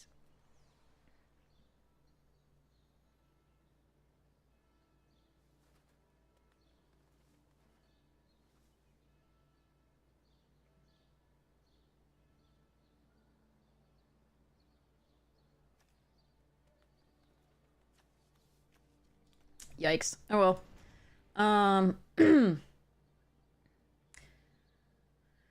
We could have drawn like one of two severed strands, a pitiless Gordon, a deadly visit, disinformation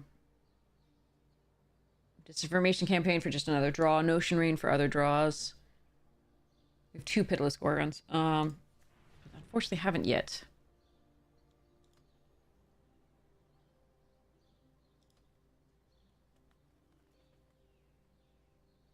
They're deciding how many creatures to tap.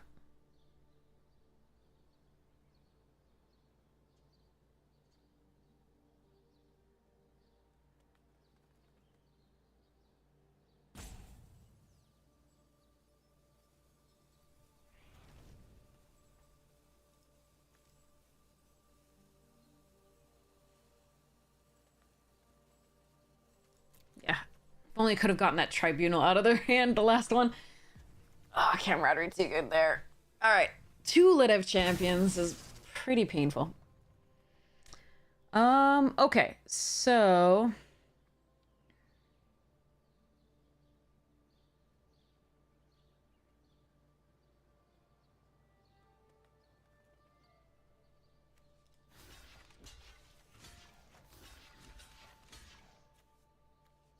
Wait, activate only as a sorcery? Are you kidding me?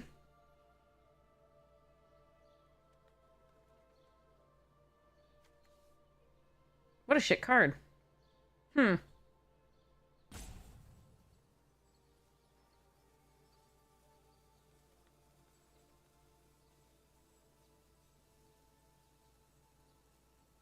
Maybe I just take 5.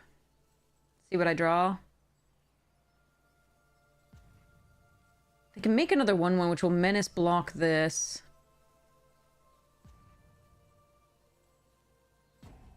Whatever.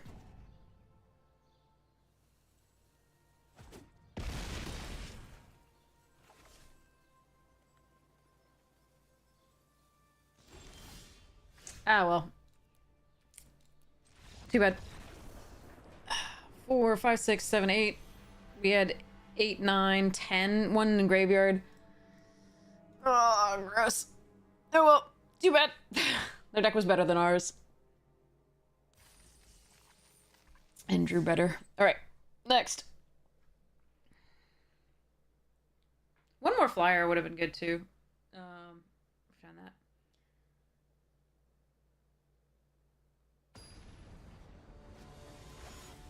Okay. I need some food. So I'm gonna... What? I need food. Okay. Yeah, where were those? Those would have been sweet. 2 of them. Alright, we'll keep this. We'll go Burglar Rat on 2. We can't cast the Gorgon yet, because we don't have double black, but hopefully we can draw into some of that stuffs. Do a little bit of taking apart of hand here.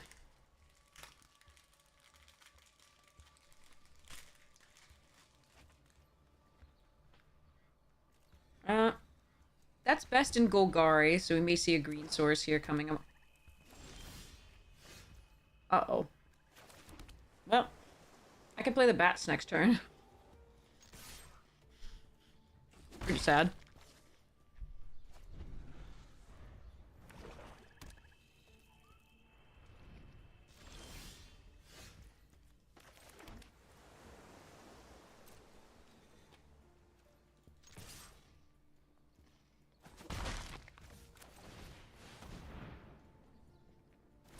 Barty bats. Gonna get dead weighted. Feel horrible.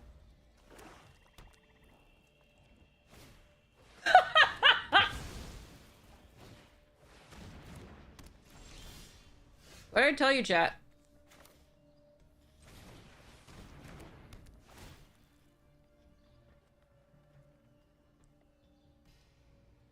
This West card is ass in this format. Sometimes you just like... This card's great. Sometimes you just can't avoid playing it, but my opponents will always have the dead weight, I promise.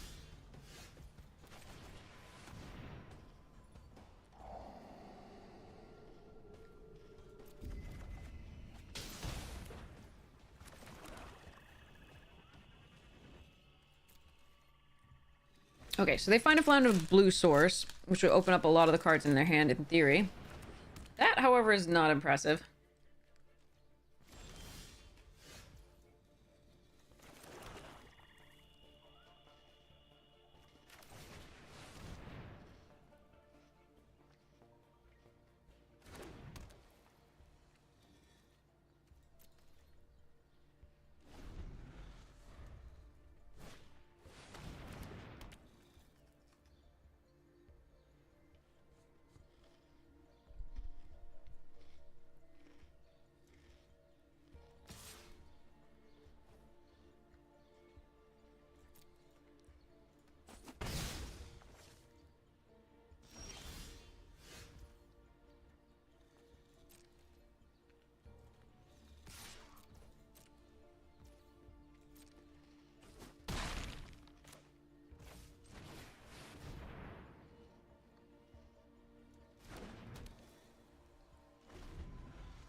Are you conceding, or are you telling me you're, like, gonna kill my shit?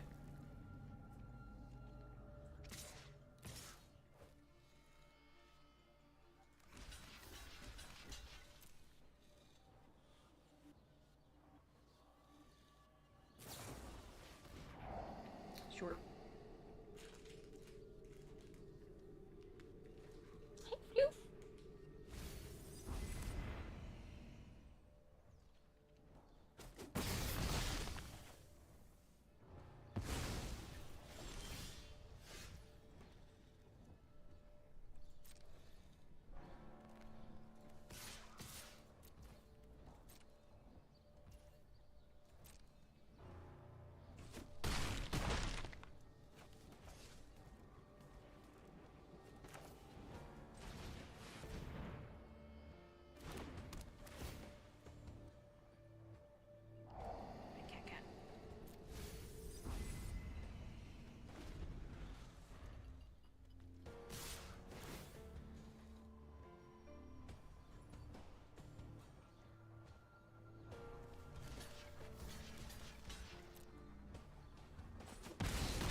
Okay. JJ's. Sorry, I can't sing it. You're so cute. He's being a baby on my lap and purring, and it's very cute.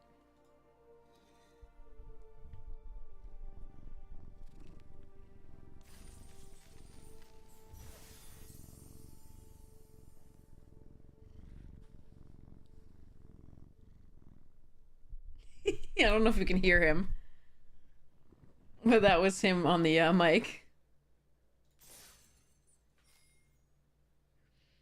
Could you hear him?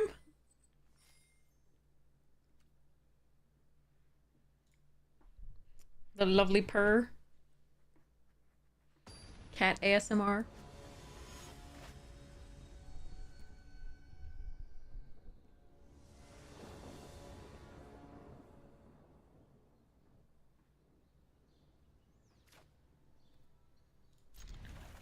All right.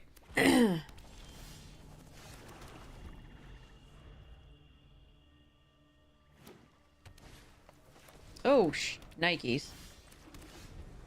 That's a problem.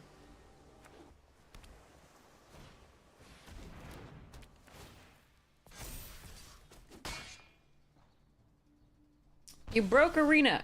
Okay, there we go. That's not what I wanted to pick up, thank you.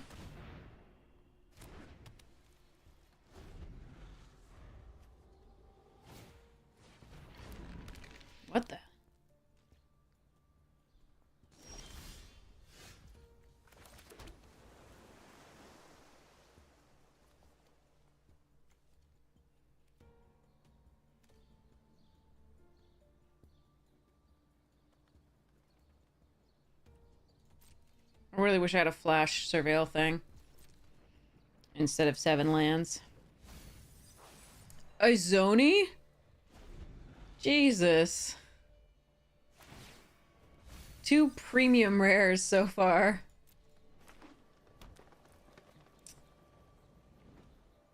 Oh, this sucks.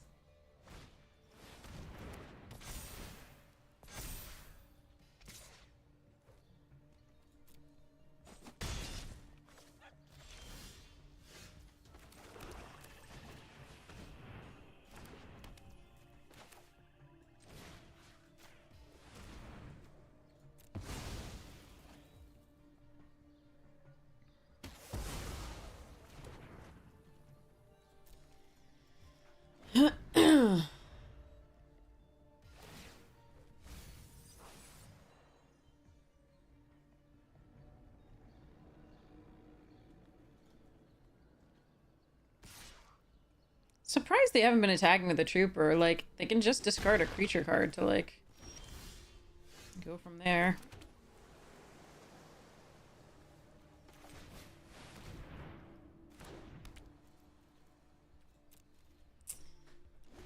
Like, they could have been hitting me for a lot more. Maybe they really just don't want the Darkblade agent to get in. I'm not sure. Alright, there's their second black source. That probably has been a slight, thing. Okay.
I'm okay to trade with a Lurcher.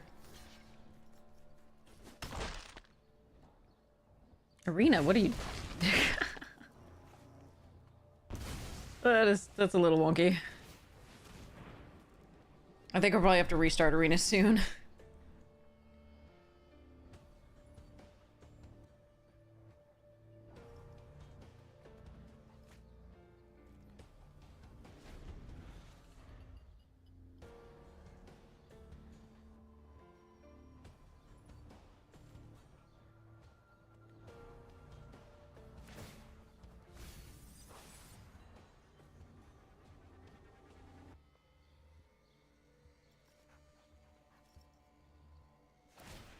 There... What the fuck? You're kidding me. They had Find Finality, Underrealm Lich Mythic, Izoni, and Pelt Collector? What the fuck was their draft?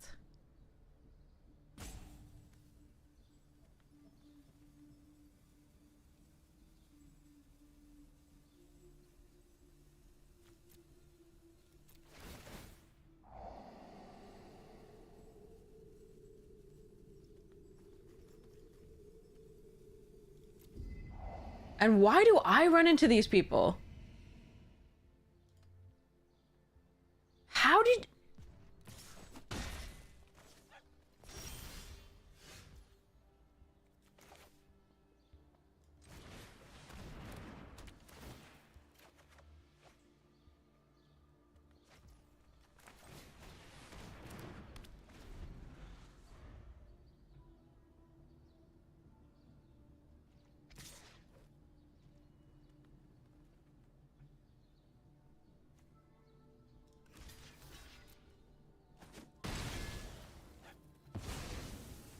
You're kidding me. They have another? You can't be serious. They got 6 like 1, 2, 3, 4, 5 rares and mythics. 5 rares and fucking mythics.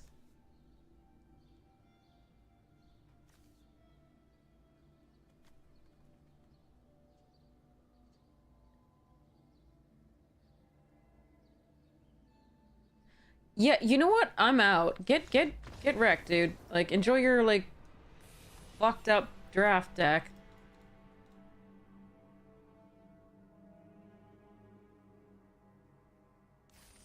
Like, what the who? I have 1 bad rare. Like, that's all I could frickin' get.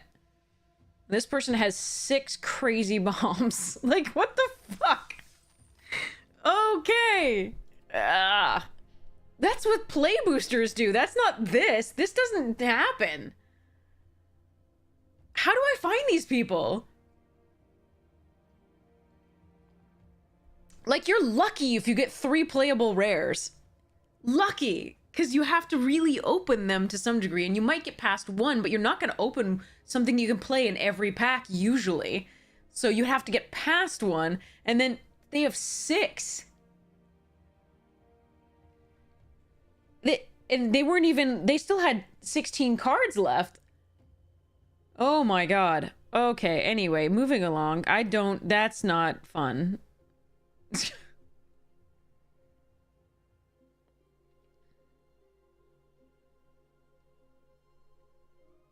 That was not fun at all. Like, I'm like, we're going well, and then they're like, I'll play my 4th rare, find finality, and then I've got 2 more for you. Sure, okay.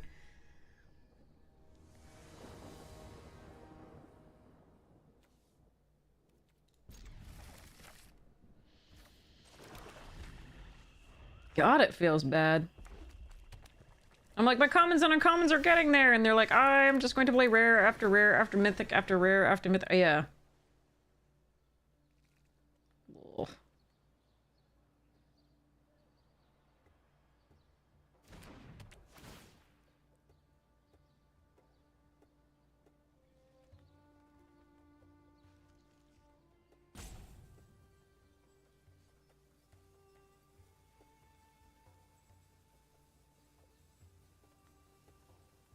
And they drew them in perfect sequence too, because like the Pelt Collector into the... Oh my god, wow. Oh, god damn it. That's... Ariana wah, so wah on that one. That's just stupid, and I don't understand. I don't think I've ever had luck like that. That's crazy. Oh, I forgot to restart, because Arena's like... glitching.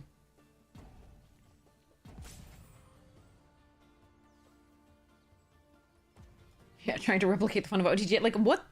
It's not... This isn't even play boosters. Like, it's not a thing. You get 1 rare per pack, basically.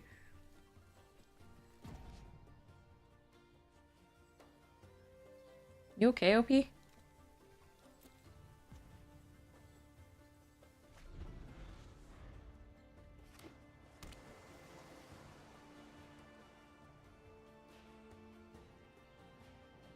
We had a lovely Is It deck the other day.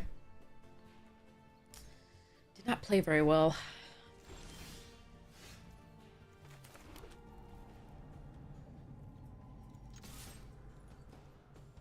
Just the sequence was poor.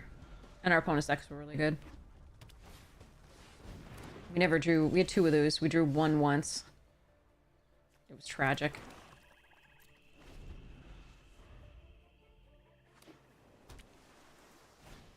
An opponent always had removal, and we never had one of those. That's great.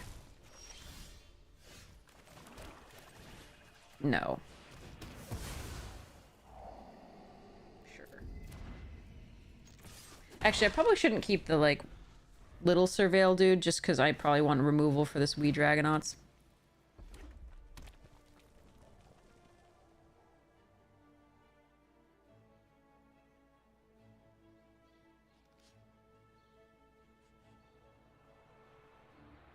But if this dies, I can always Surveil again, I guess.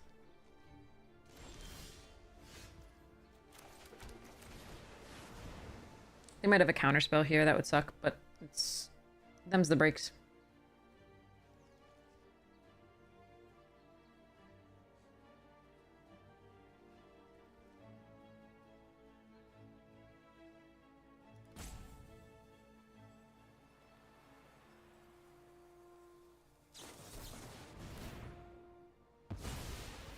Actually, ionize isn't that bad for us that they're using that there.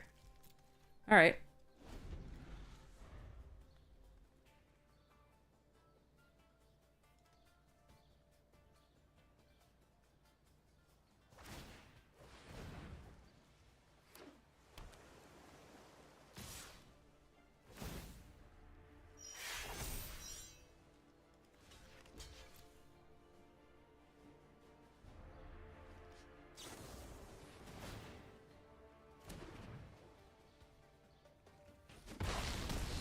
Have used a lot of resources, so maybe we're okay. It's possible. Wait, can I cast both of the... No, so we're just gonna cast this.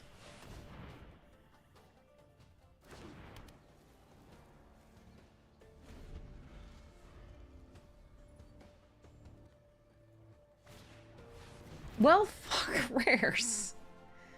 God damn it.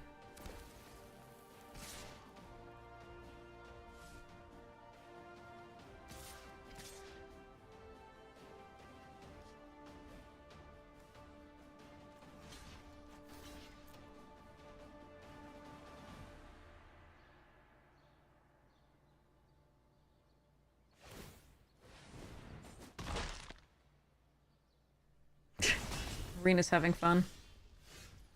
Okay, now I can cast both of these.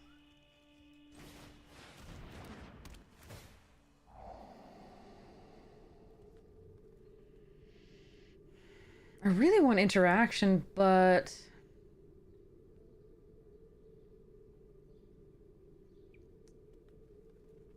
I don't think the Death Touch is going to matter as much. The Whisper Agent's probably okay.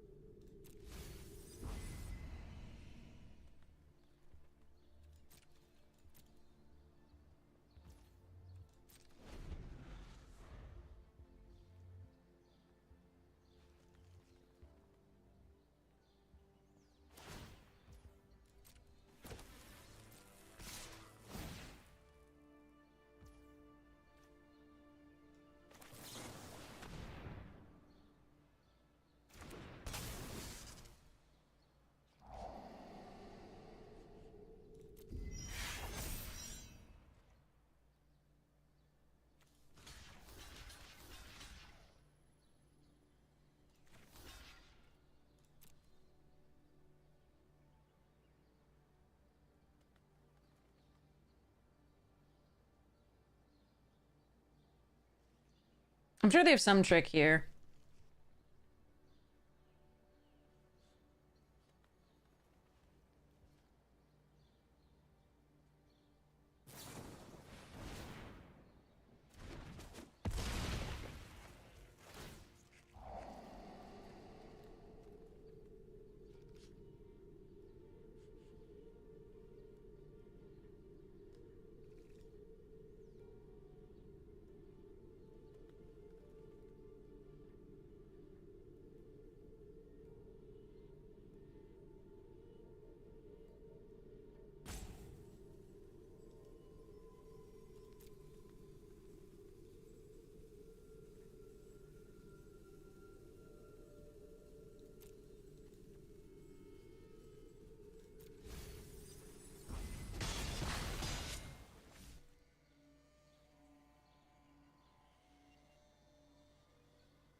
Of course. Of course. Draw your 9th land while your opponent's at 6. Like, I was like, if I put those away... Because I want the Artful Takedown, or the Deadly Visit, or the Notion Rain or Disinformation campaign to draw things, or the 2 Severed Strands, or the Unexplained Disappearance, but no.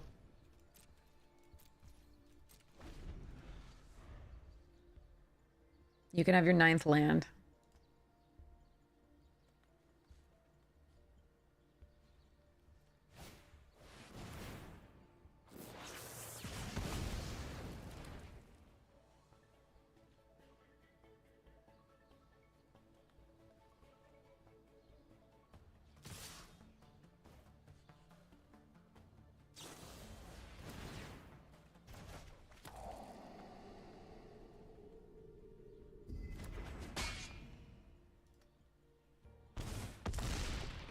Harina's really rubbing it in. Okay, that's something. I'm gonna die to the direct current, though. Of course I had to, like, I hit a land at the worst time. That was so bad. Alright, well, we're just dead. They just discard the card that they get and direct current my face.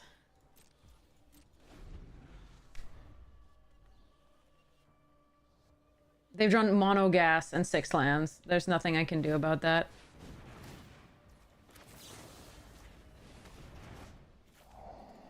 Alright.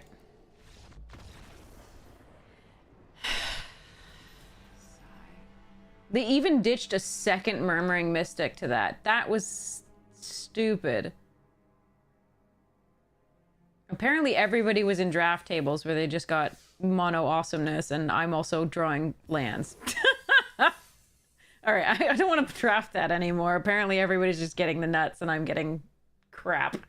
So, why would I resume? I don't have...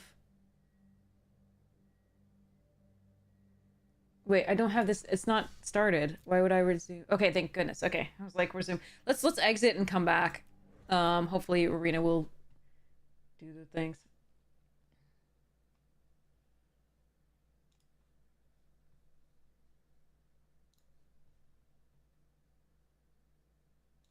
All right, Arena. All right, so we can do a cube draft or OTJ draft. What do you feel like, chat?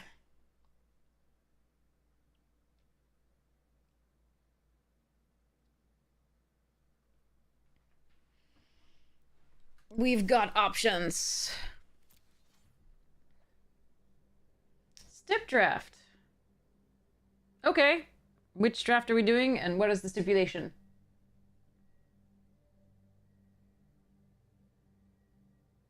Okay, we've got to vote for cube, so if Southpaw wants to do cube, it is Southpaw's decision. But, let me know.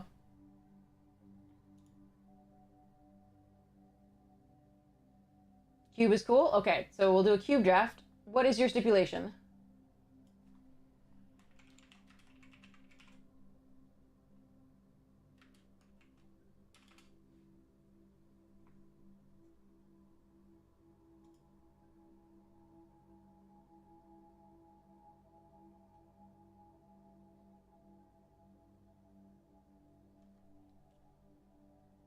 Wait, what?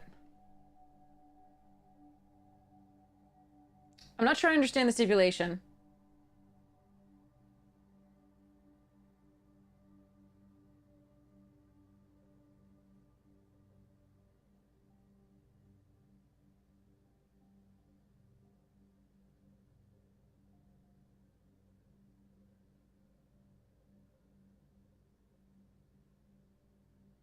You can add 12 basic lands. That's usually gonna be... That's not hard in cube.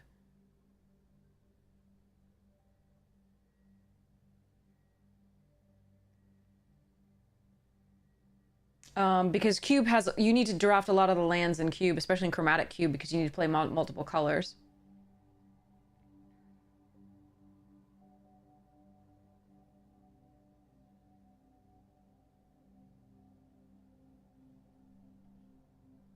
But I'm good with it.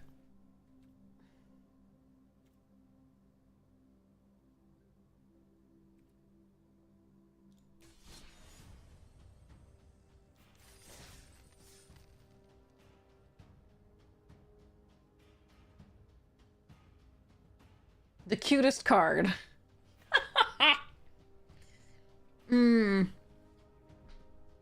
Okay.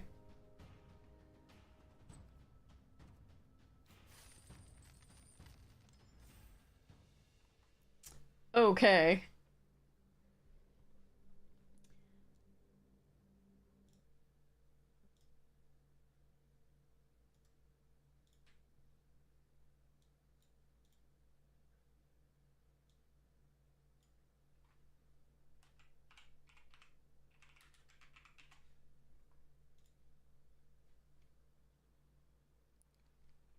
Phyrexion's a cute for you.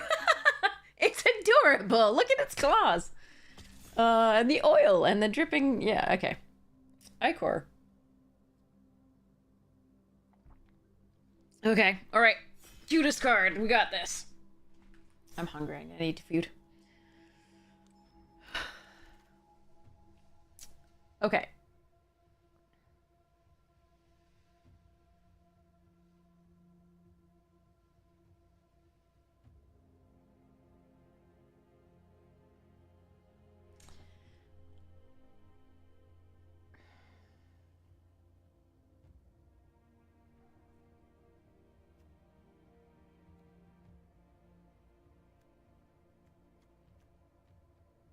Or a land. We have to make an exception for lands, because I gotta be able to play the lands.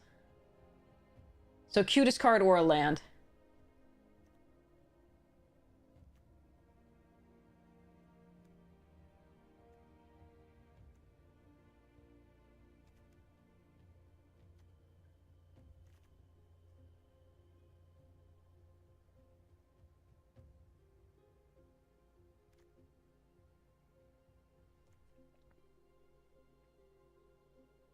I think Magma Opus is cute.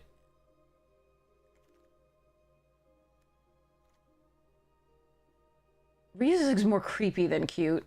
So is Thief, or I'd take it. I think that Mystic is also cute. But I think the Opus is technically cutest, because it's a cute elephant.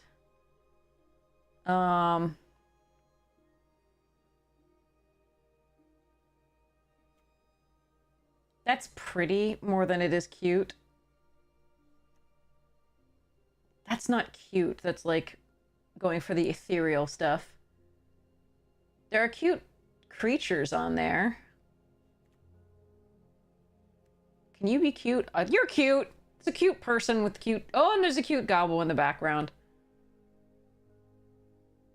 Let me see if there's anything cuter, though. That's not cute. That's cute! And Gerudo's cute. Not really cute. I mean, this is ugly cute.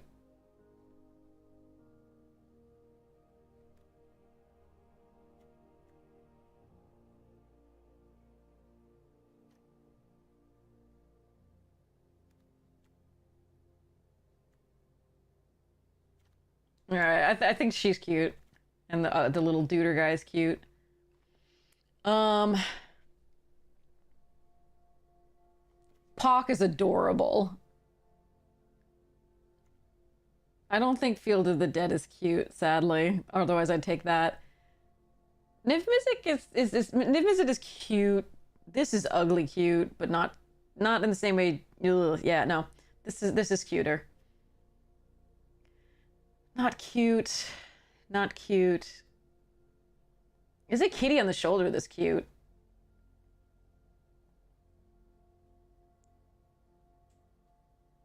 Nah. Not as cute. Pock is cutest, even though it doesn't go in our colors. But we can get fixing. Pock is cutest.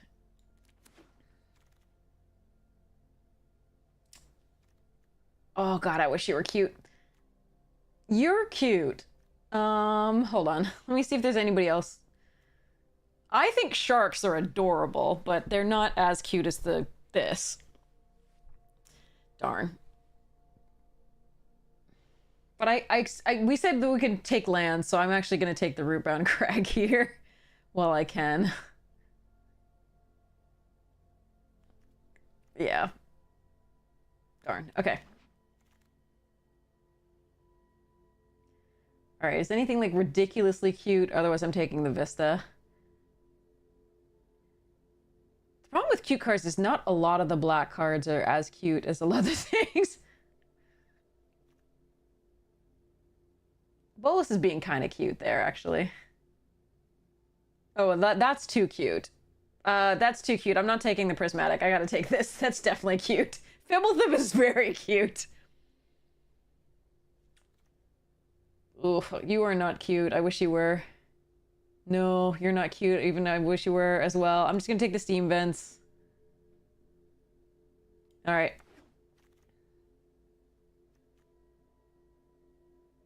Mm. She's not drawn in a cute way. Are you drawn in? Oh, the Burb's cute. I'm gonna take the Triome. The Triome's drawn in a cute way anyway, so that's fine. I want the Oracle, but I can't because it's not cute enough. And nor is the Channeler. Are you cute? You are ugly cute. You're kind of cute. The Gobble playing with fire. That's not cute. Electrolyze. Alright, it's between the ugly cute and the play with fire ugly cute.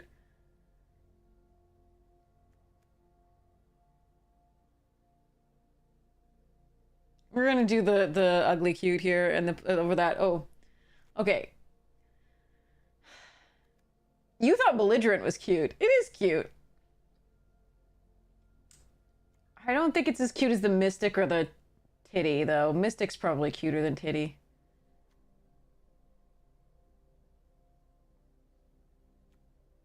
I wish that were cute. Hmm.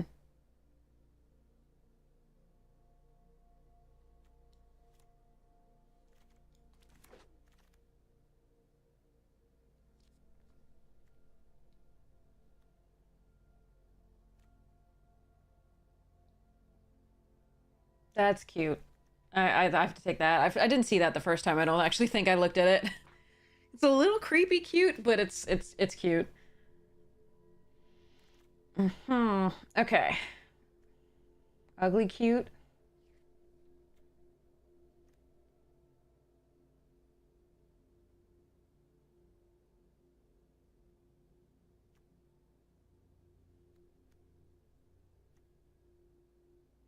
This is a trap, but it's cute.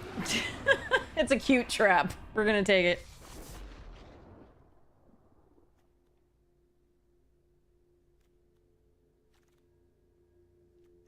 Okay, my Sharkies are cute. Are they cuter than Cranko? Ugly cute. They're both ugly cute. I think my Sharkies are cuter than Cranko.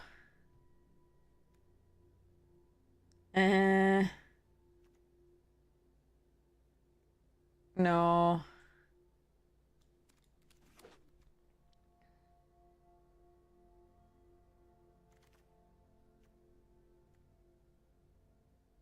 Narset's pretty.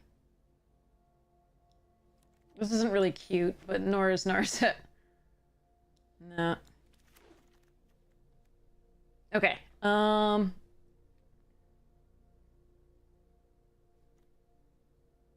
Skitter's ugly, but it has a cute mouse on it. And the rat token it makes is really cute.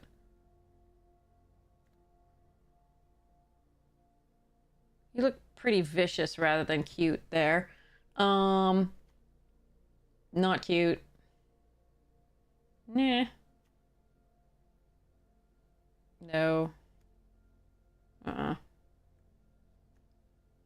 Mm-mm. Nope. Plexi! Cute!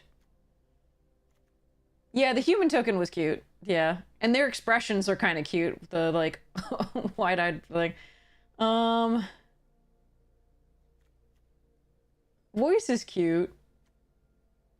Is Cultivate cute? No. I think Skitter's the cutest of the... Like, the rats on this is the cutest that I've seen. Okay.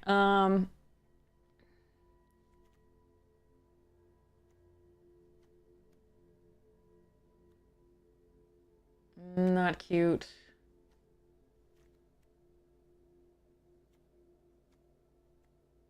All right, I'm just gonna take the first Forsaken Crossroads. All of these are more badass than cute. All right. Oh, Minskin Boo! Boo is so cute! All right, so that's great. I'm taking that, but I'm just gonna look through for more cuteness. I think the Hydra's adorable, but that's me. If it wheels, maybe. The Hamster Boo is too cute, so I can't possibly pass that. I think this expression on this person's face is adorable, how excited they are to be, like, crafting clones. So that's an option if I get it back, but Minsk and Boo it is. Okay. Not cute. Eh. No, I think not. This thing's kind of cute. I love the fact that they're like animals everywhere being that. So that's kind of cute. I don't think I can classify the Great Henge as cute, sadly. This thing is probably trying to be badass. It is adorable, though. Abuelo's pretty cute. Halana and Elena, they're trying to be more badass than cute. Oh, Bronze Walrus is adorable. No, this is definitely Bronze Walrus. Okay, sorry. Okay. I think this is an adorable card, but it's not actually cute. Oh, Doubling Season is cute. Goose Mama is cute. Let me see whether there's something else cuter. I love the, like, Naga face on this. It's very adorable. But I think this is still cuter. Not cute. Meh. Sort of cute, but not really. Meh. Yeah, no. Doubling Season, or a land. Doubling Season is not a good card, but it is the cutest thing here, and I don't think I can take the land over that. Are you cute?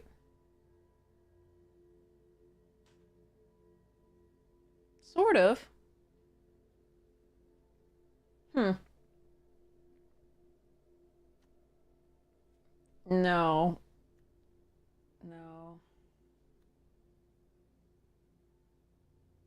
I wish you were cute.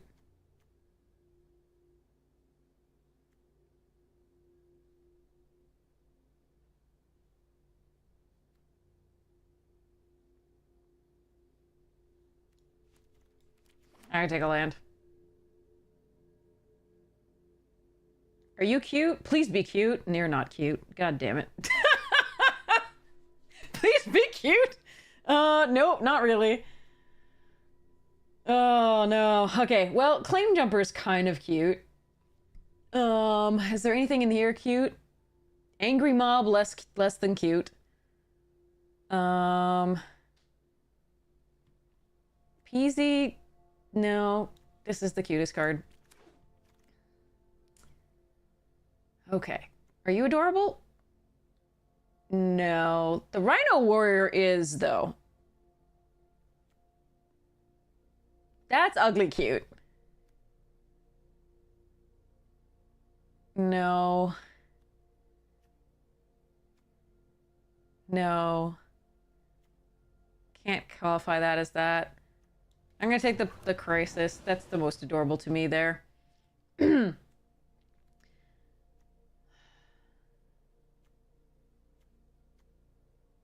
Ugh.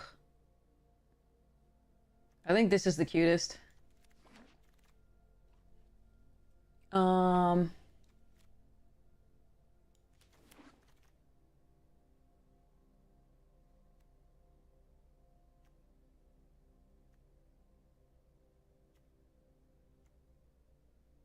Ooh, it's got a stag. It's cute. And then last time I said this was the cutest of these. I wish it were this. Yeah, but there's like llamas and alpacas and shit. Like, no, okay. I can't look like Crystal Grotto. Visit.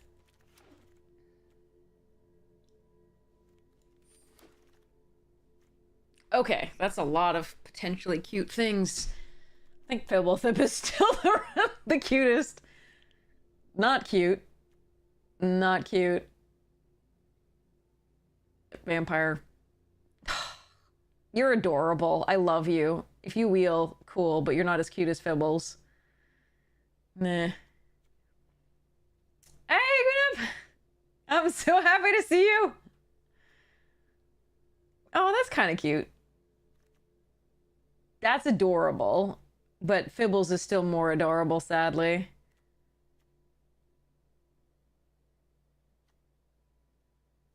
Yeah, okay, we'll take Fibbles here.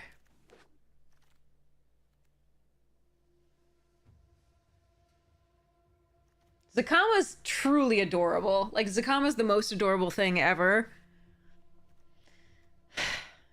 Except this is probably cuter. Oh no, this is the cutest. I'm sorry. Whoops. Missed it.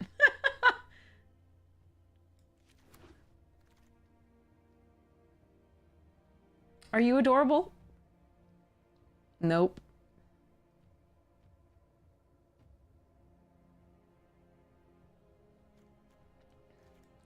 Alright, we're gonna take Mana Confluence here. Because I absolutely have to have that, probably. And Titty isn't adorable. That's kind of cute, but I can't... Like, I have to take the land here, I think.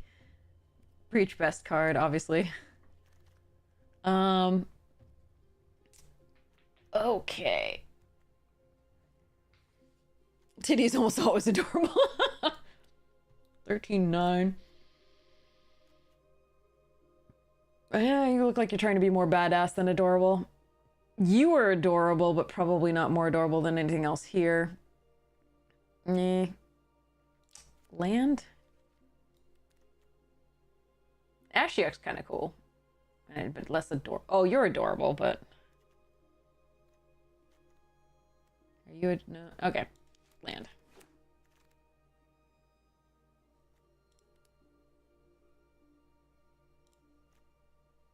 Oracle's adorable. It's a burb. Is there anything else more adorable?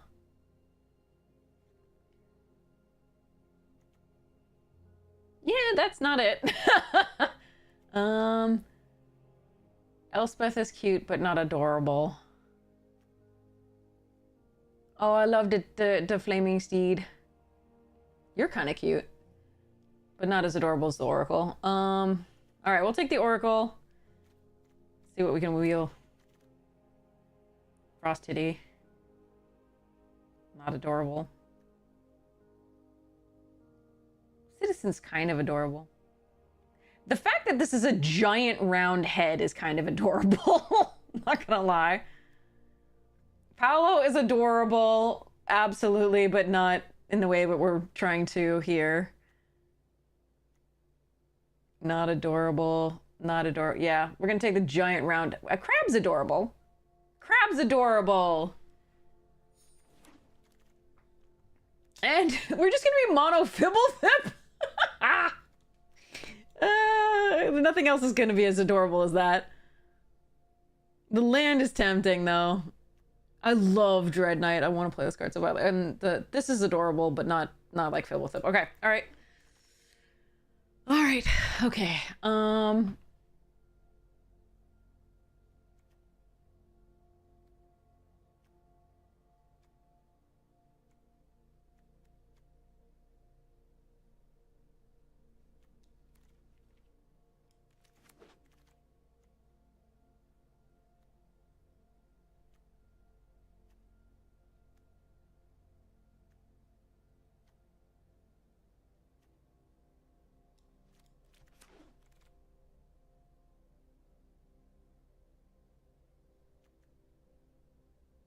I do think it's kind of adorable that this person is bathing in money.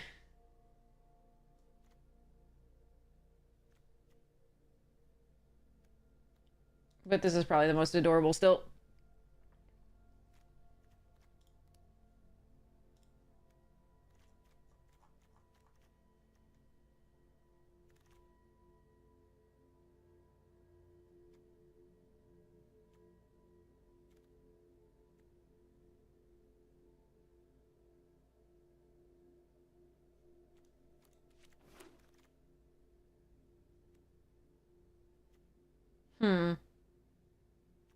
Yeah, Angrath's kind of a cute. Ooh, that's cute. I like that. That's one of the ones that we named earlier. Neither of these is cute.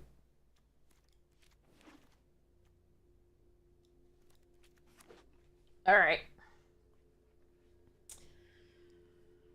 Okay. Cutest of the deck. Not cute, not cute.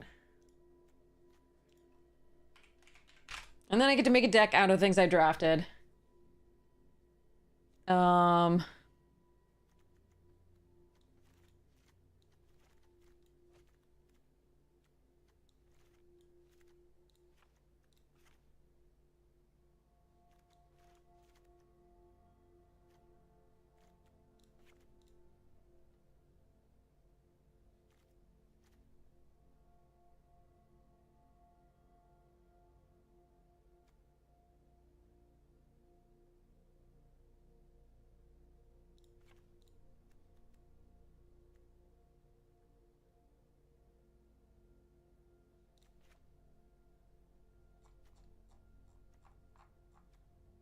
Hmm. Like it's not a punishment, yeah.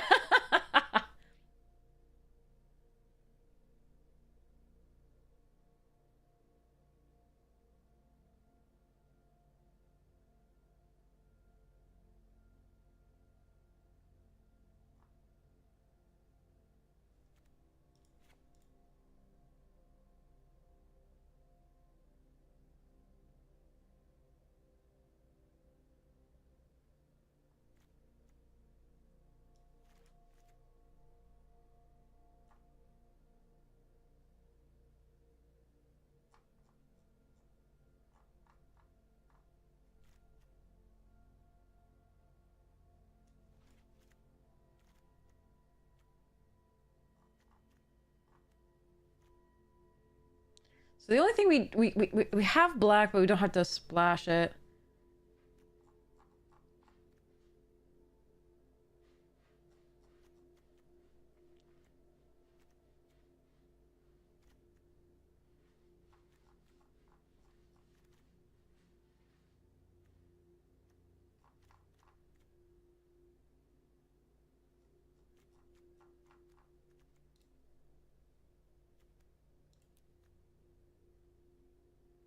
Hmm.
Okay.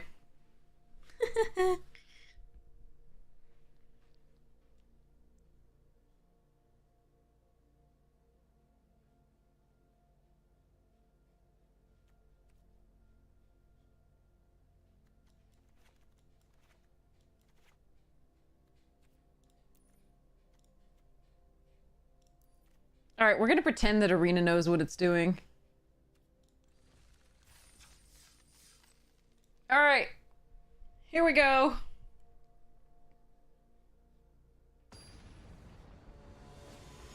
Because I refuse to actually spend the time to calculate what the lands should be for this mess. All right.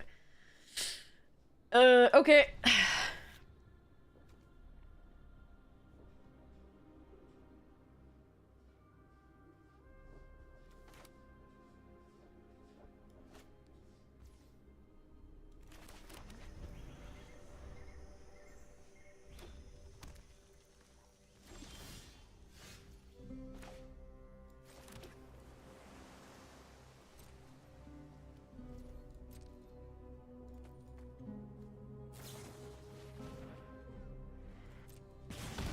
Okay.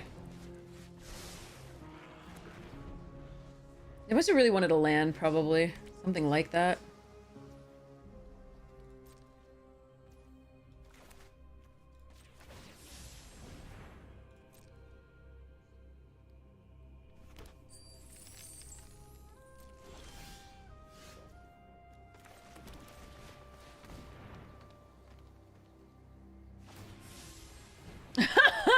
Oh no.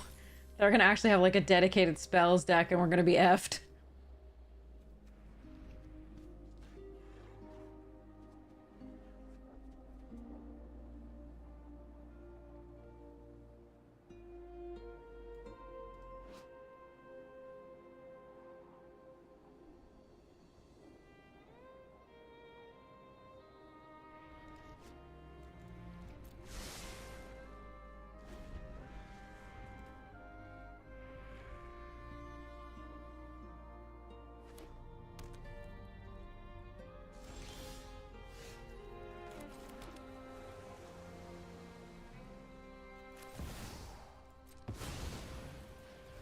There are 2 4-mana counter spells that they could have here, which would suck.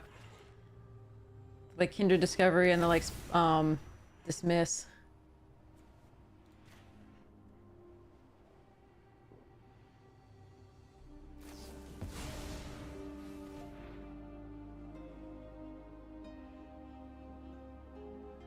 What do I get if we win a game with this?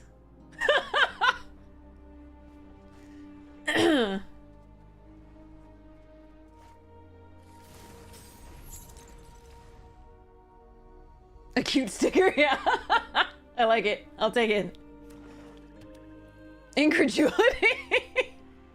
No more so than from myself.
Yeah. I won a game, chat. I'm ready for my sticker now. All right, here we go.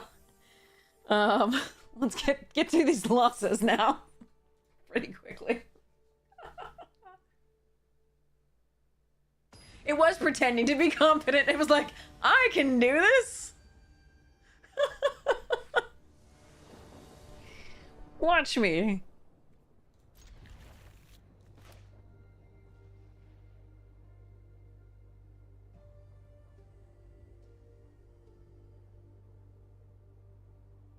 Hello there. Girl, thank you so much for gifting a sub. I really appreciate it. Hype to you. Thank you so much for your support of the stream. All right, Ketria, please. Yes, there we are. All right, then the case, then the oracle, then the myth weaver.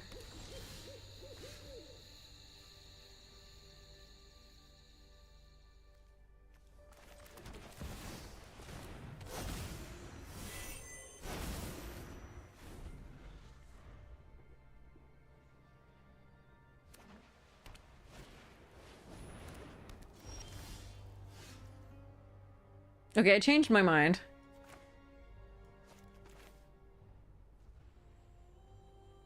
Hello there. South Pug, thank you so much for gifting a sub! So we're gonna Forsaken Crossroads instead here, and say God knows what color. So we have, so black, I think, actually is the correct choice. Yeah, black. Okay. Sure. Thank you so much. Really appreciate that. That's way cool. Thank you so much. Oh, they can get Magda back next turn. Interesting. Okay. Okay, so I want to do Fibblethip over the Oracle.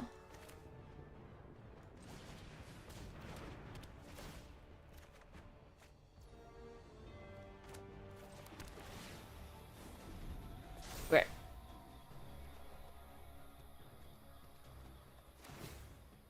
My cute things!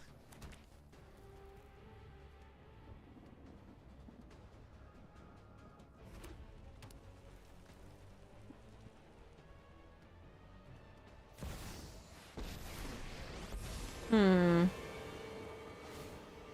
Believe in something. Fight for the cause once more. Ooh, that's gonna be a fun one. Oh shit, I shouldn't have played the land because I should have played the Mythweaver actually here, I think, over the Krasis. Well...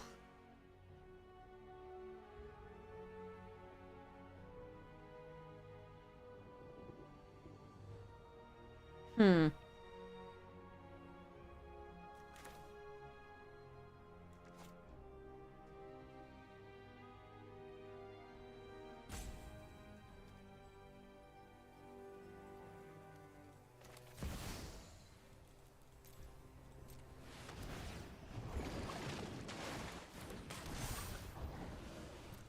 Alright.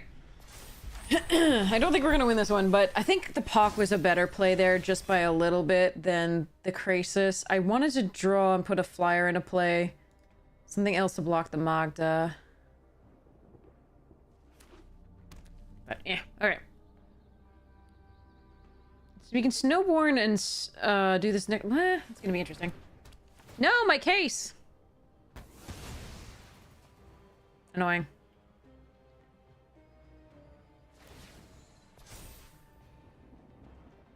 Our faith uplifts us. Alright.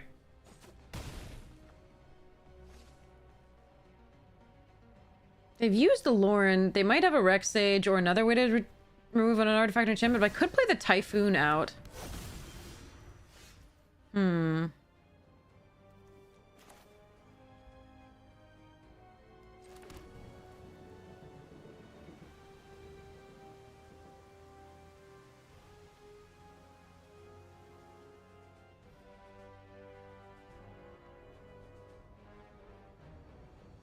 I'll play the Typhoon and then the Snowborn. Snowborn is... You put the Sarah out. Put a 4/4 into play. Because I might be dead this coming turn is the only problem.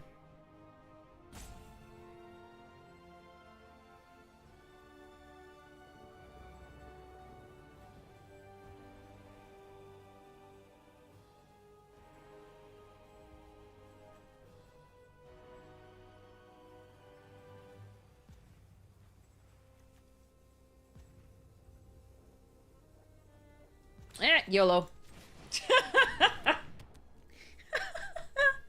No attacks.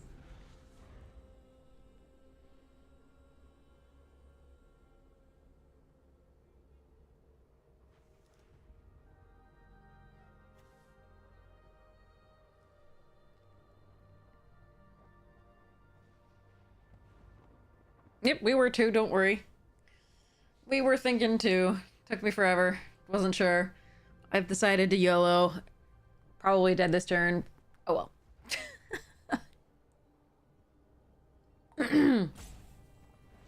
You know what the main problem is? No wraths are cute.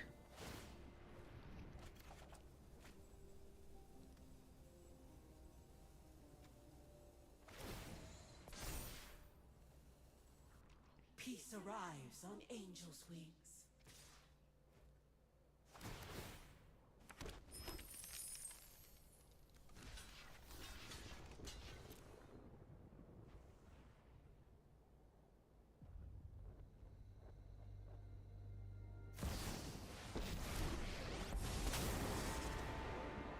Anyone who harms my people must contend with me. I have got new moves to teach you.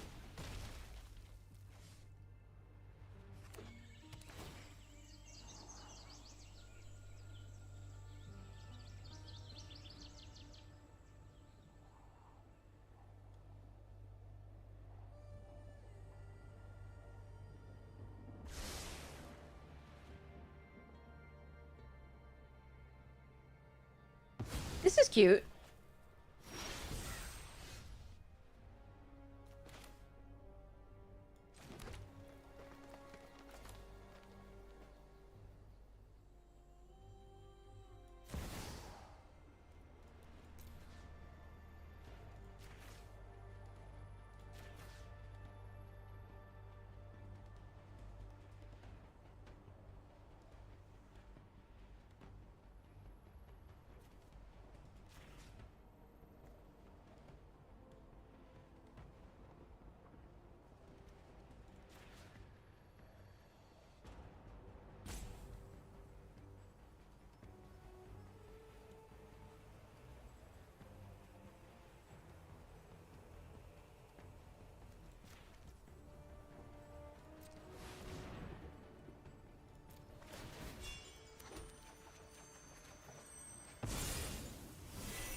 I am the Emperor of Kamigawa, and I will protect my people.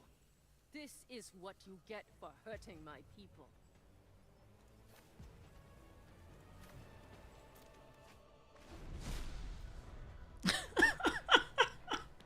We're still dead, but it was fun.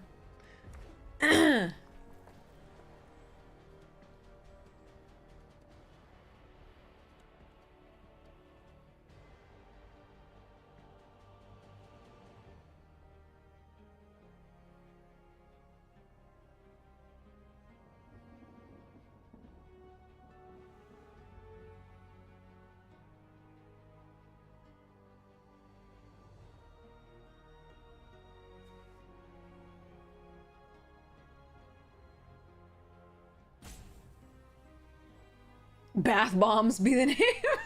The only cute bomb you can think of. Cuddle bomb. I don't know.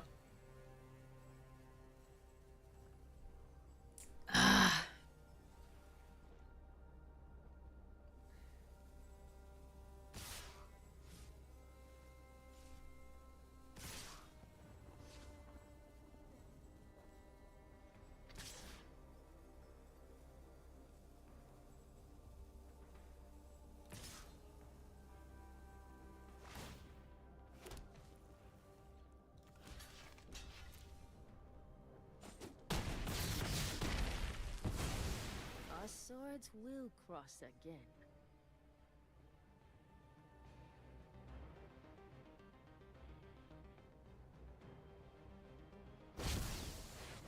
Yeah, I thought that might be that. All right. Lift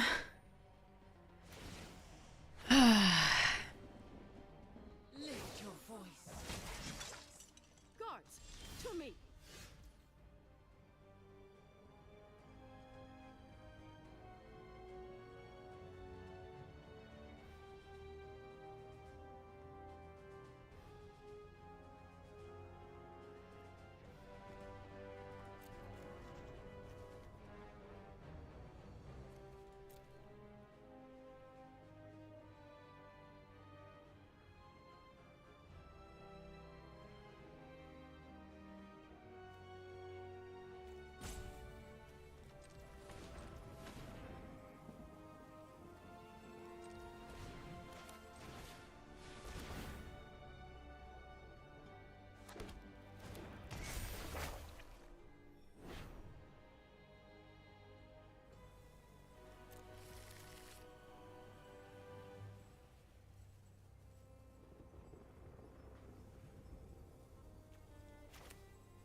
Or should I better play like Lauren, kill the architect? I'm still going to die anyway, so.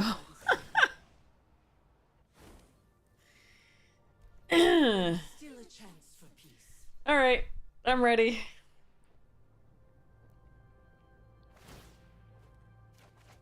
They have lethal on board, like, by far.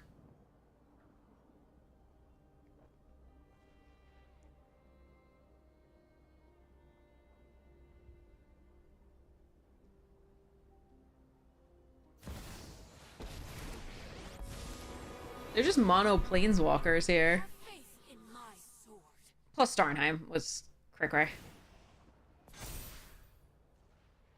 Have courage.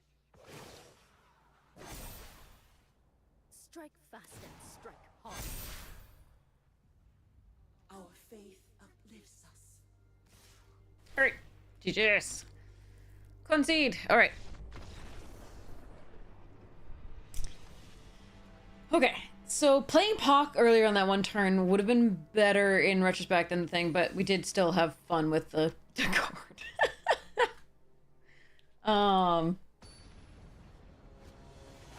Just ramping to get more outside. I still wouldn't have won, but because we needed a Wrath against the Starnheim.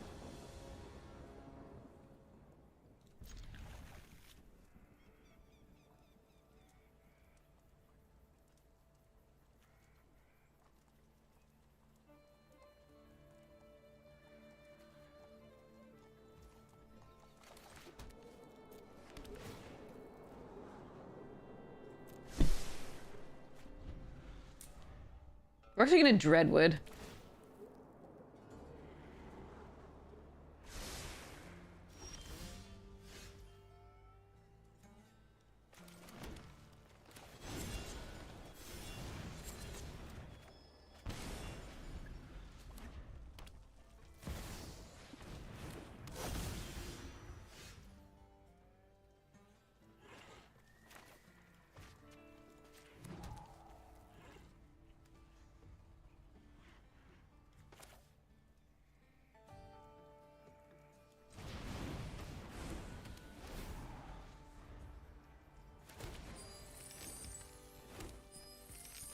They're gonna ramp me into Minsk and Boo.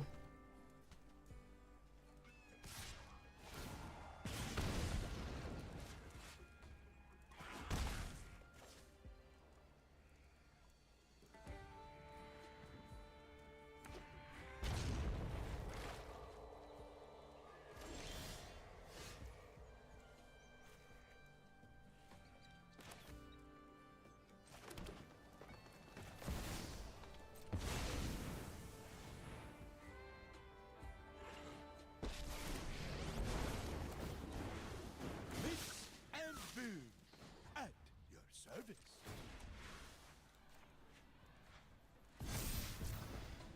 Bigger is always, always better.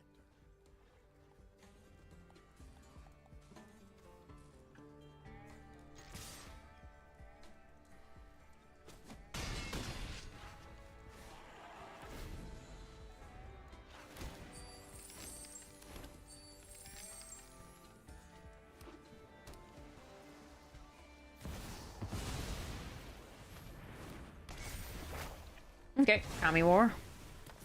Well, to the tavern. First round is on you, boo.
Blue is going to be returned to my hand with this, and then I'm going to discard a card.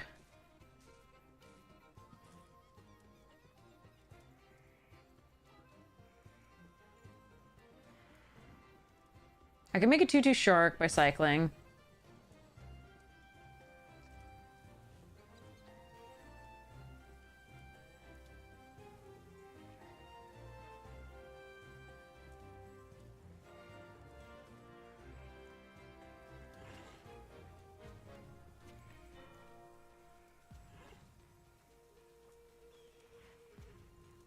All right, I'm gonna end turn here.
One, two, three, four, five, 6, 7.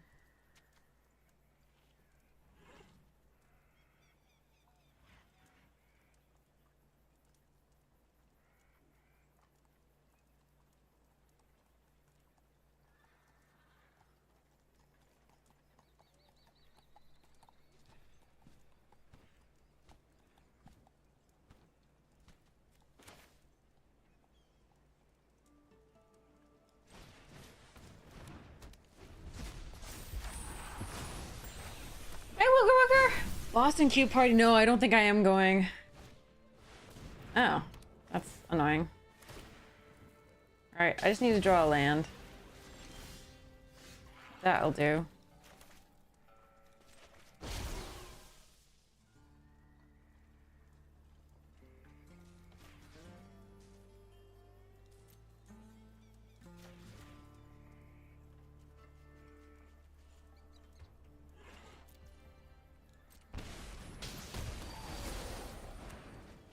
Okay.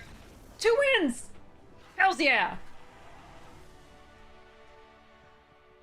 Boston Sphere Granny. Yeah, the Q party sounds awesome. It sounds freaking awesome. I don't remember when it's actually happening. Hold on.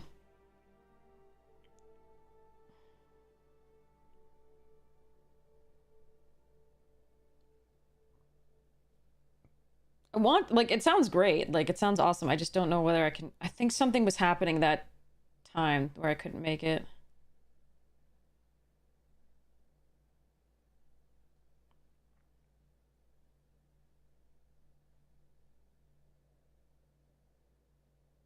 Yeah, June 22nd and 23rd, I'm literally taking a lovely trip to France. Courtesy of my family. I couldn't afford it. To Provence in France for the lavender fields. It's one of my dreams to see the lavender fields of Provence before I pass away. In bloom, and that's when they're in bloom, so it's perfect. I'm so excited. But I could never afford this trip. This is literally thanks to my family.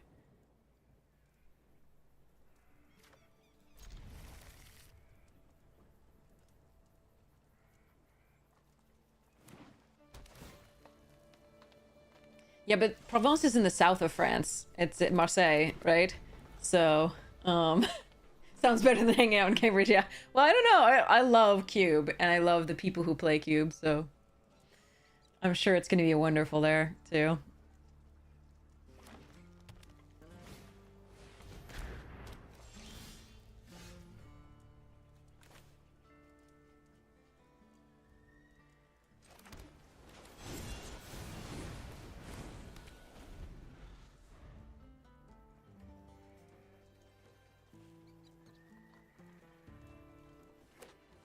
So, it's just, yeah, it's gonna be super sweet. Okay, all the ramp.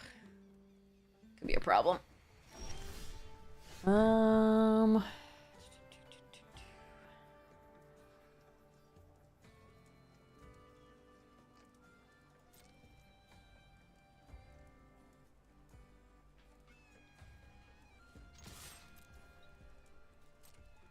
tell you about, like, the planned itinerary a bit. It's gonna be an interesting one.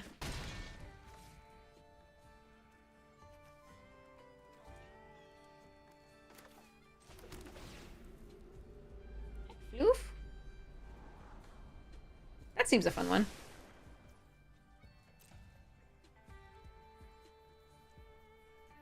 There's going to be cheese. Oh, there will be cheese. There will be cheese and croissants and hopefully Nutella crepes and just great food. I'm so excited. And some amazing, like, I think we're going to go to some really just beautiful sights mostly. It's a lot of like nature seeing and stuffs.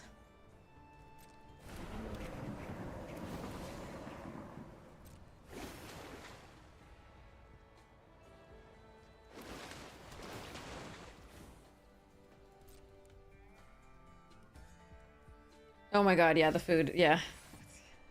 Can you tell what I'm most excited about besides the flowers? Ah, yes, onion soup. Nutella crepes are French too. Crepes are French. You could tell because it's yeah.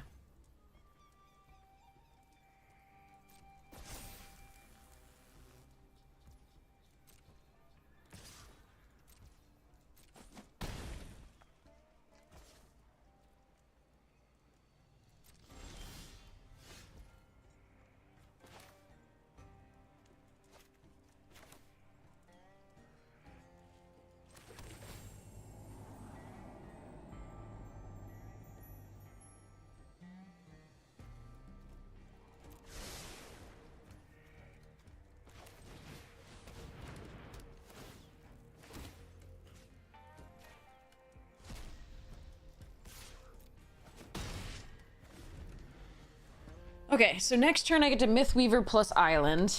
We probably have to take 4 here if they do this. Ooh, that's a thing.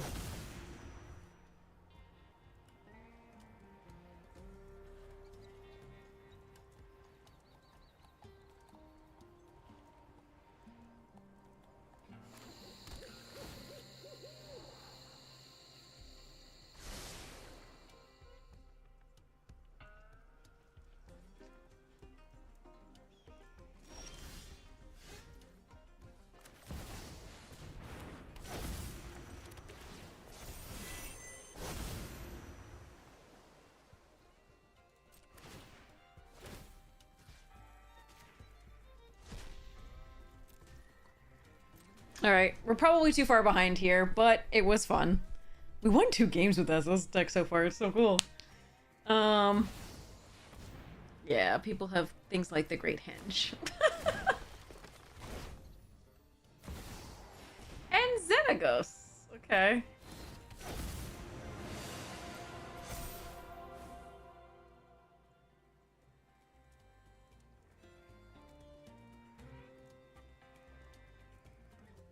Hey, Cat.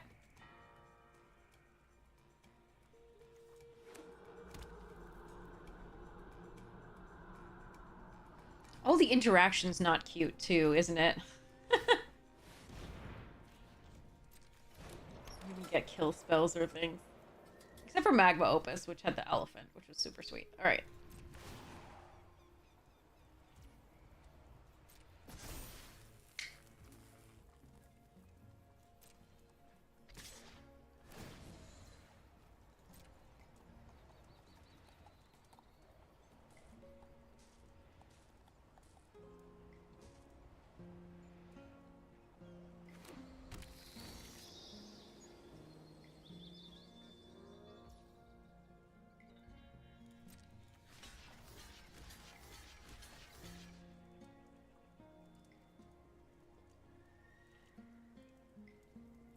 The Great Henge is what's going to kill us, because they're just going to get too much advantage off of that. But I think we are supposed to triple block here. I don't think we're supposed to go to 4. Even the Pock could get big enough to block this. And trade. If it was... But this turns off the creature. This so like... Pock could get... Sorry. Pock could get big enough to block and trade with something else. Yeah. Okay.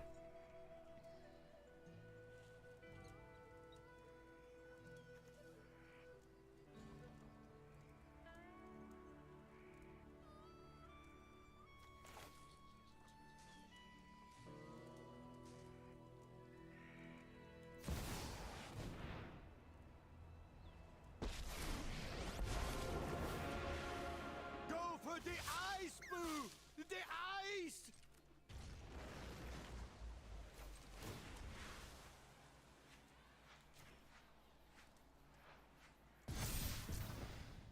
Go big.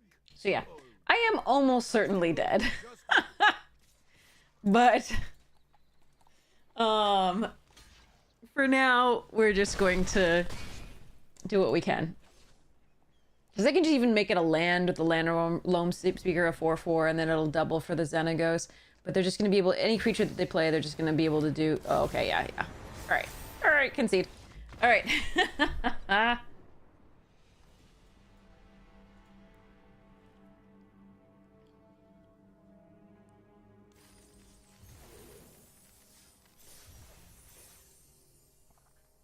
We still have one more loss to give. We have won 2 games. No, we've won 2 games. We still have one more loss to give.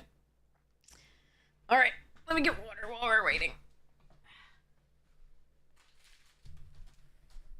Alexa, turn on kitchen.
Okay.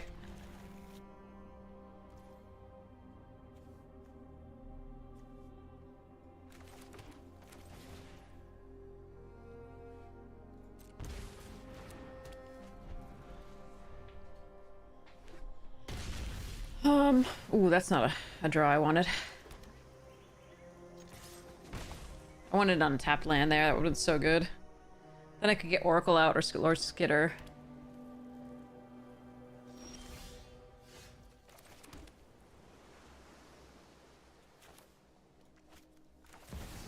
Why would you... Oh, well.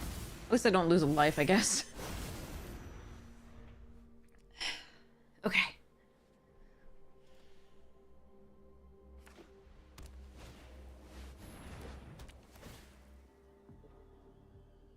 We don't actually mind whatever they take here.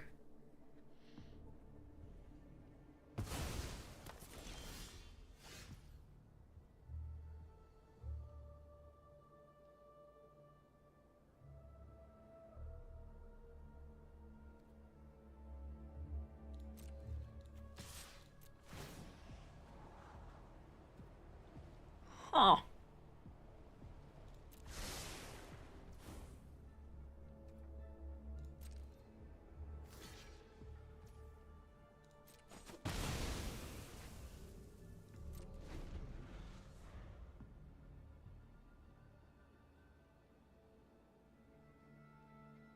It's just gonna be a draw a card, basically.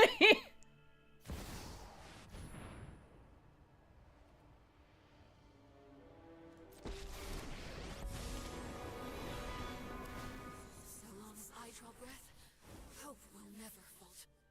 We fight together!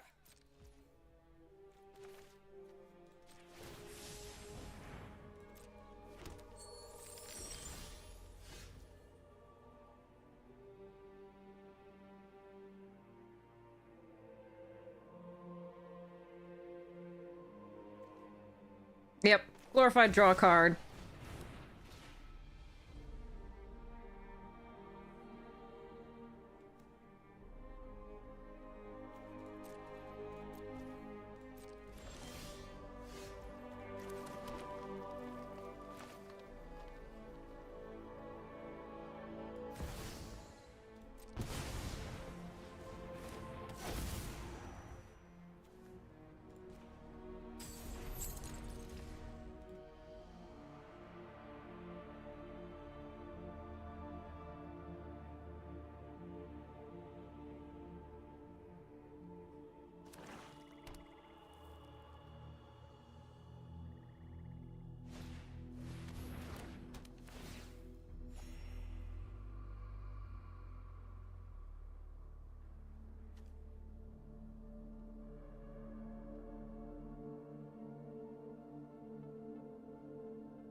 You will shine bright, hero.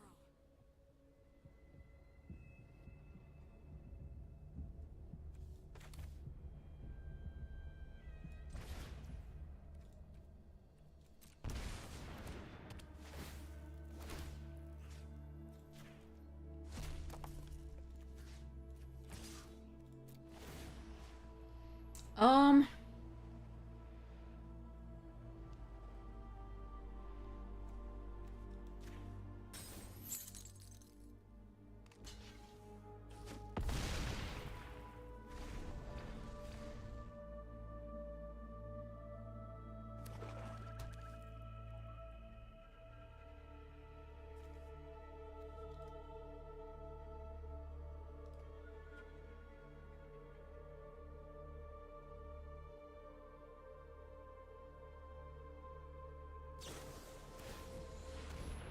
Damn.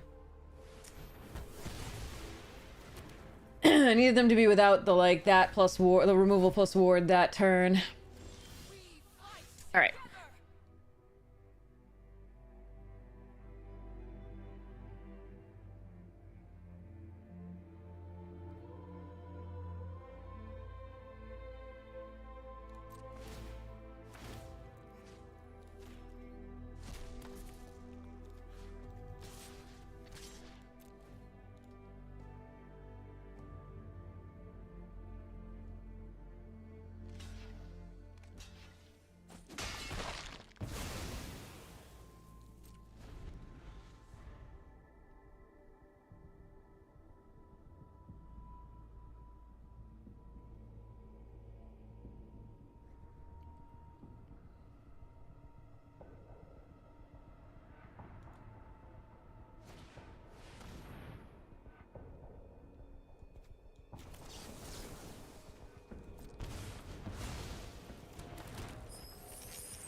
Hmm.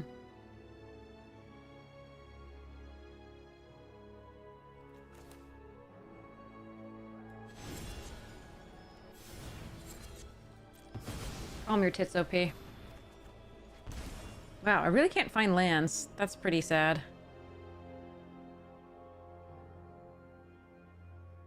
Alright.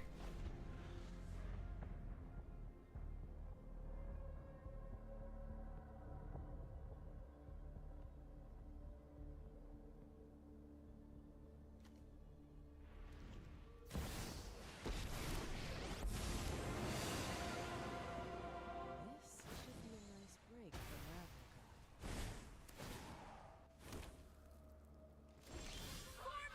Where the fuck are my lands? This is 4 lands in the top, what, 18 cards of my deck. Jesus Christ. Hmm.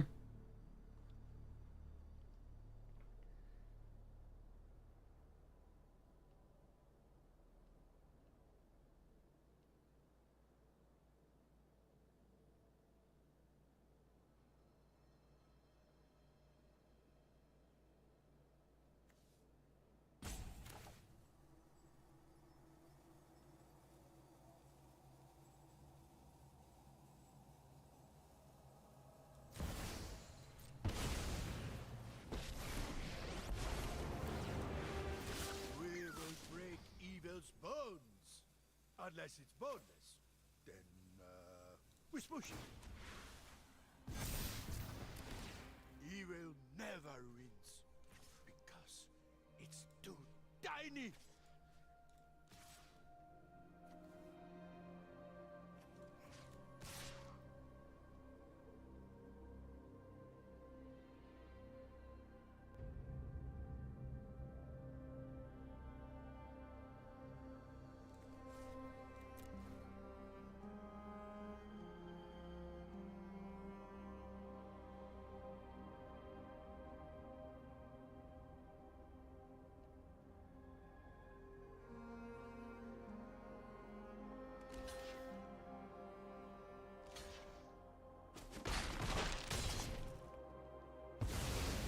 Well, this job is a bust.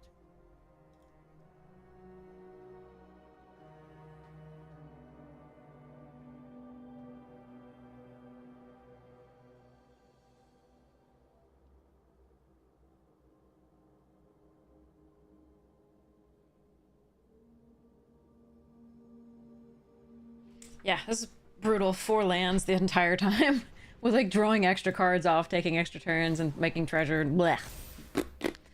Alright. You've earned my blessing. What? How did this happen?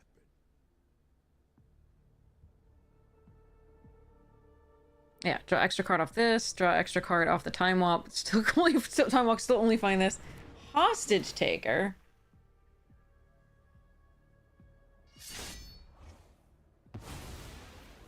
Hmm.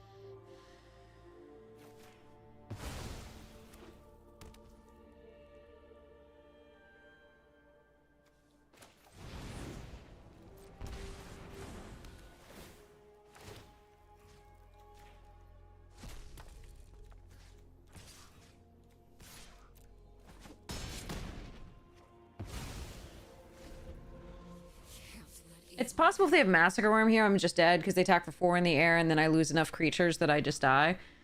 But, yeah.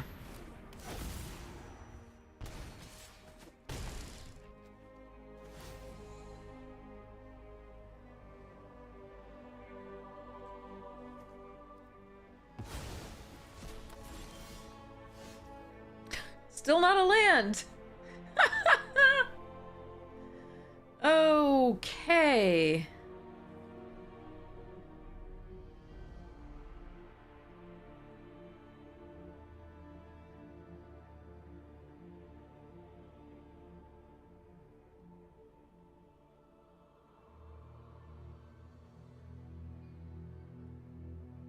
It would have been so nice to frost Hitty here.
No, I'm almost certainly gonna be dead here.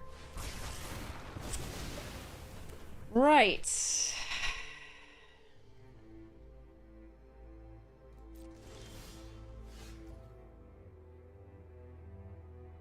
No cute wraths.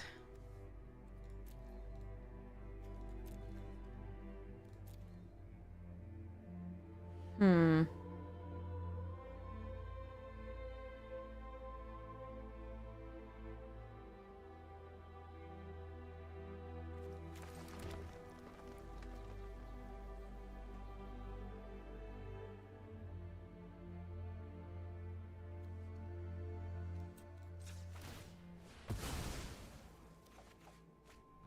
Alright.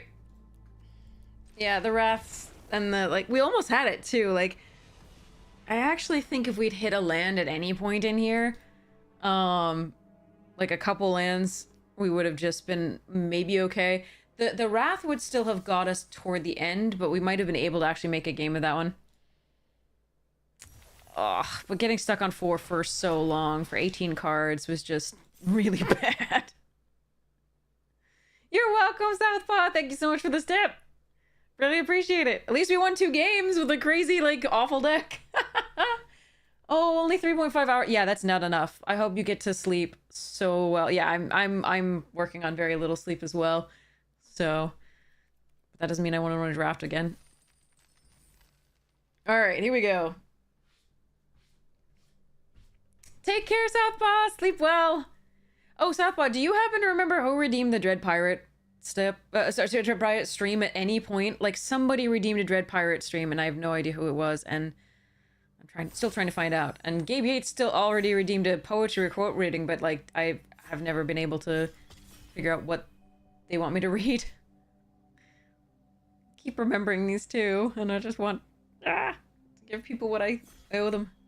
I can't remember what I was doing 5 minutes ago, to be honest. Yeah, I know that feeling. No, it's all good. It's all good. I'm asking just in case, because I really want to make sure that if I do the Dread Pirate stream, I make sure that they that they're watching, because they redeemed and it was sweet. And that's a pricey redemption. A full get up. I need food. I think I might get food after the draft. No, where's our last person? All right.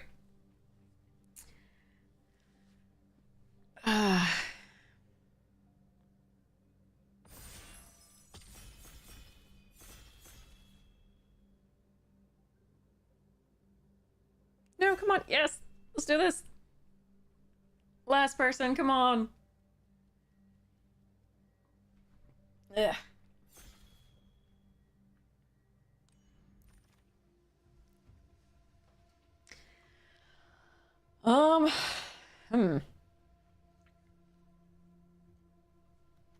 I think it's Bankbuster?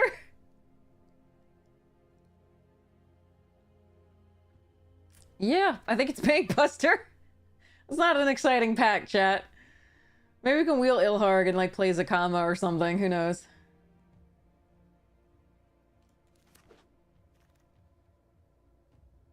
Brawler's fun. Alenda's fun. I think Brawler's really good, though. Conduit and Prismari, Ral and Prismari go so well together. I think I'm just gonna take the Brawler. Immortal Sun's good. Maybe we can wheel one of these, like, rule cards, and people can just pass me all the things. We'll see. We are looking for, like, ramp, then. Green ramp would be best. Oh! Or we're looking for Atali. That is also a thing we could do. Now, this is what I would take if Atali weren't in the pack. Unleashed also really good. But I'm gonna play Atali. I'm sad about this Loam Speaker being passed.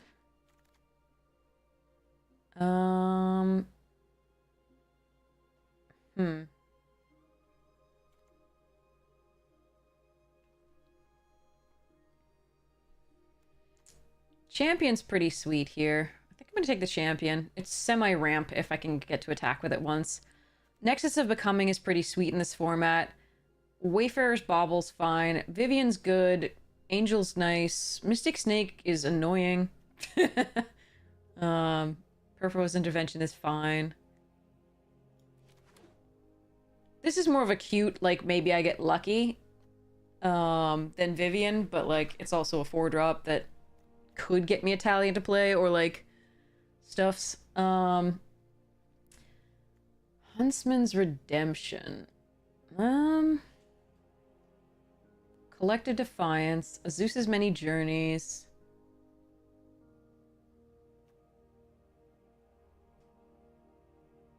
Triome.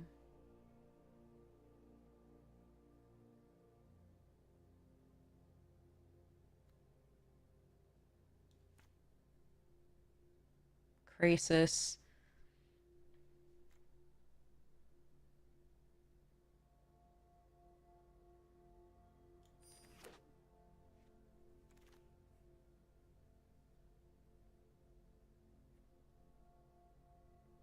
Paragon, Warcrafting. I'm gonna take the Dread Knight here.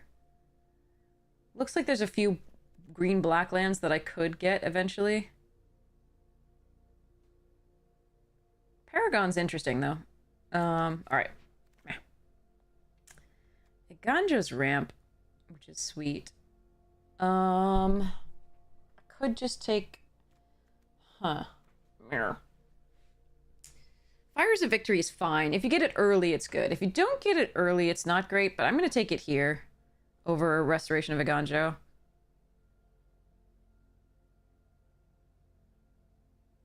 Restoration's really good, though. Yeah. I'm going to stick to trying to do this whole Atali thing. See whether it works.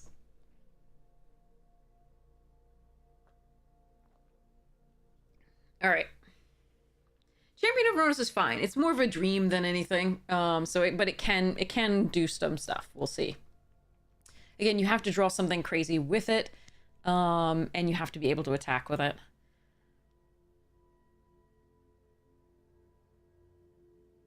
So if the Huntsman's Redemption comes back around, it's actually okay because I can sacrifice something to get something big so that this can attack. So it's you know, Eating removal is also a nice thing. You're absolutely correct.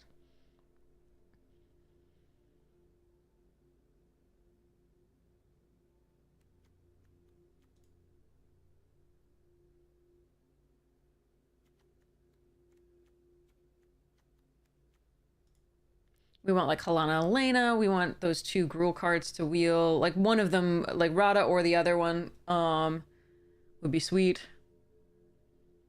We want the 2-drops that are ramp. Unfortunately, I couldn't take the one that was with the Atali. Yeah, that's fine. Dragon Ward does, kill a lot of small things. So it's not bad either. But I'm gonna take the Trampler with this.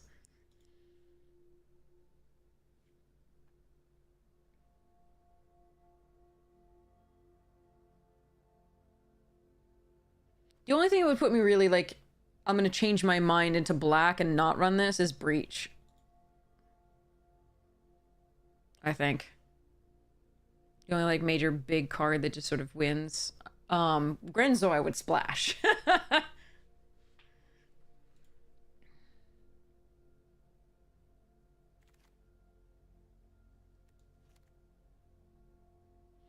This over electrostatic, I think, is correct. And over finale.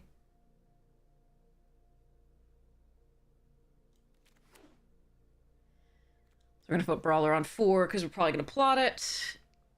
If we can't power it out fast.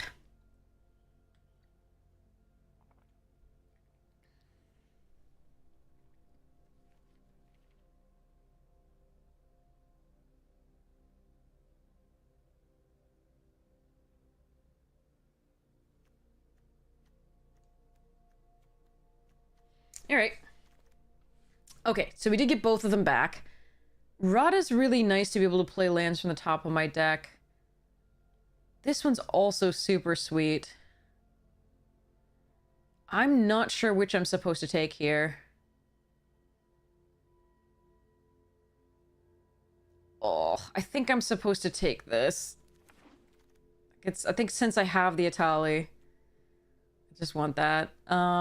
Blue-red, is there any reason I need blue-red here? The fires might be interesting. I like Palladium Mirror because it has to be, like, answered, otherwise you ramp into stupid crap, but I think I'm going to take the River Glide for now. Okay, Vivian and Doomscar. I'm going to take the Viv. Wanna fight me?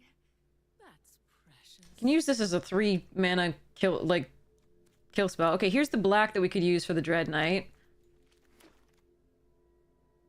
Selvala, Tireless Tracker, There's Breach. But I got the red back, so I'm pretty sure Gruul is open. So I could take Breach and splash it. But there's 2 really good cards for me here.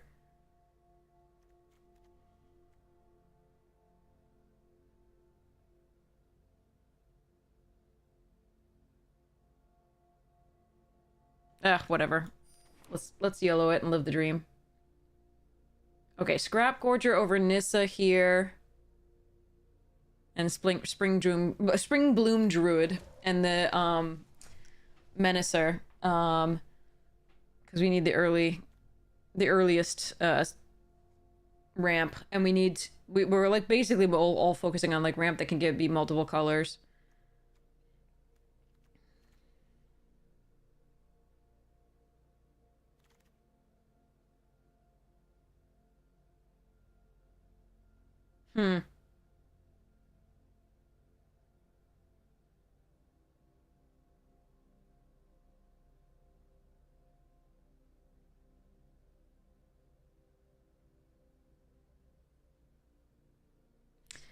Krenko has to be answered right away, but I think we need to take the Rockfall Veil or the Relic of Legends. Titan's fun, Crucius is sick. Royal Eruption's fine, Jetmir's Garden's good. Crap.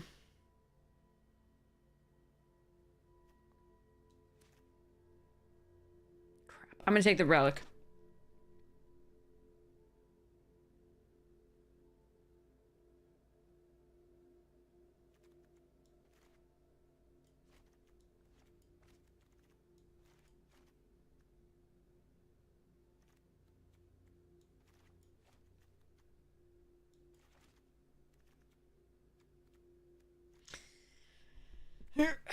Okay.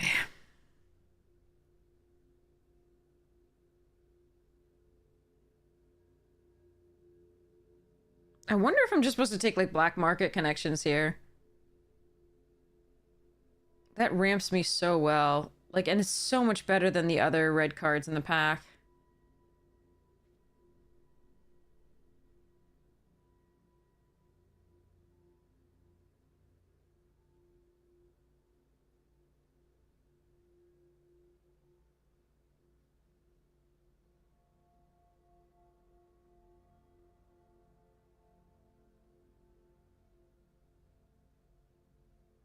The other option is, like, Twin Shot Sniper.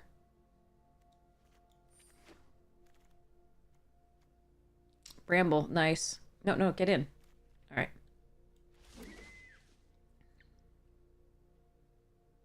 We'll see what our base colors are, but either way I'm splashing. I'm trying to live the dream by either splashing Atali, which is double red, or Breach, which is double black, and we'll see where that actually ends up.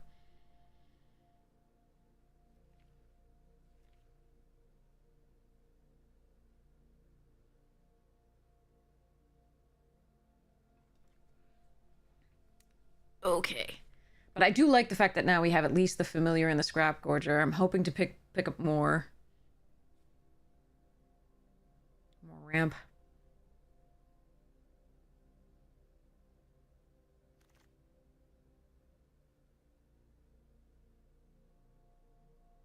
Okay. Raucous Theater here over Play with Fire and Devil's Play.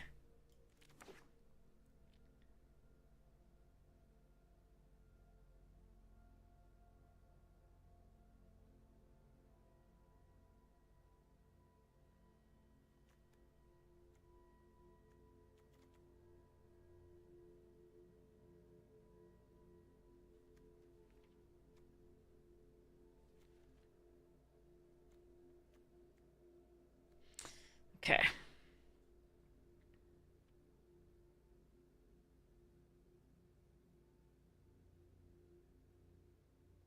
Hey, roast beef. We're having fun. Ish.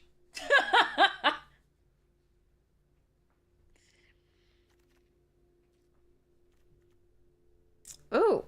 Hoof daddy. Alright, Temple of Malice here. Over Avicen's Judgment and anything else like that.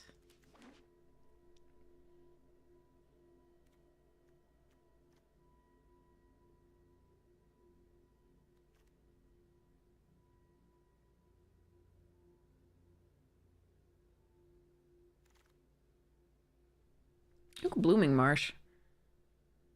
Okay. Alright, we're getting the fixing. That's nice.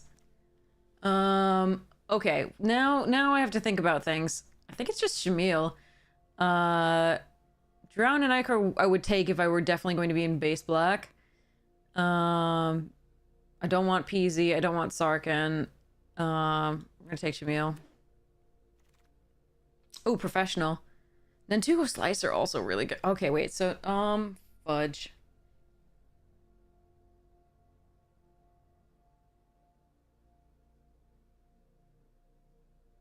This is asking me to choose. I think we're gonna choose the Facebreaker. I have to hit with that to make it a treasure token. I'm gonna take the Slicer. Okay, that, though, is really good. Royal Eruption also okay. Okay, so I guess I should have taken the other. Slicer's still really good, though. Like, if they kill something, I can get it back. But Facebreaker would have been nice. But I still have to hit them with, like, early stuff, which I don't have a lot of early stuff to do so with, so that's why I was reluctant to take the Facebreaker. Alright, still... The Hell to Pay is vaguely tempting here. I like this to kill a I like this to kill a early mana dork though on the channel.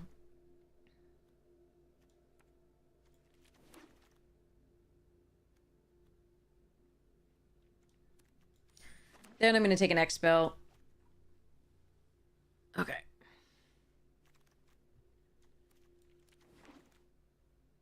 Ooh, okay.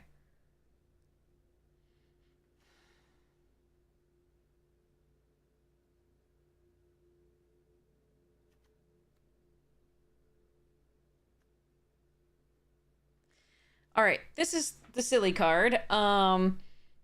This is a really good card. This is a really good card. These two are fine and fine. Gwenna ramps us to Tali, but not to Breach. Crag Crown is Gruul land, but that might wheel. Lantern's fine. Skull Prophet would be what I would take if I were in the base green-black. Ren and 7's always fun. I think I'm going to take the Gwenna. Okay, Zayator's Proving Ground is perfect. Oh, Kogla? And Blooming Cactus Folk, which actually does make both Breach and Atali cheaper. I think I need this Zayator's Proving Ground too much. Big Monkey is very tempting. You are absolutely correct.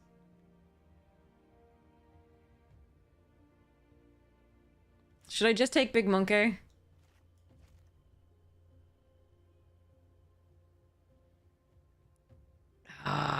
I want to play this Breach, though. I'm going to take Big Monkey.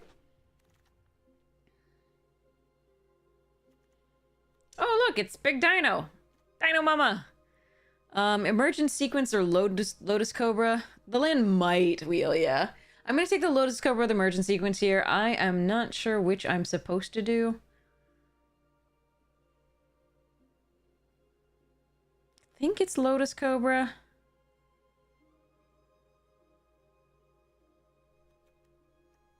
Yeah. Lutri. I'm almost all creatures. I don't think I'm supposed to take Lutri. Over Mephits and Overgrown and Finale. I love Sublime Epiphany. Oh,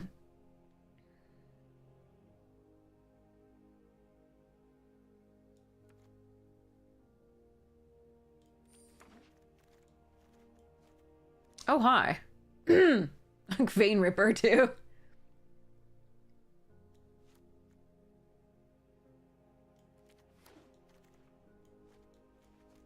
Nissa and Magda, damn it.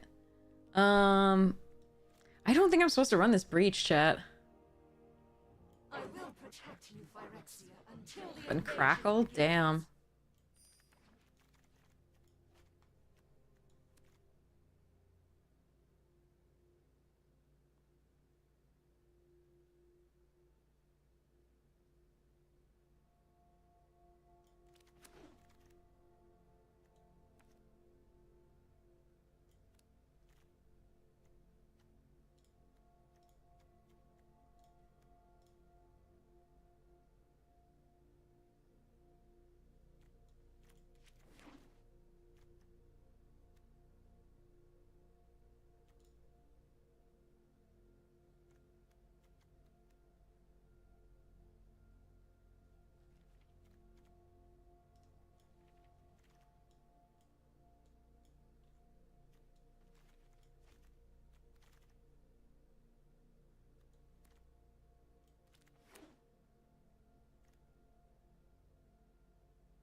Hmm.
Okay.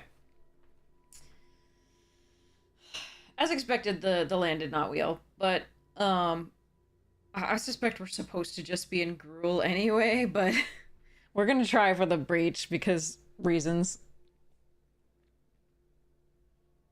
Oh yeah, the bug. Okay.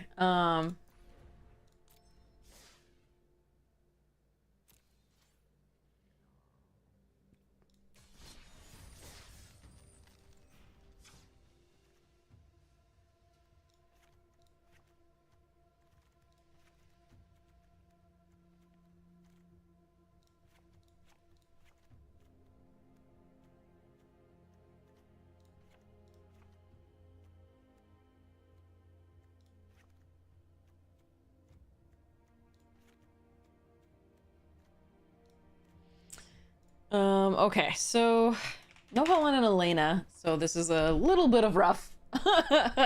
Gruel kind of wants that.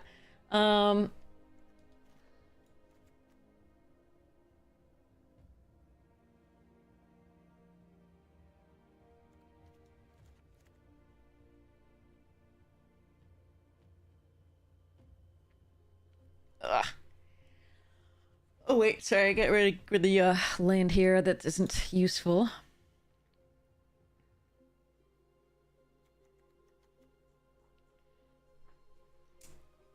Okay.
Maybe there was one time where I was considering a cityscape leveler. I might have needed to take that.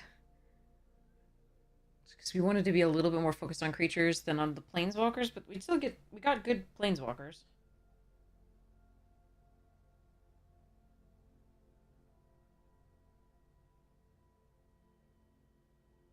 Hmm.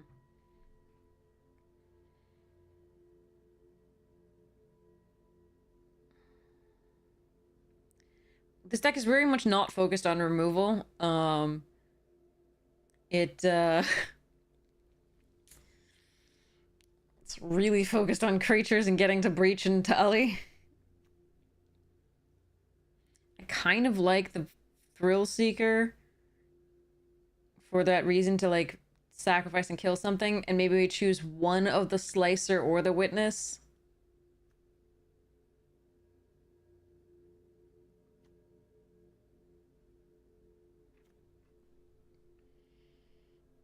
Hmm.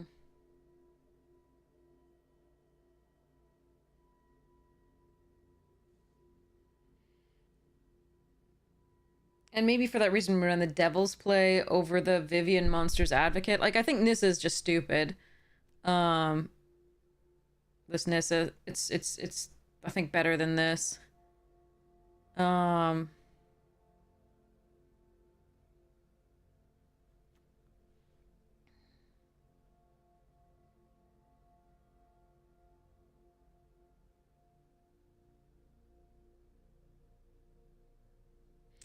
so maybe we pull Devil's Play in and cut these three.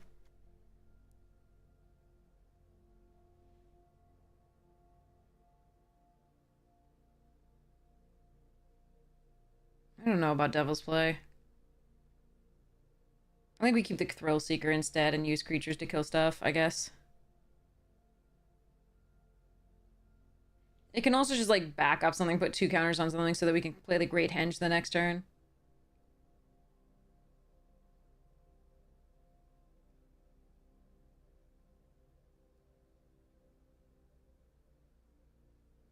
It's a lot of crazy high drops, but, the one that we should cut is the Breach, but we're not going to because reasons. Oh, wait, I gotta check the ratio of mana. Alright, so... this is 9 sources of green... and 8 sources of red. We need 1 fewer and 1 more at least of that. Yeah, that's better. Okay. Alright, good luck to us. I'm wondering if these little dots are like... When I was mowing the grass, I wonder if I got like a little bit, tiny bit of like poison ivy on me. I wasn't mowing really anywhere where there was poison ivy, but... it's possible.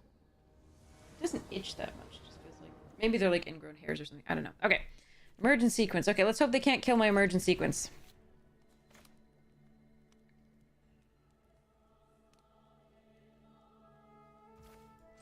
Or that I draw another land.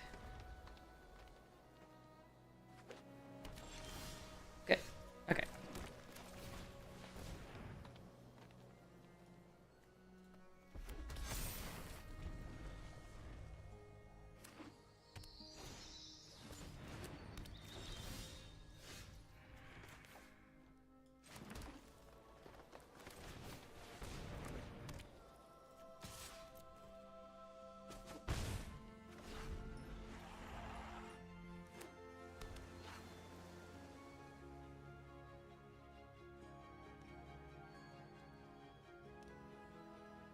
No, don't touch it. It's important.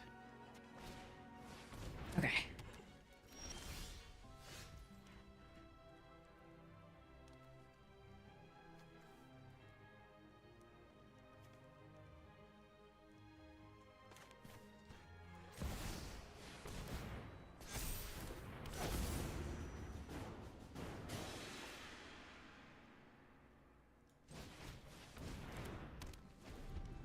It's a breach! God damn it!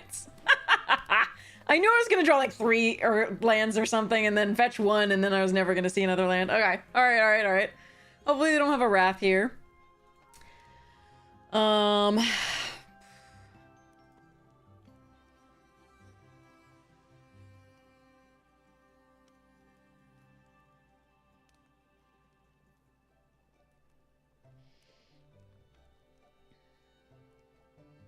Or a Psych Rift. That would suck too.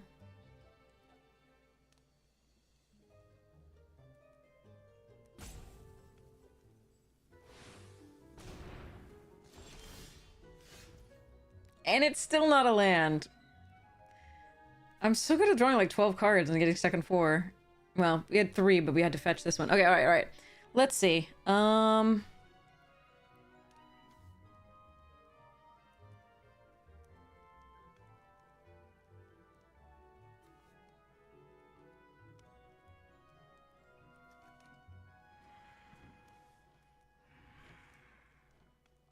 Don't think O'Hara's gonna hit here.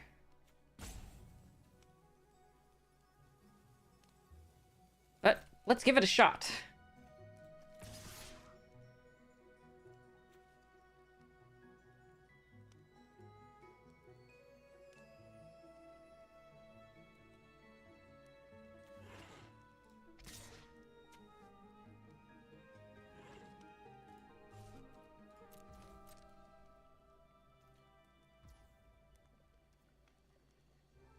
Alright, I'm not gonna pump the Rada.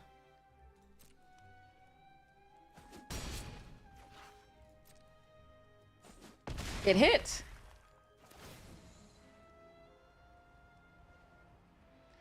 Oh, I should take a land.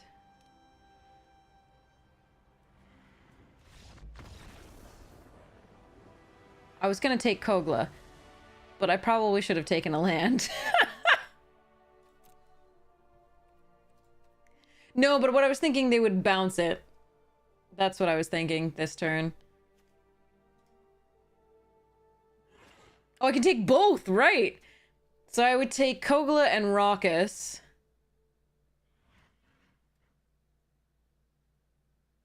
Oh, that would have been sweet.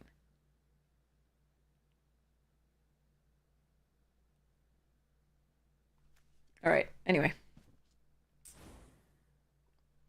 You can tell I've hit with O'Hare once before. No, twice before. But I each time it only mattered that the creature, so I forgot that I can take a land too. That's so sweet. Alright.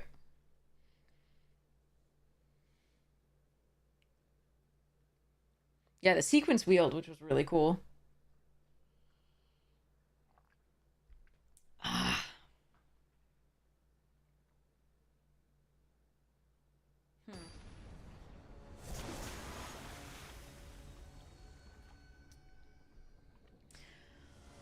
Oh, how's everybody's evening going? Slash, whatever time it is for you.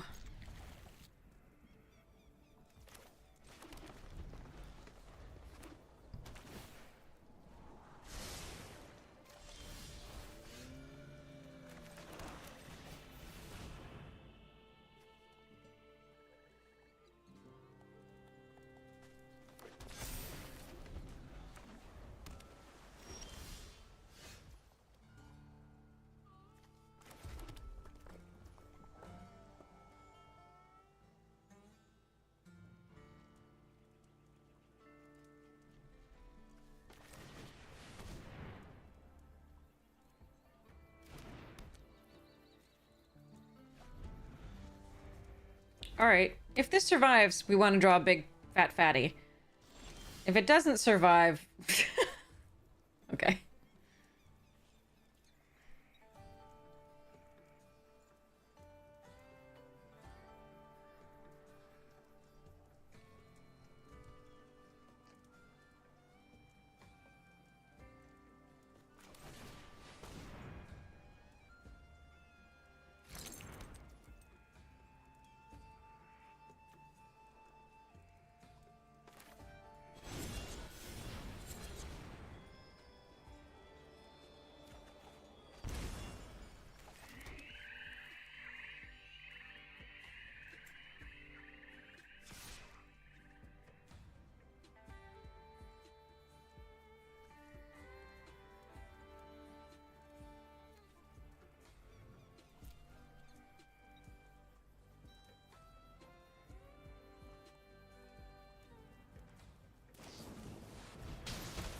Well, that's just fucking mean.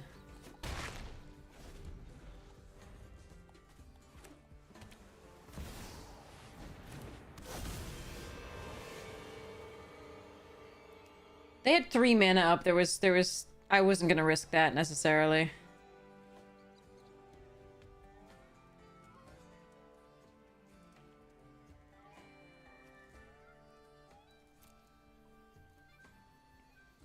Yeah, we can now. Absolutely. Unless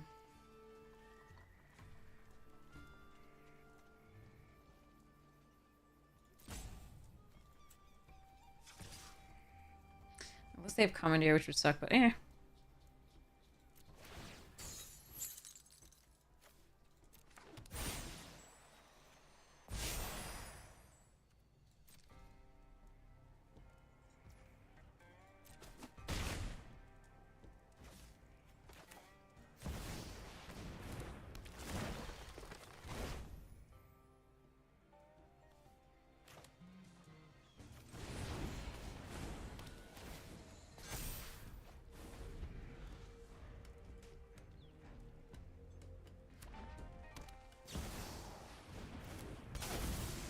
You schmuck!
Fucking hell.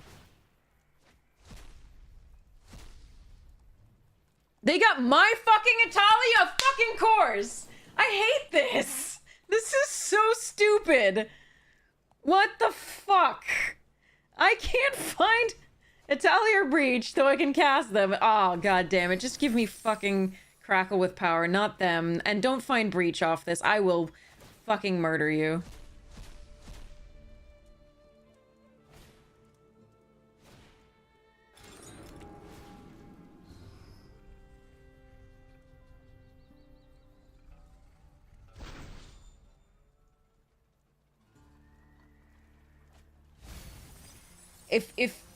If anyone has bad luck, come talk to me. I'm sure mine's worse. And Crackle's gone.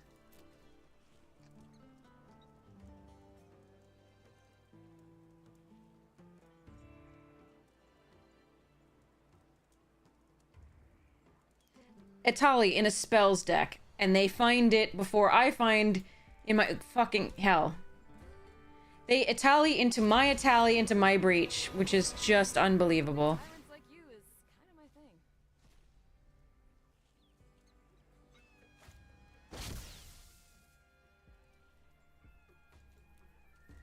Into an Alrund's Epiphany. That's just I'm so angry right now. I think I have to stop. Like, I'm just so angry. This is not okay.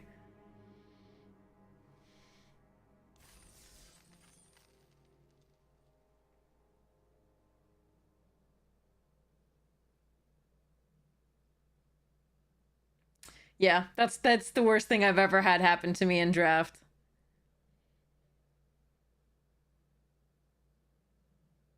Yeah, mental health break. We're done. That's not, I can't do that. Let's go do something else.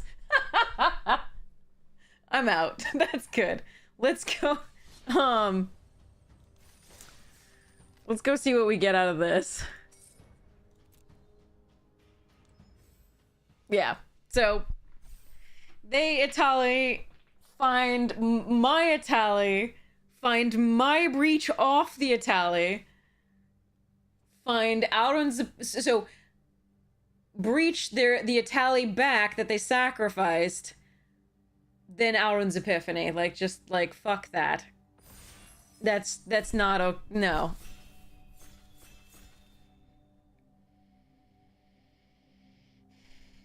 When I Breach, by the way, I find like 2 moderately playable things.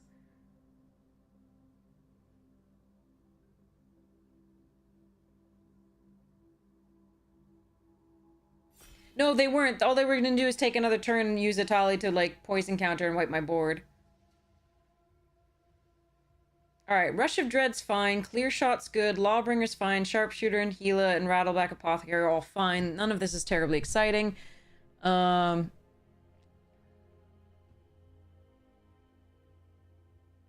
think I'm just gonna take the Rush.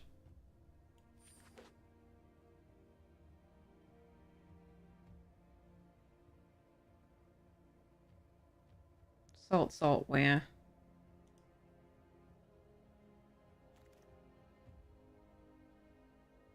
Yeah, okay. Lively Dirge, good. Fierce Retribution, Festering Gulch, yeah. Alright. Lockpicker, I think we're just gonna stick with the black. The Lockpicker's really good, but the Lively Dirge fetches up the Punisher. And I don't know what second color I want to be yet. Lockpicker's really close, though.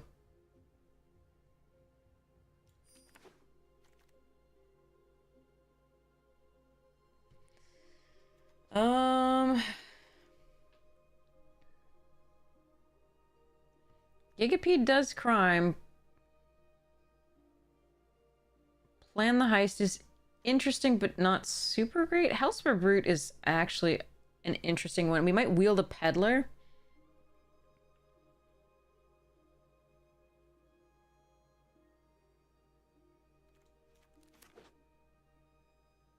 The blue would be interesting there. Like, if I get a campaign or whatever the hell the Dimir card is, then I'm gonna be sad. But I think Rakdos tends to be very open when it's open. So when it's open, you just like get everything from it. You get the Akuls, you get the File Smashers. So since this brute was still here, and since we also might wheel one of the cars from that, I'm gonna take that. All right, Deadeye Duelist is recurring crime for the Karavek, which is cool. Bandit's a little late and the Heath is a little late, which is kind of cool, but I think we'll just take this. And there's another play on the heist there. I don't think that's amazing. It's fine. But yeah.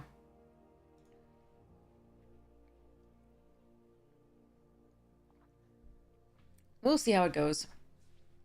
Oh, I'm so... Bloodseeker's good. I think I take that here over take for a ride. Take for a ride might wheel. This commits a crime.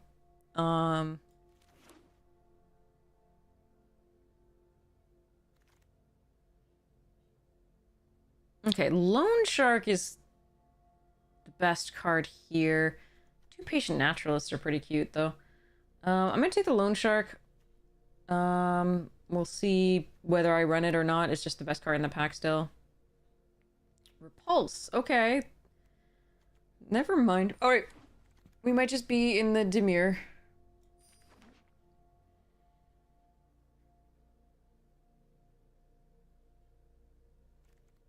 Hmm.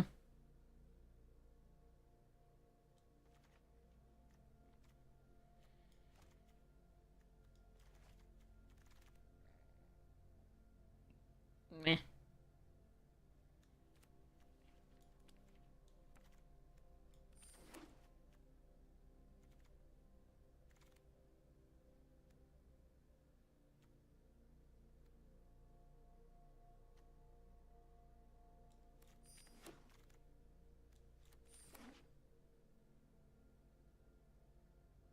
Alright, blue-red is open. Is what's happening here, which is not unexpected. It requires the most things to go right to play. You have to draw in a slick sequence. Sorry. I'll show myself out.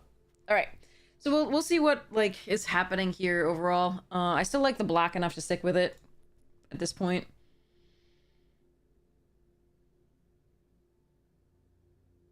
There are, of course, bombs that would make me do something or other else.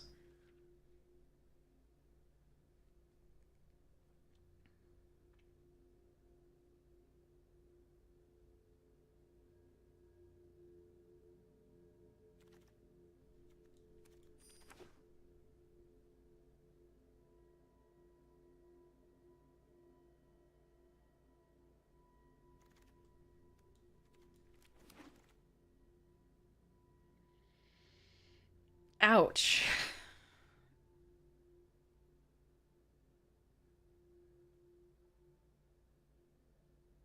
This is a horrid pack for us, thanks to these really, really awful color distribution in play boosters.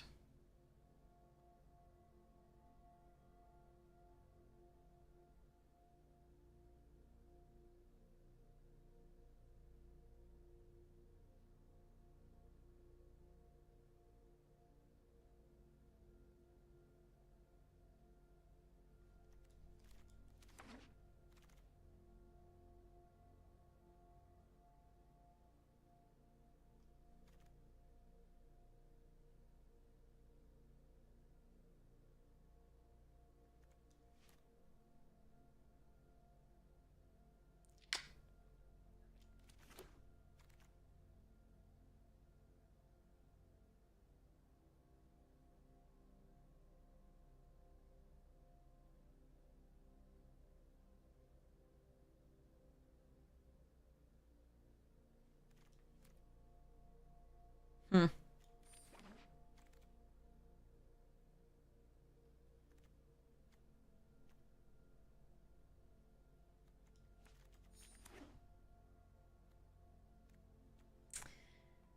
Okay.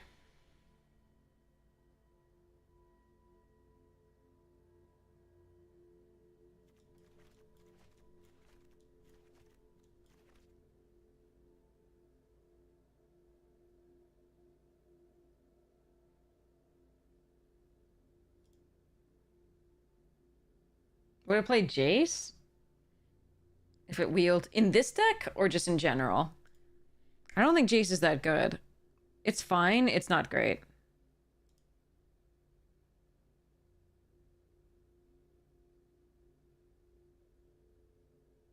I've tried it out before.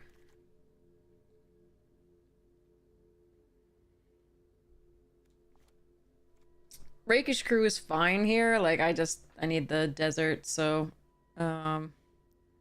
I think I'm supposed to be in Jund, honestly.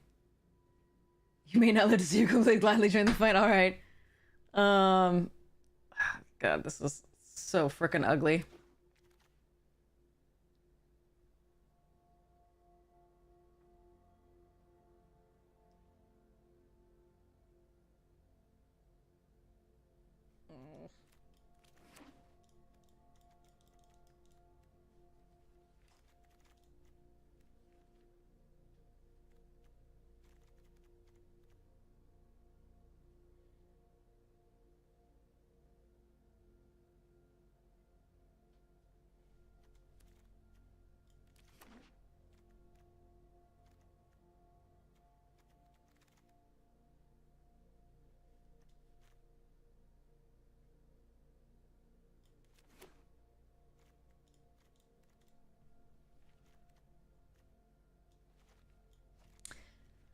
Hmm.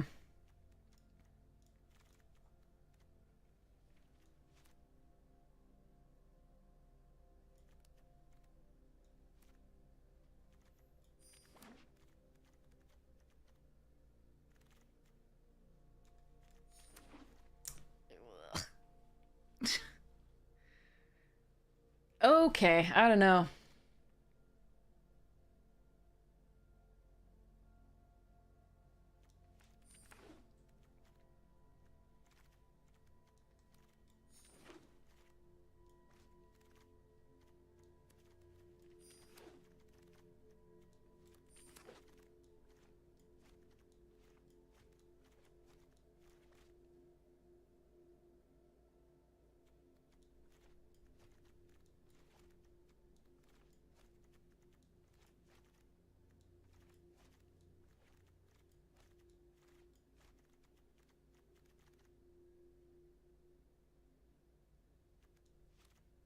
I want that back for more.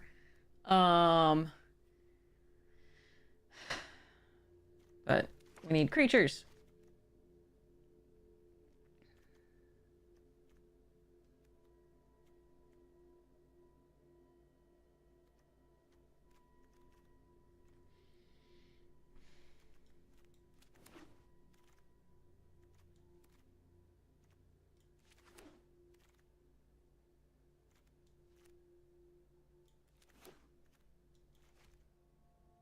Oof. Oh, that's a really nice pickup. I was staying at a green because it seemed like it wasn't open, and now I'm seeing some good stuff in it, so we're gonna keep on going. Oh, it's a nice pickup.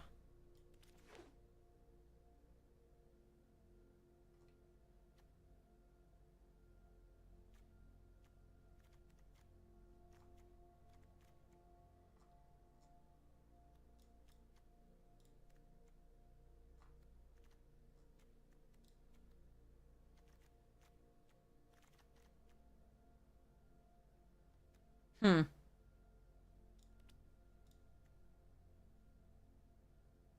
I'm not gonna end up with enough creatures, am I?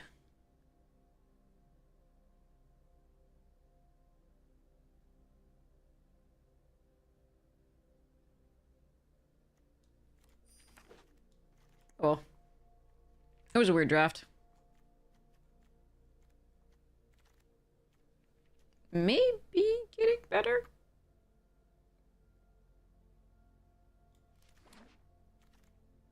And the back for more, and a jagged pair. Oh, wow. Alright, alright.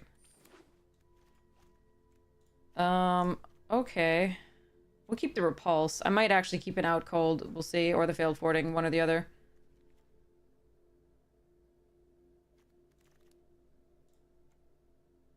Yeah, I'll run a stupid buzzard. Alright.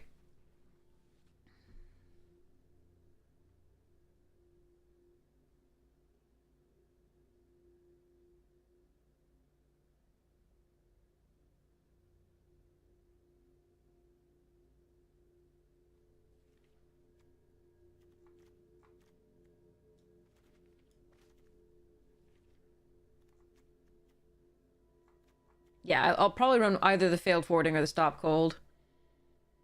If I don't find more creatures.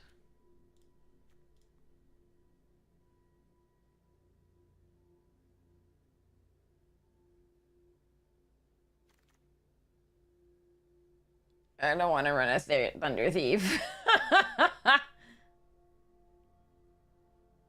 I like this town ain't big enough. I'll almost certainly run this town ain't big enough. All right, this is an off-color desert, but I will actually probably run that here just because it's a desert, period. It commits a crime, and it is a desert that makes the Cacturantilus cheaper to cast and makes this bigger, so fine. Yeah, I don't know what we were supposed to have done in this draft, but this is where we ended up.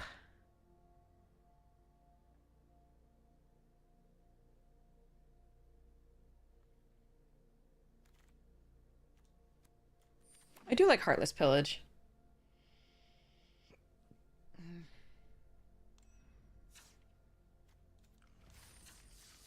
That said, I'm too tired to run this in a thing that I'll probably get like hit all the. Like, I feel like if given the luck tonight, I'll probably hit like all the Roxannes and Bonnie Pauls and oh god, just everything. I should and Bruce Charles and Calamities and Terror of the Peaks. I should call it here for now. Got some good stuff prepped for next time, and we'll go from there. Like from encountering like a 6 rare draft in this, which is not even boost like play boosters really, and no like second rare for like foils and stuff. So like for that, and then so encountering that 6 rare draft, like 6 bonkers rares, not like actually just regular 6 rares, but like crazy stuff, and then hitting that Atali thing here. I think I was gonna give myself a break. Additionally, I want to rest my voice a little bit more since we already did the rest of the commons and uncommons and the mythics and rares first look for Modern Horizons 3. I will be doing the early access streamer event on Wednesday. So that for Modern Horizons 3, it's going to be like some really cool draft and seal that we get to play. So I'm really, really excited about that. I can't wait to see you then. I'm going to be on tomorrow, definitely. It's 10:50 p.m. tonight on Monday. I will be on Tuesday streaming, and on Wednesday. So, yay! And I cannot wait to see you again soon. But let's raid somebody now before I lose my voice entirely. I can feel it going. Sorry, I was intending to do this draft, but I can feel my voice going, so I should give it a rest so that I can come back tomorrow with lots of cool stuffs. In the meantime, if you'd like to see the crazy sort of unfortunate things that happened tonight, you can go onto YouTube, where the VODs are, and new drafts, videos, and box openings, and all sorts of stuff. To see that. If you like the content and would like to subscribe, that would be amazing. But thank you for checking it out anyway.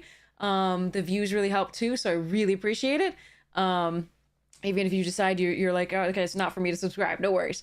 But I really appreciate it. We're at 500. I think I can start like doing membership offers now or things like that. So could be really cool. I don't know whether that's what I'm supposed to do, but I know once we get to 1,000, I get to actually monetize it for the ads.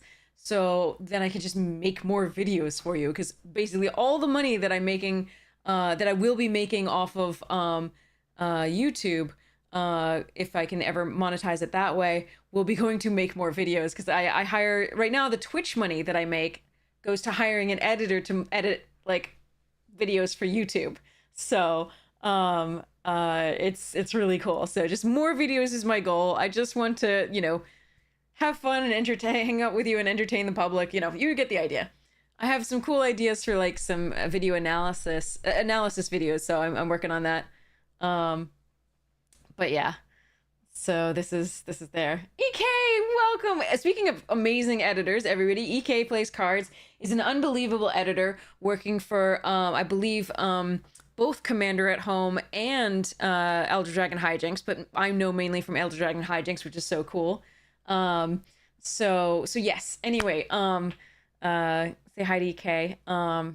Someday I'll get to play with EK on Elder Dragon Hijinks. It'll be really fun. Also, Misha Migo really wants to play with me on Elder Dragon Hijinks, but I think they have a really cool schedule like already planned with amazing guest stars. So check out Elder Dragon Hijinks anyway. They're just really cool. Run by Olivia and Alia, Alias V rather, and Ailey herself. So we love them. So yeah, someday we'll be back on there. But yeah, super weird right now. Exactly. Don't even worry, UK. I understand completely. I'm excited to play when we get the chance, but there's no pressure. I'm just happy watching it when it comes out every time.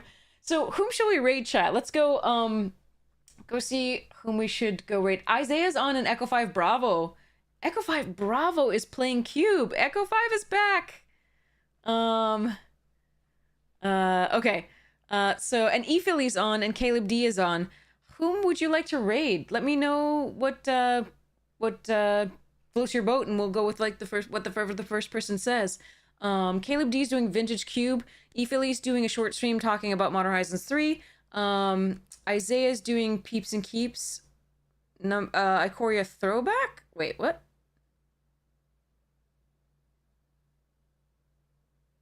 Maybe that's a replay? Cube after. Oh, I don't know what that's going on. But anyway, Echo 5 is doing Cube. So, what would you like to see? Your choice. We'll go there. I can make an executive decision too if you prefer. It's up to you all.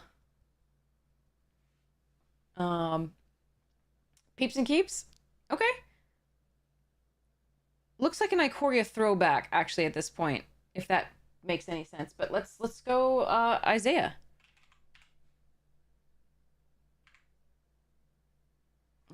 Why does it not want to do this? Okay. It's just making my life hard to do this. Okay, here we go. Ready? We are going to start the raid. That doesn't look like Isaiah at all. That is not Isaiah. What's happening, chat? Is it like a guest star? We're gonna go start raid, but like anyway. If you'd like to see Cube, go to Echo 5. If you'd like to see Vintage Cube on MTGO, go to Caleb D, MTG. And if you'd like to talk about MH3 with a cool streamer, talk to ePhilly. Go check her out. I love you all so much. Thank you so much, Phoenix. You're so amazing. Thank you all for understanding why I was so freaking salty after that Cube match. We'll go play that deck. That deck seems fun. It's gonna be fun. I just couldn't handle it after all of tonight. So, all right. I love you all. I cannot wait to see you. Oh, top right of the stream. Yeah, that's good. That's correct. Okay. So, good job, Roast Beef. I hadn't even seen that. I was totally focused on, like, the center of the screen. Okay. All right. Have so much fun. OP, bye. Love you. So I can't wait to see you. We're gonna go, raid here. I hope you have the most wonderful time, with, Isaiah et al. And we will, be back soon. Check out the sponsors, Magic Jank and Fractal, when you get the chance. And I love you all. Have so much fun. Mwah! Hi, cat.